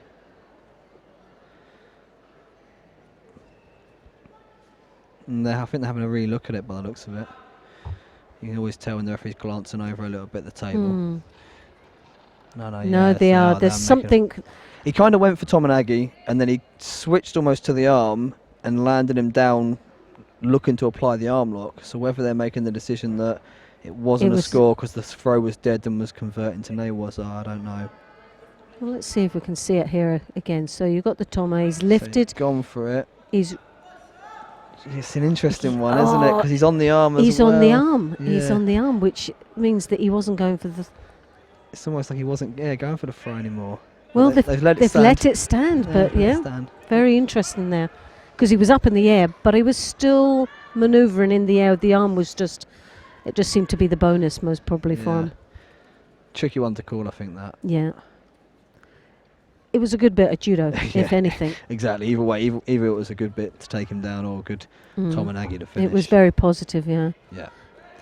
Yeah, and I guess that's one of the important things is trying to promote the positive Yeah, judo. yeah. So, you go with the score, don't you? And I suppose you don't get a reward for trying the arm lock, but unless you get a completion of it. Yeah. But to manoeuvre someone in the way that, the fashion that he did, Yeah. was an excellent bit of work. He's gone for that Tominagi just a couple He's too many times. He's and kind of overusing it a bit. He could have got Shido there, but he's got to be very careful now, isn't he? yeah. And Sam's got a good engine on him. He'll keep coming. He'll keep pressing forwards, and he'll keep asking questions. And Sumigesh there, and Yeah. he very nicely executed once more. yeah, that was Seems to be because he's going on to him all the time. Yeah. He's actually falling into the trap, Yeah. isn't he? It's kind of Sam's style. He likes to press on, and when he presses on, he's looking for a reaction to try and get the Sodi to come backwards, or to maybe get his own. Here's the Sodi come through. Oh. Yeah, I'm glad he did it that time. It made me justified what I was saying. But yeah, so he likes that style of pressing, and Now he looks like he's. Oh, he's had a good couple of Newaza wins today. So the French guy's got to good. be aware when he's down there, because Sam's. that was some good looking awareness sharp. down in the Niwaza. Yeah. But he'll keep pressing on. He's a. He's a wee tank, isn't yeah, he? he's He a does. bit. He's almost stubborn in the head. Like he'll you say, keep he's got a showing- very good engine. He just keeps working. He's tanking his way through there. And once more, he's engaging into his opponent. Yeah. There's no fear whatsoever. Yeah, I mean he's a positive judo player himself. He looks to press on and looks to try and create opportunities to score, and it's a nice approach for a young player to be like that. Well, it's still a learning curve, isn't Yeah, it? of course, exactly. Every match is a bonus, and it's only adding to his repertoire and things that he's doing and experiment. And sometimes you've got to be gutsy enough to experiment out here. Yeah, it's one thing that's really tough to do, because we talk about wanting to win medals and wanting to be on the rostrum, but sometimes it's just as important to develop your judo and use some of these contests and these days to do that. It's just you kind of sometimes sacrifice that development because you want to be on the rostrum, and it means you don't learn as much. That's it, and you're not. And sometimes you're holding yourself back because you'll never know if it works or not because Yeah. you're not trying it. Yeah, definitely. You're playing safe all the time, and a safe player will never develop. They Yeah. will just continue doing it and getting better at what they do. And the Frenchman trying to go for, I think, the Akimoto roll there, but Sam was quite aware to stop it and block it. Well, he's got a minute left in this contest. His pace seems to be the same. He looks to me he's like in the first gear. Yeah. He needs now, he's got this minute. He needs to maybe go into second, third gear. He's got nothing to lose. He's a Wazari down. He's got the abilities. He's capable of throwing. Yeah. Now the Frenchman's going to close down. Yeah, he's definitely. I mean, he's got 3 Shidos he can take. He's going to take one here for the he's drop. going to almost close certainly. and drop, and where there could have been a possible opening with a minute plus. Yeah, now the Frenchman's going to shut this fight he's down gonna as much shut as he it down, can. yeah. Sumigesh there again. Yeah. And he's right to do so. He's earned his Wasari early on, so he's kind of, tactically, that's what you've got to do as an athlete. Exactly, yeah. He's got his score. He's done a lot of work to get to where he is right now, and he's just going to secure it. Yeah, I mean, that's the thing. Sometimes as a public, we kind of... That's a nice bit of... it's called Mate. That was nice as well. Well, 40 seconds left. We can still say there's time.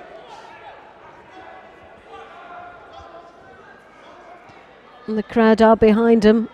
Really want to see that. No one's writing him off yet. He's caught him again with it. It's what's going to happen as he presses on. As he presses on, he's going to he's coming on to the attacks now. He's actually fallen into the trap. Yeah. As we said in the previous fight, though, if you're losing, you might as well press on. You might as well try and ask the question and hope he makes a mistake. And the French boy's a little bit more experienced and just been quite clever in feeling the pressure and getting underneath him. Well, 12 seconds to go. Like you say, the Frenchman is a very experienced, and he's played a very technical but very tactical fight here. Yeah, he's just played it right to his strengths, and he's used the strengths of Samuel Hall to accelerate that on the scoring. I mean, yeah, he's a young fighter still, but he's fought at this level a lot more than Sam already. That was a lovely Tomo, yeah. And onto the arm, you see, he's got that combination all day long, and that creates a real threat the whole time. Sutemi was it's a shame. very, very good indeed. Well, a well-deserving bronze medal there goes to France. Yeah. And yes, Samuel will be disappointed in that, but based on his performance, he can't definitely be disappointed in his performance overall. He's had a great day. Yeah, fantastic win against the Brazilian boy, Kargin. I think the Brazilian boy beat him recently, so he got a win back on him, and the boy was junior world bronze last year. So there's a lot he can take from this competition to move forward now. Yeah, a lot of positives, and and we wish him the best of luck. So Samuel Hall from Great Britain takes a 5th place, and he can keep his head up high. He's done extremely well. Yeah, definitely. Now, the one I'm looking forward to is this next final. David LaRose, can he pull it out? As we can say, the veteran? It's amazing. Let's not call him a veteran because he's the same age as me. I know. But he's the veteran here compared to all the youngsters. But you've got to admire him because he did take a break, didn't he? No, he was injured. Was it an injury? Yeah, Europeans in Marseille or Montpellier, I can't remember which one. The Europeans, he injured his knee in the quarter-final, tore his ACL. He won the semi-final. He lost in the final to Corval, and then he was out for 9 months. And then he came back, and I believe he came back, and it was him and Corval, but Corval just kept getting the better results, and he didn't seem as good as he was before he left. He'd won that double back-to-back Paris Grand Slam. He won back-to-back. He had an amazing year, didn't he? Yeah, he was really in some really fantastic form, and he didn't seem quite as sharp when he came back. And even out here today, he's done some lovely judo, but it's not quite 100% sharp as when I'm looking at him. So his second match, he was very much like that. It looked as if he was struggling. He really looked like he was struggling. Yeah, he didn't have that spark. Yeah.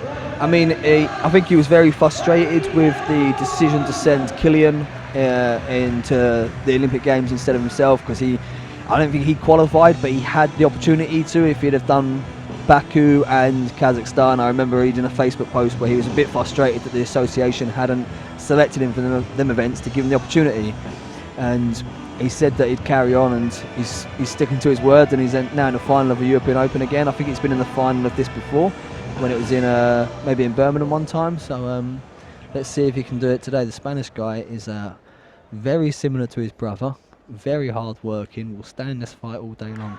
Oh, well, he's had some tasks out there, and that's definitely shone through. Real staying power. So we've Spain in the blue gi, and you've got France in white.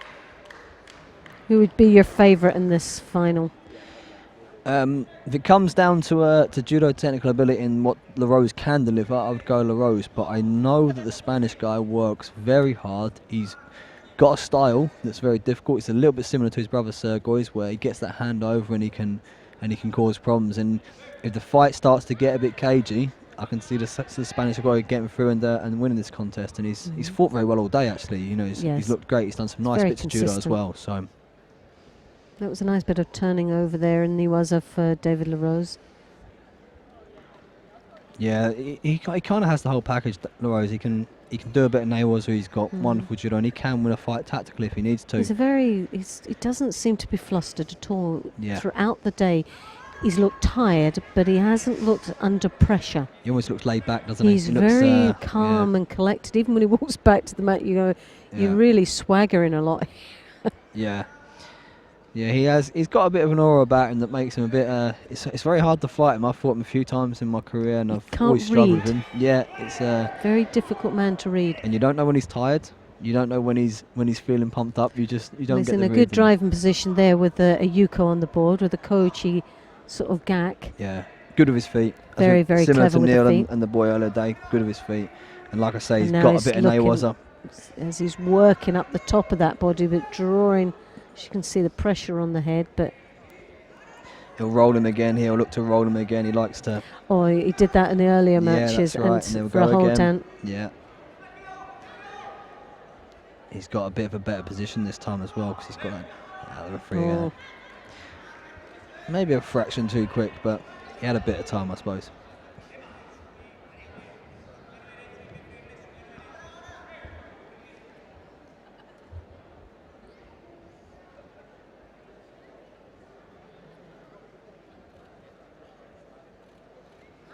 Yeah, so here he goes deep. The Yes, Spanish guy is great when he gets through, and he's.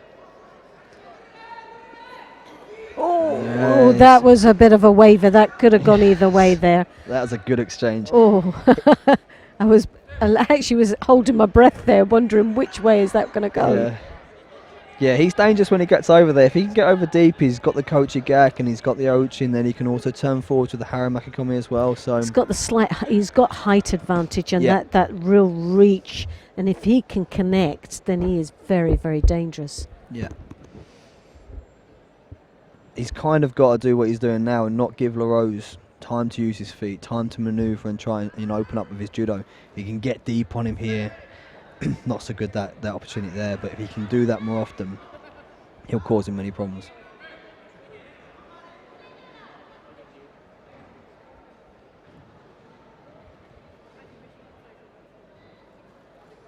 There's he'll go again. That's it, guard. And there's a different option. Working into the knees. He's trying to draw off that shoulder. Nice little roll. Nice roll there. Can he secure it? Well, 2 minutes and 10 seconds left in this contest. Yeah, I think the pattern of this fight's kind of set. I think LaRose will be quite happy to defend that Yuko. And He's just keeping his distance enough and just keeping that lead. And like you said, there's no Shidos on the board either, so yeah. Yeah, you see, he's gonna try and dominate some of the gripping and just make sure that hand doesn't come over. just Still keep on the it, yeah. sleeve, he's keeping keeping the it. sleeve. Yeah, it's Tactically, clever. he's It's very, clever. very clever. He's just doing what he needs to do now. Yeah. Now putting a Yes. flurry of attacks again. A very clever There you and go. wise decision to do when he's defending for that little bit of time. Yeah, I think that exchange The there is quite Sangaku telling. turnover actually. there and trying to. He's caught up with that shoulder. I think this is more a bit of time wasting. I don't think Yeah, he's that yeah. confident about getting from here. I don't think he really wants to rush it, does he? Really? Nah. He does a nice top Sangaku, comes from the top sometimes and gets Sangaku from there, but I'm pretty certain he's Well, just, he's busy and he's yeah. looking active. He knows what he's going for, and the fact that everyone that knows David LaRose will know that he has actually got some good judo in Niwaza. Yeah, His Niwaza's strong, really so you helpful. wouldn't and that's helpful because Especially you to tell the know referee. that they're capable of doing Yeah. something. And does a referee want to stop that, Yeah, knowing that he is very positive in general in the groundwork? yeah. Mikos Ongvari, he always had about an extra minute and a half than anyone else because everyone knew how good he was. So No, and sort of- it kind of He's setting it up, but he was positive and he was. You earn that reputation. It's quite Yes. important to it. I spent a lot of time trying to progress my Niwaza, and I started to become, quite strong in that area, and I found referees always gave me more time because they knew I was going to be progressive and I knew I was going to try and get something. I mean, this has been what, a minute 15. This is Yeah, kind it's of good. a That's wonderful it. display of Nawaza. And it's very active. It's very Yeah. proactive. He's literally just won the fight by keeping him moving, keeping pressing, keeping looking for And something. it looks like he's got the. I don't know if he's got the shimiwaza. It's not going to matter. Doesn't this matter time. anyway. Yeah. Well, that was a great win, very convincing win. 2 Yukos. David LaRose takes the final and the title of European Open here in Glasgow in the under 66 kilo category. He was my favourite at the start of the day to win it. Obviously, he was the number 1 seed, so it's easy to pick him as the favourite. Yeah. But just with what he's done in the past and what he can deliver, and he's obviously just gone well, and delivered that he's today. Spaniard's had a great day, hasn't he? Today he's fought well, and it was a good display of judo here in this final. Yeah, he's just up against a better man. Yeah, he done well today. He beat a couple of good boys as well. The Brazilian boys he beat earlier in the day were no slouches either. Some good fighters from Brazil out here. So he's going to be pleased with his day. He'll be disappointed now, obviously, because no one likes to lose a final. But what's good for this crowd, there has been some excellent judo. It's really good PR for judo, isn't it, here? Yeah. I mean, definitely. I mean, it's like I think I said earlier. It's one of the biggest attendances we've ever had here at the Glasgow European Open. It's really refreshing, and it's been a good atmosphere from the crowd. And the judo has delivered and kind of rewarded them with their praise and their adulation they've been given out. So it's nice to see. What's been good we've had some real major tournaments. We've had like the Olympic Games in 2012, and we had the Commonwealth Games in 2014, and we've had a sequence of these events every year for the past 5 years. Do you think that our spectators are becoming much more judo knowledgeable?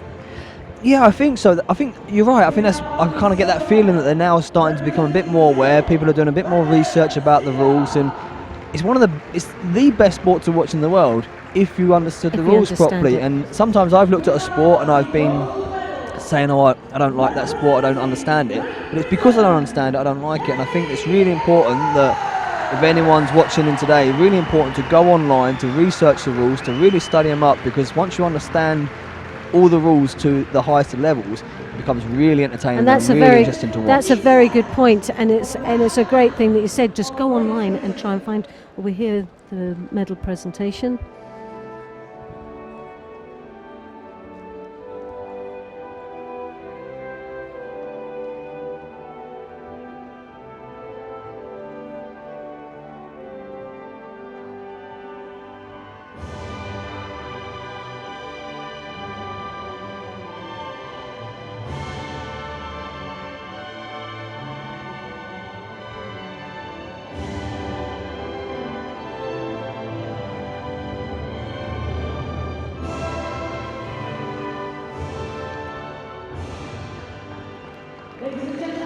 Well, that was nice to hear the national anthem for Great Britain. Yep.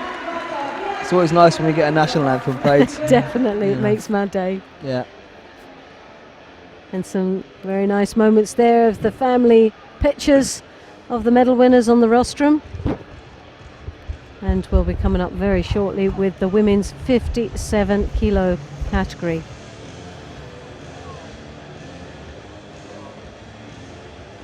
To get a picture for Bruno. Gives the thumbs up. There you go, thank you, chaps. Seven's next. Seven's next.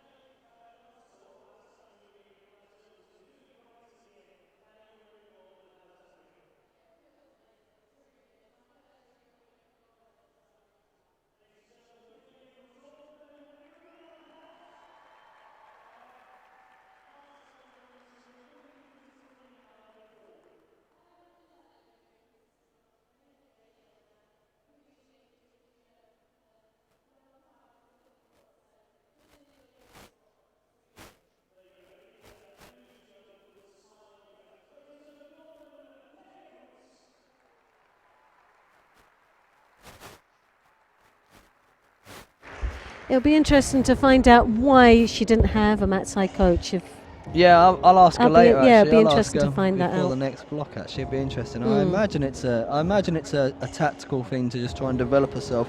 She talked to me recently, and I think there was an article out about it recently where she was talking about just enjoying doing her judo, which Yes, meant she's been able to relax and actually deliver her judo when she's been fighting in the middle. Whereas sometimes she felt she's getting too nervous and too uptight, and actually that's caused her to seize up when she's fighting. But it's working very well for her. And, going into the next cycle, she's still quite young, Kelly. She's been around a long time, and you forget she's still quite young. and you do. know? You don't realise how young she is because Yeah. you have seen her on the circuit for a long, long time. Yeah, she's definitely got another 4 years in her, and let's hope that Tokyo's not beyond her reach and she can qualify and get herself to another games. From her first game she went to, she was probably a bit young, and it was in London, and maybe it wasn't quite. She got an awful draw. She had the Japanese fight her first fight. But again, it's all experience, Yeah. isn't it? And if you're able to take events like that and put it under your belt and say that's a bit of experience I've gained for the next one, and so Yeah. on, then that's good. It's sometimes when athletes put far too much pressure on themselves to achieve things that are beyond their ability at that particular time, or they've been built up to the expectations have been built up so much for them to be unable to deliver. Yeah. And that's the problem. It can be a challenge. It's having your goals set at a level that are achievable. Yeah, definitely. Well, here we have the bronze medal final. Bergstra of Netherlands in the white and Lison of Germany in the blue. Yeah, I watched the German earlier in the day. She's got some nice judo. She's if she keeps doing what she was doing earlier, she likes to hook in with Ouchi and Uchimata and mix up between the two. Yeah, there we go. So she combines them both very well because she gives you the action reaction both directions. Very the Germans popular are very nowadays. good with the Uchimata, the hooking in with the Ouchi and then Yeah. elevating the leg up. The flexibility that they have is... Yeah, it's almost a set style that they seem to work with. You see the ones at 70s. Hungarians are exactly the same. Very, set very style. similar. Set style. Yeah. Very, very similar. It's a good way of approaching things, I suppose, because it must make coaching them very easy because you work with a group of athletes. If you give them this similar style that you can work with, it means that you don't have to, everyone understands the score, everyone understands how they're meant to get the reaction, and it's probably quite a good way of building a base of athletes. Good Kosota there. Following it into the Niwaza. What you see, though, is the body types where you've got the Dutch, a very tall, long-limbed majority of them, and you've also got the Germans. Exactly, they're just a little bit. They're tall, they're long-limbed, but they're stockier. Yeah, they're a bit stockier. Yeah. And the Hungarians are very, very similar to the German look. Yeah. But their style of judo are very similar. Yeah. Throwing the arm over deep, drawing the head in, hooking in with the Ouchi-gari and leaving their options there for the Uchimata. And it's the Uchimata that is the most dominant throw. Yeah. And it's a lovely combination that they do. Yeah, it's nice judo to watch, isn't it? It's lovely. That upright judo, it's sometimes a bit easier to watch. You can hear Dutch has got a nice Uchimata nice as well Uchimata. left, hasn't she?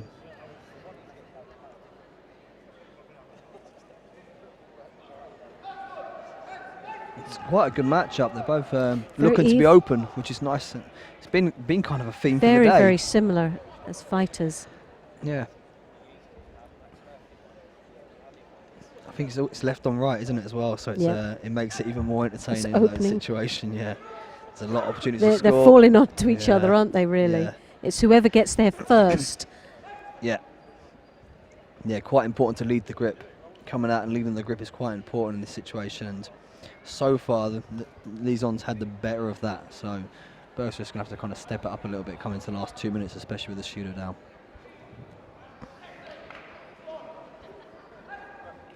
Well, Bergstra there, following on to her, engaging first. She's got a good grip, but she just hesitates slightly.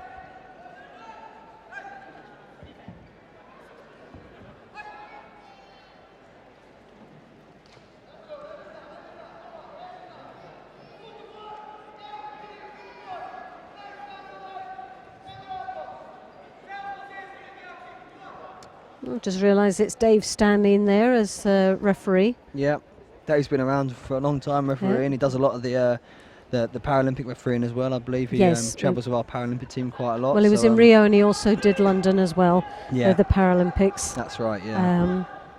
Very knowledgeable referee.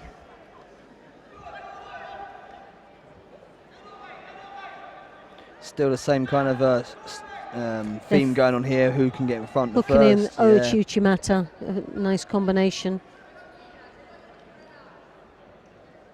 I feel like the Dutch is Bergstra's gonna have to take a little bit of a risk soon, because coming into the last minute, if she keeps it the same way, I can see it ending out with the Judo loss. So I think she's going to have to really start to And that's a small step margin up. that Yeah, you would be kicking yourself if you didn't.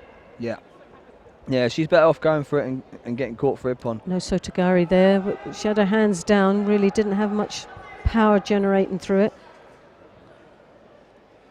German there with a nice grip over the back, holding on to that sleeve, controlling well. Trying to set the Uchimata there, combination again. That looked very strong. That looked really threatening there. Yeah, I think she's going from the lapel a bit more than the sleeve though, so it kind of stops the rotation as much. Well, that was a little. Oh, that will could be a even it Shido. up. Oh, Dave. Dave's been very generous there.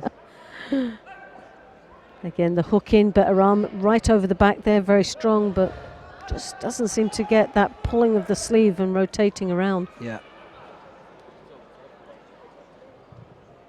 Bergstra just needs to press on now with 20 to go. She's got to take a chance. She's got to go for it, hasn't she? Yeah. Well, holding your hand up, dear, doesn't do it. I think she was trying to point out the two sides, but Yeah. Nizon was attacking. So Problem is that what athletes don't realise that you can't tell a referee how to do their job. no, it makes them a little bit stubborn as well. I think It they makes them a just little dig the bit heels stubborn. in. Yeah. Oh, that was- goodness! Now that. Well, she went for the risk. She took a risk, Yes. and unfortunately, she just ran out of time to apply the flying juji. But yeah, she came up with something new at the end there. But she'll be Showed the frustrated with height. that. Oh yeah, She'll be frustrated with a shooting. very small margin to be losing by, Yeah. but and like what we were saying earlier on, sometimes you'd rather go out with a Nippon than something of a small margin.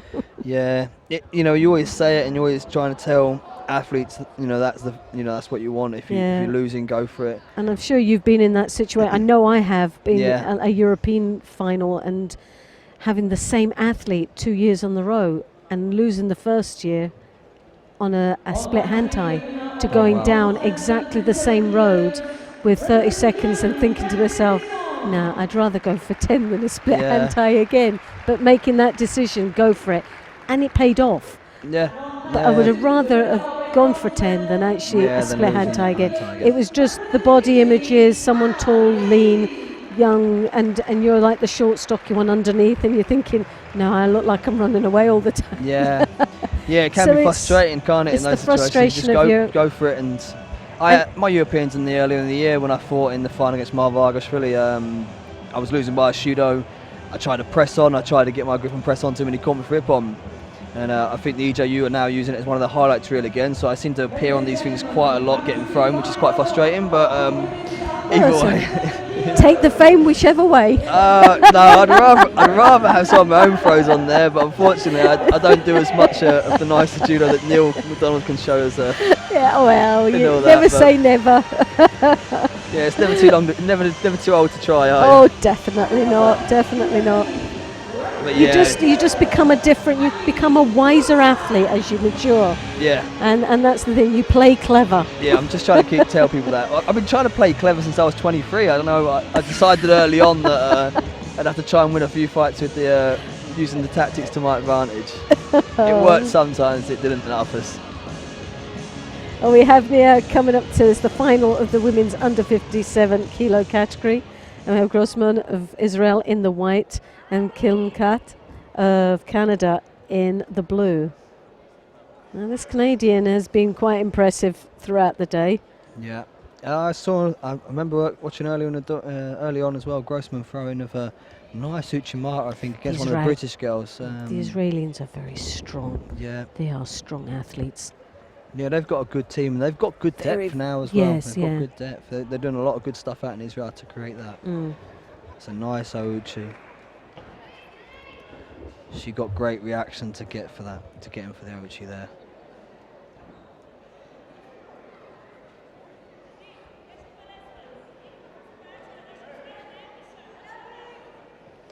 This is a good example where the Canadian girl looks like she's comfortable in the final. She's happy to open up very early. Yeah, And she looks very powerful as well. Yeah. Very strong approach.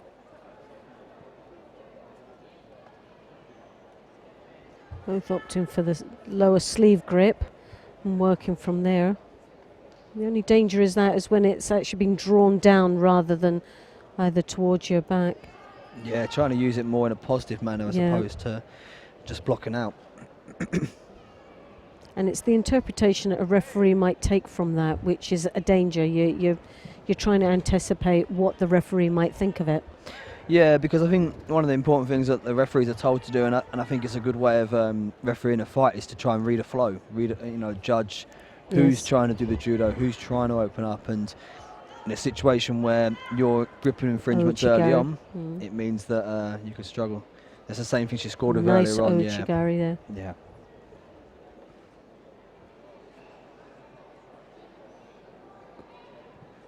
She actually reminds me of Ronda Rousey when she used to compete, the Canadian. In look or style?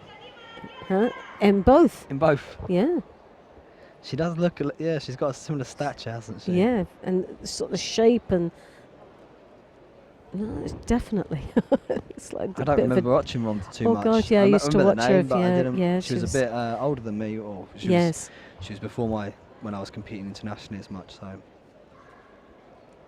Oh, she was a fighter. There was no doubt about it. It was very yeah, similar she's here. gone on to prove that a little bit, hasn't she? Okay, yes.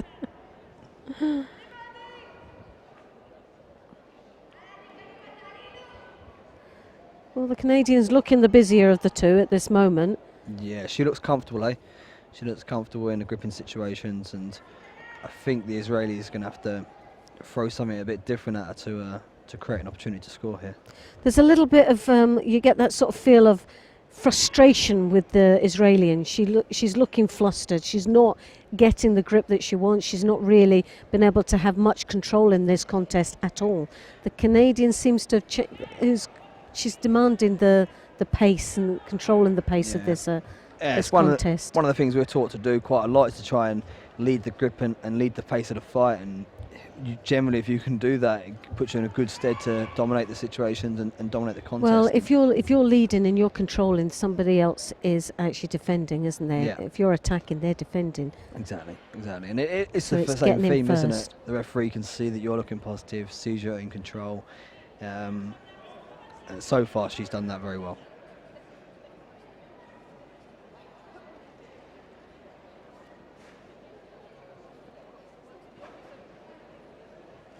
Some great grip in there as well. Yeah, it's getting to that part of the fight where the Canadian's going to probably be quite tactical now and try and keep things safe.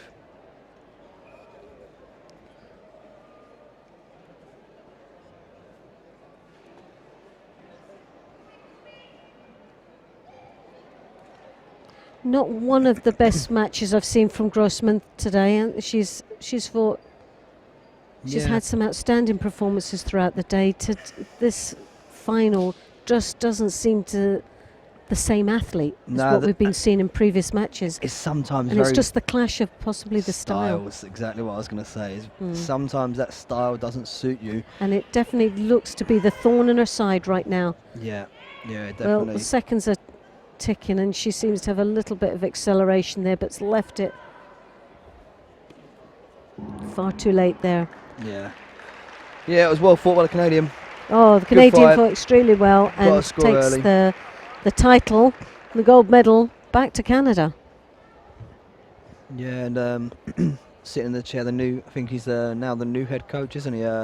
Michel Almeida. He's a Portuguese guy that's working in Canada now because Nick Gill's moved on to a CEO position, hasn't he? So Has he really? I didn't yeah, realise he was that. appointed No. CEO the other day, so now he's got the coaching teams, I think, going to be mainly led by Michelle, and then you have Sasha Makadovic, if I pronounced that right, Canadian boy. I used to fight in my weight. He's the women's coach, so they've got quite a good team there with Nick at the top, and Almeida's a really good coach. Did a lot of good things in Portugal, but I think he struggled with some of the funding side of things out there. So he moved to Canada, and now they've got a strong team. It could be an interesting 4 years for Canada, because I believe they centralised not long ago, similar to us, and I think they've got another good batch of players and a good bit of depth as well. So It'll be interesting to see how they progress. Yeah. The one thing we do know, and we'll have to anticipate, is that obviously it's in Japan.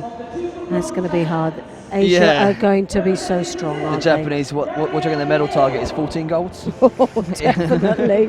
It's going to be around there, isn't it? Definitely. I don't think they're going to be messing about, are they? Expectations are going to be And we know high. we've seen World Championships there in Tokyo, and we saw how successful they were. Yeah. And they seem to thrive. And then not only that, you've got the other countries that knock on the doorstep of them. Yeah. You've got the other Asian countries.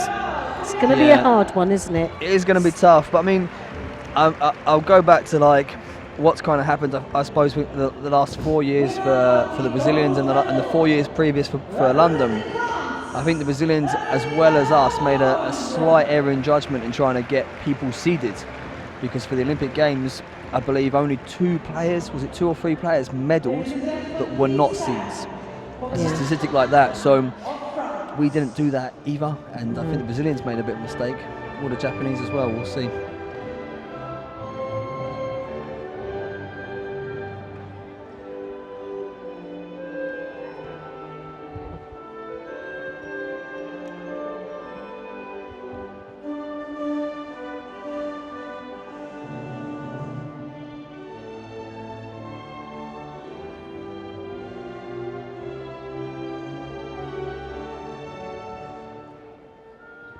Ladies and gentlemen, your winners of the men's under 66 kilos.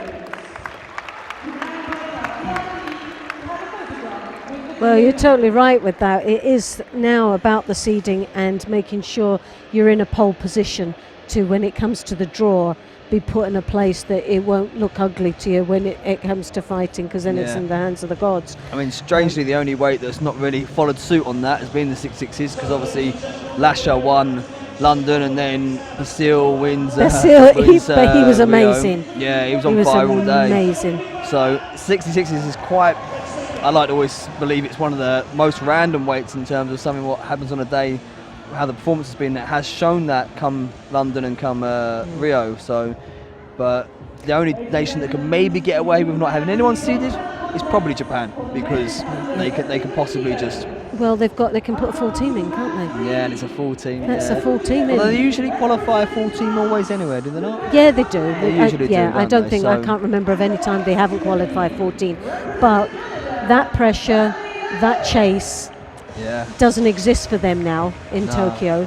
It's So gonna they be very can pick and interesting. choose their events in prepreration. Are they It's still all gonna go off about the trials? preparation. Are they still just going to go off the trials? I wonder. That's going to be interesting, isn't it? You know, so First past the post? Yeah. I don't know. I they, don't know. They tend to do that, don't they? They do. Yeah, They do. so But do you know what? It's worked for it them. works, yeah. Of It's course. I worked mean, for you win.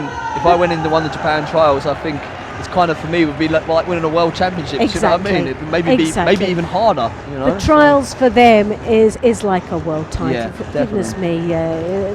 me, you've hit the nail on the head, definitely with that. And the same with other countries like France now. For them to, like we talk about the importance of our British athletes participating at home, and it is because it's exposure for our athletes to compete against each other and to build up the reputation of a strong event that we can host. Yeah, it helps develop a core. Oh, definitely. But you've got to start sometime. So here we have, we'll go to mat number 2. Graham, we have here Aaron Turner, Great Britain in white. And Little Leperton of France. That's an unusual name, isn't it? Yeah, I saw that one earlier in the day. It's a long name. I don't know the Frenchman. I've not seen the I've Frenchman never. before. No, this is a new one for me, yeah. and it's a weight we haven't covered much today. Yeah, Aaron's done really well today. He's Aaron is a great worker, fantastic guy, and he's fought really well today. I'm really pleased he's in this match, and I'm a bit biased, obviously, being British. I hope he goes on to win this because he's deserved it. He puts in the hard yards. No doubt the Frenchman does as well, but you know, me being British, I'm going to be slightly biased. But I've not seen the Definitely. Frenchman much at all day actually, because he's been on the top mat and I've been kind of more this end of the stadium. So, you know, he's obviously had a good day as well. He's fighting here for bronze. Very similar in body types, aren't they? Yeah. The long limbs. It's very interesting tall. as well because Aaron's quite tall and I hope he doesn't mind me saying tall and gangly a little bit.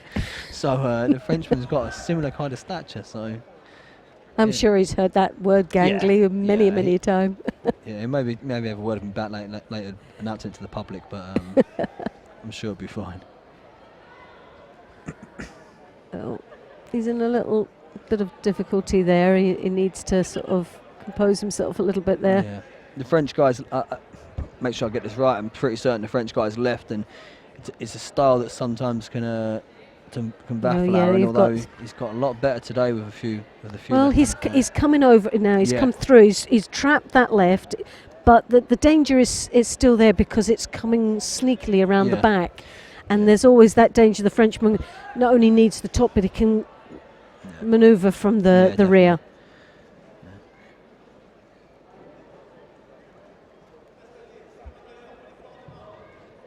Yeah, Aaron's got a distinctive style. He's quite good with his feet.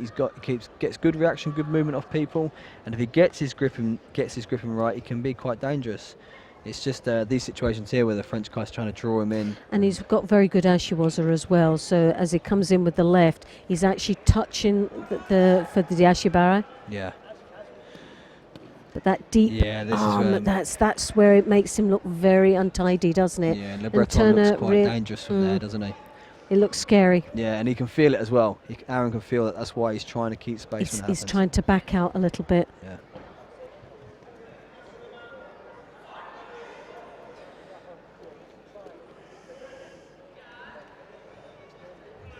There's opportunities here for both of them to score, but I think they both want to. It is. I was looking at those hips. If they were a bit more confident, those hips coming in, especially Aaron was in a position there. Yeah, it was around the back, but his hips could have come through. Yeah.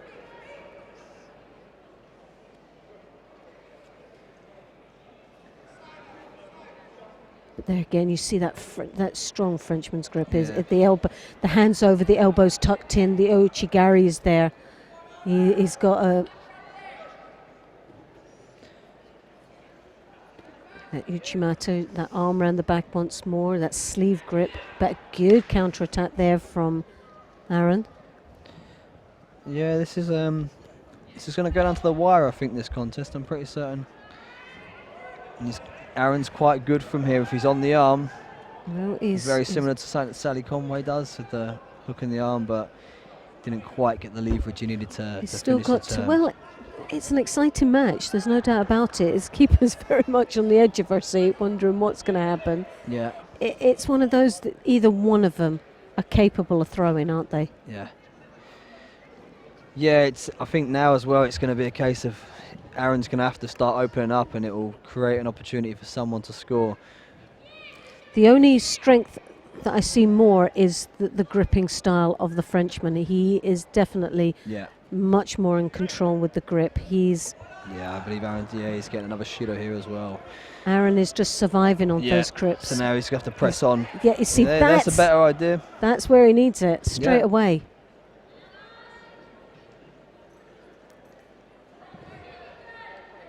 Yeah, he might as well step in and take this risk here.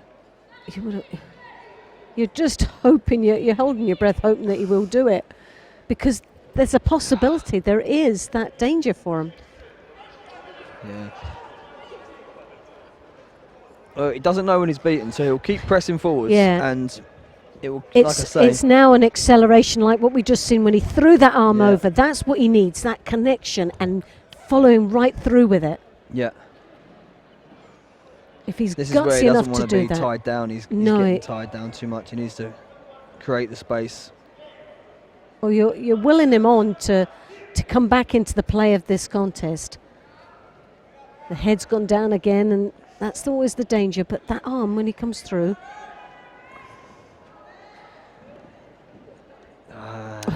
maybe the wrong decision there, the no, Surigesh. because that's the time Yeah, ticking away.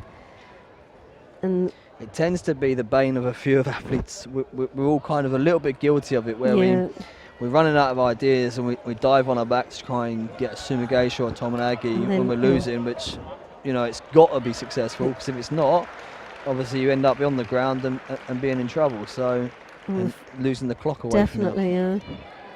Well, that head's been caught up again, and it's always a very uncomfortable moment there for Aaron. Yeah, you got to say the French guys fought this fight he's very well. Tactically, but he's played fought this it well. Yeah, he's controlled that 3 head. Shidos, and it's all been about the grip. Yeah. And now he's looking for the bit. That leg is caught up there, but I don't know how much power he can generate in pulling that arm out. He changes the direction, but it's just a matter of time. Yeah. Well, it was a good match, very interesting match, but definitely the Frenchman had the winning of this match with that grip. Yeah. That's what sold it. It was that was the only advantage that he had over Aaron, was a nice combination of off the grip. That made him look very busy. Yeah, good example of Kumikata at his best. Someone making sure they lead the contest, keeping control. He didn't take too many risks, the French guy, Little Le Breton. He didn't take too many risks, but he made sure that he stayed in front, and he'll take the bronze medal away. Yep, well, Little Le Breton takes the bronze medal for France, and a well-deserving 5th place goes to Aaron Turner of Great Britain, and he'll take a lot from that. Yeah, he'll be mildly gutted. I think he's pushing for medals at these events now, and you know he's gonna realise soon that he's gonna have to start stepping up to this level and taking the bronze as opposed to how old fifth, is Aaron right now? I believe he's 23, 24. Right, yeah, He's so still relatively young. He's young, but he's kind of come onto the scene a little bit later than, you know, maybe some of us, you know, some of the other players do. You know, you've got your Neil McDonald flourishing very early. Yes. You know, Aaron started out at 66 kilograms and he's now settled into 73s and he's decided it's his weight. But yeah, he's got time to develop, but he's going to have to start really pushing on when he gets the chance. And that kind of chance there today, he needs to start taking those. I'm sure he knows that. I don't need to tell him. Definitely. But just that needs to be, for the long limbs he has, the size, a little bit more power that has to be packed on there. Yeah. Those arms need to be a bit more, like we said, without being disrespectful, it was still a little bit more gangly. Yeah, he needs something. He needs a little bit more power there. Those legs need to be much more straight in, up to the point. Where they've trained at Camberley, their S&C is starting to. They've got a new S&C being built, so hopefully those advantages will help him develop. Yeah. Good. Well, we wish him the best of luck anyway, and we'll be following his successes and his bid to Tokyo. But now we have we're on to mat number 2 still. We have Brazil in the white gi, and we have Portugal, camo and blue. Now again, the 73s, we didn't get much chance to follow these. I don't know if you've seen them as a spectator out there today, of how they were doing. No, and I'm the Portuguese guy I've not seen before, and the Brazilian I have seen, but only in training. I've been to one of the Brazilian training camps I went to earlier in the year for the test event. They had a training camp as well. I've seen him there, but I'm not 100% up on what his style is and how he approaches it.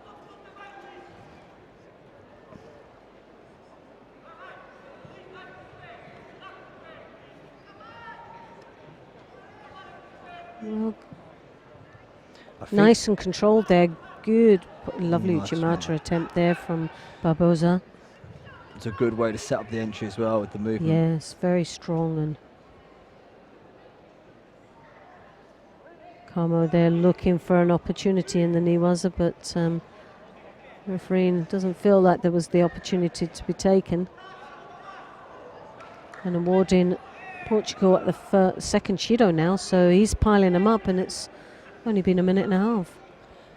Yeah, it's frustrating to concede early Shidos, and it's dangerous, isn't it? yeah. Come to the third one, and you've really got to watch yourself. Yeah, especially with get a third one this early on, and no player, no athlete, no judo player ever wants to lose on the 4 Shidos. No. It's one of the most. I think it's one of the most things disappointing for a coach and disappointing for the athlete themselves.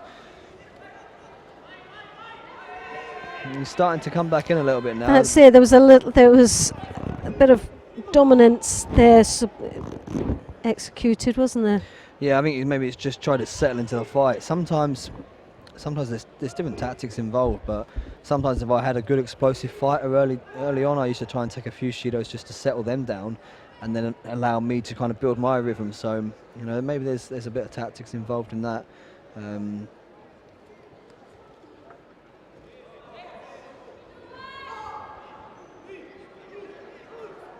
Brazilian boy I've been watching actually earlier in the day, he's had some wars as well. I believe his fight. Well, he does look like he's been through the wars, yeah, just by the cuts on the face. And second round went quite long, so. Well, he's very engaging with the head, isn't he? So that seems to be the first thing that comes forward. Yeah. Is that head. Koichigari there. The head down, and then there's that arm on the hip. Well, this is a real change of pace now, isn't it, from the Portuguese? From what he started off in the first opening minute. Yeah, he's. I think he feels more comfortable now with the gripping. He looks like he's more settled into the fight. The only problem is now he's starting to run out of time. If he wants to have an impact in this fight and look to win this fight, he needs to really start to press on. Well, he needs to get a score, really, doesn't he? The Brazilian's quite active. He's got a lot of movement and he's quite happy. It's a nice little bit of movement there. Very, very fast indeed. Gone for the flying juji. That was sharp. I'm surprised the Brazilian reacted so well. Well, that's 3 we've seen so far, the flying juji. It's become quite popular. There's a few people. We've got a guy in our country. You might see it later on in the day. Fraser Chamberlain's got a good one against a lefty. But it's become quite popular in recent times, and yeah, it's like all things in judo, things become quite fashionable. Yes. And that could be a Shido for the ducking from the Brazilian. And if he gets that, this could be interesting for the last minute 19. Portuguese scrapped his way through earlier in the day as well. He beat one of the guys who I thought might be one of the favourites to take a medal here today, the Latvian boy, whose name I will not be able to pronounce, but he beat the Latvian early on in the day, and I thought that guy might press through. But yeah. It was a golden score fight, I believe, as well. There's been quite a few of the golden scores. More within the women, but definitely there's been a lot, which messes up the timetable quite considerably. Yeah, everyone at home be prepared to be here late. It's going to be a long old day. Put the kettle on. Put the kettle on. Hopefully it'll be an enjoyable one. Yeah, there's some good fighters coming up. There's some exciting British fighters coming up in the next session as well, with the 90 kilos and 100 kilos. Filawiti's got some great judo. So yeah, stick with us. Fedosjenkovs. Yeah, that's the one. Latvia. Yes. Latvia, yeah, he's a good fighter. Yeah, because he had Carmo Lee. done him earlier. Carmo had Lee in the first match, but Fedosjenkovs, he had a bye, and then obviously met Carmo in the second. That's always a difficult one, isn't it? Really, I don't know what you were like, but for me, that first match was to get. It was to let you know what your day was going to be like, wasn't it? You had a good indication whether you were going to have a good day or a bad day. Yeah, if you were going to have to struggle, or are you just going to fly through things. Yeah, it sets a tone all nice. It does. The warm-up, you always feel like you're going to die. Yeah. But then when you get on the mat, the nerves, and it's just the cobwebs off and you've got started. Yeah. But and when you don't get that, and then your second match, You're Yeah, up it's against tough, a yeah. tough opponent who's already had their first warm-up. contest. Yeah, it's difficult. It's a difficult one. Maybe that was what the situation was with Latvian. It looks like the Brazilian's going to see this one out by the 2 shooters to 1. Yeah. It's been quite a cagey fight. I think the Portuguese has fought some cagey fights all day, but yeah, he's looking at the clock. He knows. He knows the. He knows he's not doing having a anymore. glance over. Well, it doesn't matter how it looked. At the end of the day, no one remembers how the fight went. No. They just remember who won it. Yeah. Yeah. Yeah, cut of the early shooters And there. a nice bit of sportsmanship there. Yeah. And the crowd like And the that crowd, as they well. love it. They They like a bit absolutely of love that, it, don't yeah. they? You Well, can hear the. well, when you see two people battling it away there, the gladiators out there, and then all of a sudden they come together to unite. It's a nice feel. Yeah, it's one of the best things about our sport. I think is those kind of moments of they're very common, and I think that when you've had like you say, you've had a rough ride or so, and you've had a tough fight, but then after the fight you can come together and appreciate each other's judo and appreciate the winner. It's There's nice. a lot It's of great mutual touch. respect there for Yeah. one another, Yeah, it's which was great. nice. So Babos there goes and takes the title back to Brazil. And very respectfully.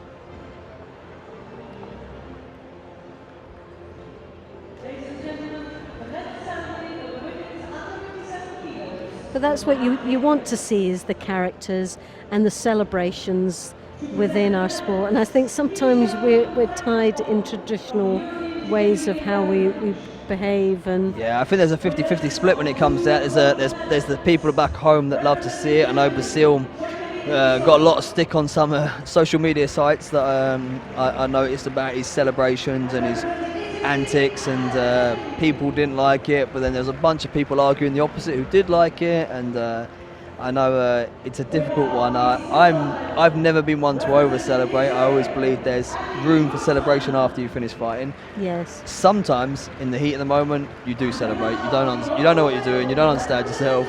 You watch it back and you think, oh my God, why did I do that? but do you not think sometimes it depends on how the build-up was, or what emotionally how you're going through at that particular Yeah. time, that it's an outburst of your emotions? Yeah, definitely. That it's out of control sometimes. Yeah.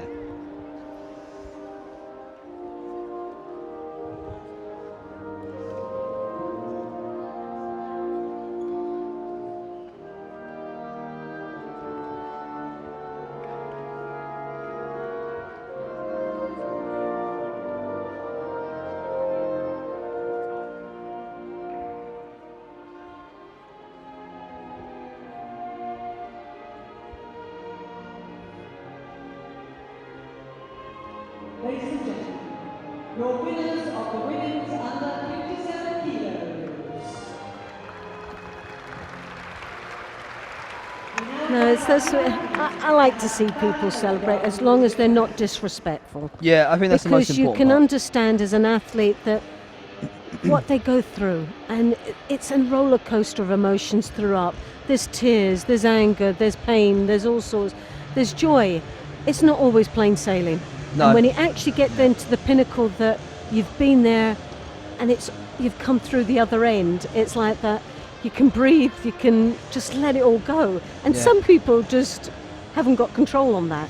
Yeah. Some athletes just cannot control that. The emotions and everything that's been building up for those months or years just explodes Yeah. in their faces. And then others are just very Relaxed and mild and calm. relaxed. I think it's important. The respect side of it's the important part, because I think as an athlete who's just won, you do have to appreciate that you're about to bow to someone who's just had their dream taken away from them. Exactly. So it's kind of like you have to have that kind of element of respect. So it's always good to bow. It's always good to shake hands, and you've got plenty Yes. of time as you're walking off to celebrate with your coaches and your crowds and your friends and Definitely. your family. So I think that's quite important. I think that's the most important part for me, Yeah. is make sure you respect the guy in front of you.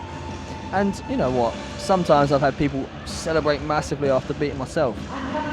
I've never seen that directly as disrespectful, because actually I appreciate what they're going through, and I appreciate that they're happy. And also, in a Exactly. way, I'm kind of like, he's celebrating that hard that he beat me. He must have Yeah. valued the win. if he walks off like it was nothing, I'm kind of like, oh, hang on a minute. It was like, did that mean nothing to him? I was just an easy ride, Yeah. you know? So, like, So some ways, it all depends on the way you're looking Yeah. at it, and maybe the journeys that these certain athletes go through. Some go through an easier journey. Everything's hunky-dory. Everything's the whole process right up until that pinnacle point. And then others that have just they've had the road to hell, yeah. and all of a sudden They've it's got the- just come there and they've Well, come the out at the end of The it. Slovenian girl, didn't she? She tore her knee before the games and ended up gosh, getting yeah. bronze. And, Exactly. You know, what Well, a do you wonderful know- story for her. So we now have the 63 kilo category. Germany in the white, and we have Spain in the blue. Yep, just making Yep. sure we're on the right channel. Yeah, you've got the right one. Riemann and Perez. Got quite a lot of German involvement in the medal matches here, haven't we? We've got the Yeah. German here, Raymond, and also the final was Basinski. Is that the right pronunciation? Yep, Basinski. That's right, yeah. They've always had some very strong athletes, haven't they? They've got a real strong base Yeah, of good development coming, a very good system that's come through. System. It's a nice hook produced. and ochi again. Once again, a nice ochi from a German. So that And then distinct when you style look, coming out again, Exactly. and I was quite just about rangy, to say quite tall. long, tall, you reckon- powerful looking. Maybe they go out and pick them. Maybe that's how they pick them. I They know, I line them know. up, and anyone who's a bit too small gets sent one way, and anyone who's a bit too big goes the other. That's it. You're in that sport and then Yeah. you're in that sport. Yeah, maybe. But you've heard the rumours of that when they're from a very young age that children take up sport, and it's they look at a child and say, well, they're not going to be either a judo player, they're definitely not going to be a ballerina, so let's put them in something else. Yeah. And they make that decision for that young child Yeah. to be put in something that can be positive and that can give them a sense of well-being, of being doing something that they're good at, Yeah. rather than put them in something that they stand at the edge of the football pitch and never get a chance to get on the Yeah, mat, exactly. on yeah. the pitch there to play football, or in a basketball team, and just because they're not tall enough, they'll never get used. Yeah. But they're there, they'll do the training. It's soul destroying. So you hear the stories about countries that will make sure for a positive sort of development plan is to put them in a sport that they're going to be successful at Yeah. They do. and get enjoyment out They of do it. a lot these days where they assess people. We do it a little bit in Britain where we do talent spotting and try and assess who's good for what sport. It works very well in the Paralympic sports Yes. where they or the para sports they have these days where they can check on Some lovely individual- oh Oh, and she's got yes! for the- Oh, perfect. It's got to be a pon. Stefan's not feeling generous this morning. Well, sorry, She- Steph. I thought that was an epon.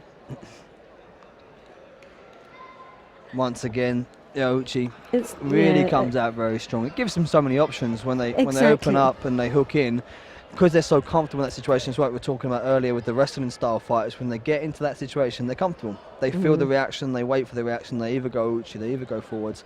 They sometimes switch it across to Koichi. Like, it works very well for them because they're the happy person in that scenario.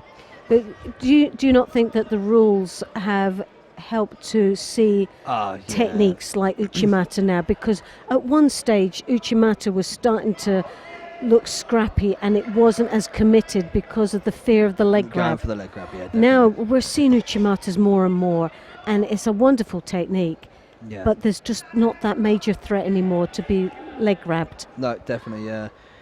And a Spanish girls come back into this with a Yuko with the counter. That's always, I think, the danger sometimes that the Germans face with this hook and Ochi is sometimes they get kind of caught in that Uranagi situation where it's a little bit a bit more risky. But yeah, the rule changes have suited, the stand up, the Uchimata, and the fighters that try and do more stand up judo. And Yes, yeah.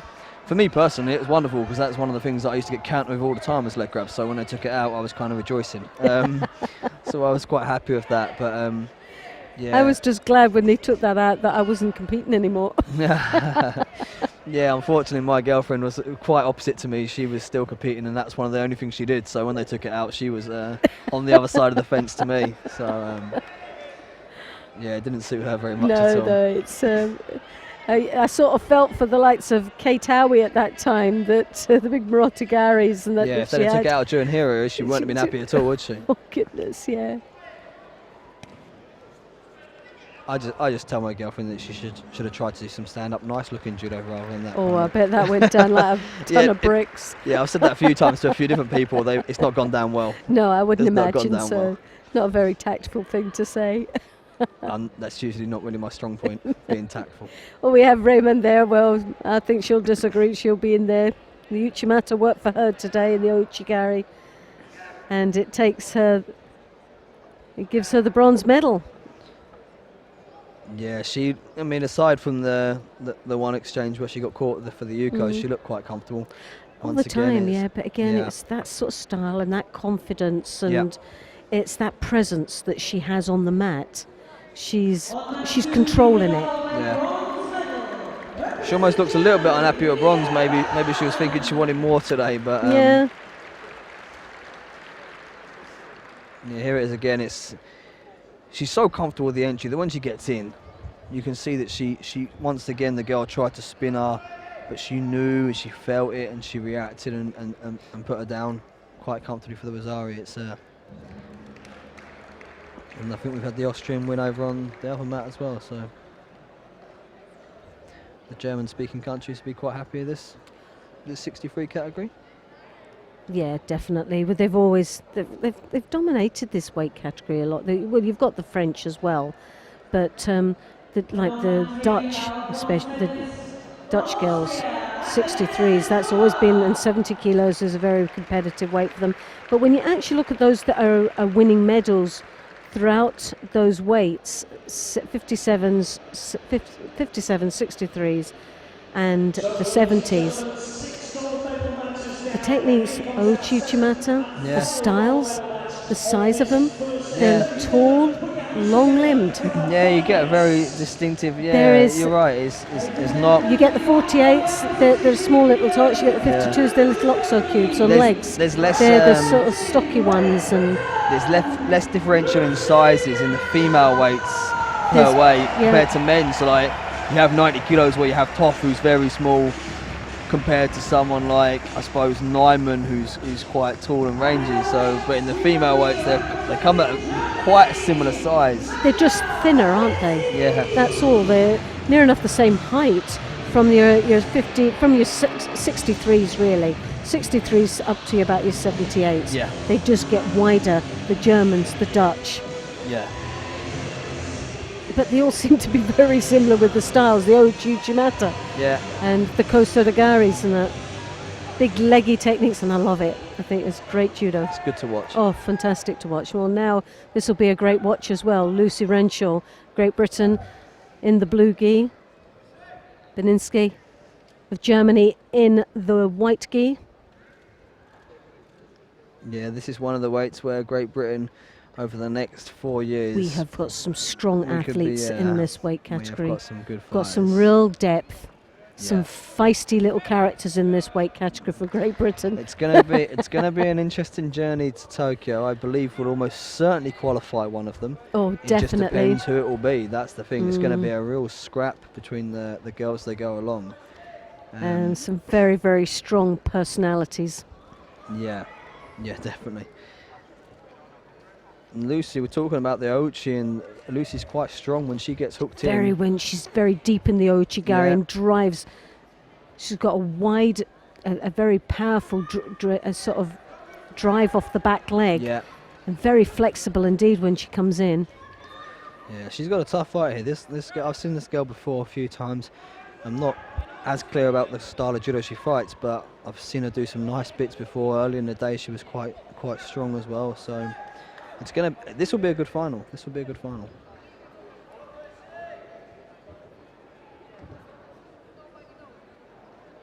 Very strong upright posture there.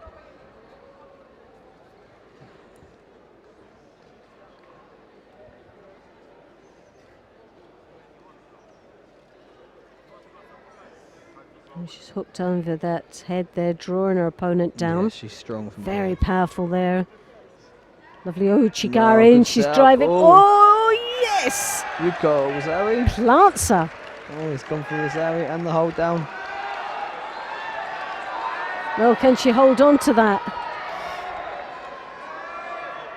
Oh, we know that she's very powerful indeed, Lucy. Jamie's up at his chair, moving his table, so she's got room to keep the hold down on.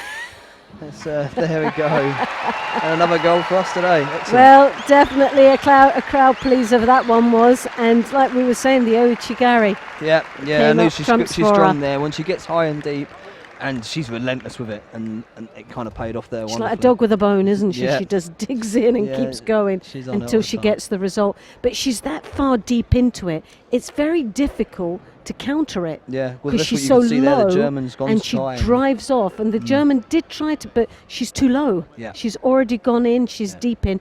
And the only thing about most of them when they go low with the Uchigari is how much drive they've got left off the back leg. Yeah, definitely. But yeah. she has that flexibility and To that keep power pushing. to keep pushing. Yeah, it's wonderful. I mean, it's an interesting one, Lucy Renshaw, because Lucy, of talking when we talk about talent versus training ethics and stuff. Here's the drive. You see, she's caught just on the ankle. Yeah, she's caught and to keep going. Finish the drive. Yeah, when you talk about talent, when she was coming through, there was a few girls in 63s that were showing a bit more in the talent department, but actually the work rate and the work ethic she has, she's the one that's come through. She's the one that's really starting to shine. And at the moment, obviously, we have Alice at the top, who was our kind of number one, and you've got Gemma Howe still, who's been injured a bit. But after that, at the moment, Lucy's been the one. You know, Jemima's moved up a weight category, and Lucy's been the one that's really showing some strength. And I wouldn't be surprised if she's the one that qualifies. You know, She's got very strong personality, isn't she? She knows exactly she definitely has what that. she wants. She's Yeah. got a mind of her own. Yeah. You can't really tell her too much. She Yeah. knows where she's going and what she wants to do. Definitely. And you know what? She doesn't. She gets that. You always get that sort of opinion over that. Regardless, if you're there, great. If you're not, I'm still going to do it. yeah. I think that's what they that need. work ethic, that hard, that. I think that strong mentality gives her that work ethic and Definitely, that push on. she can drive herself.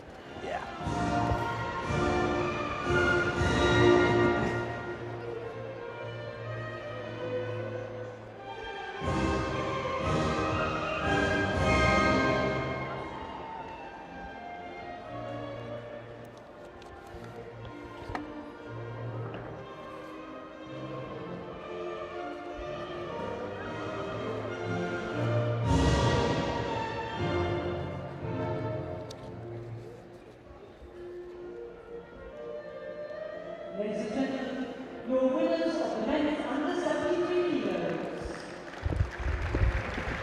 We now invite our VIPs to have a photograph with Judo.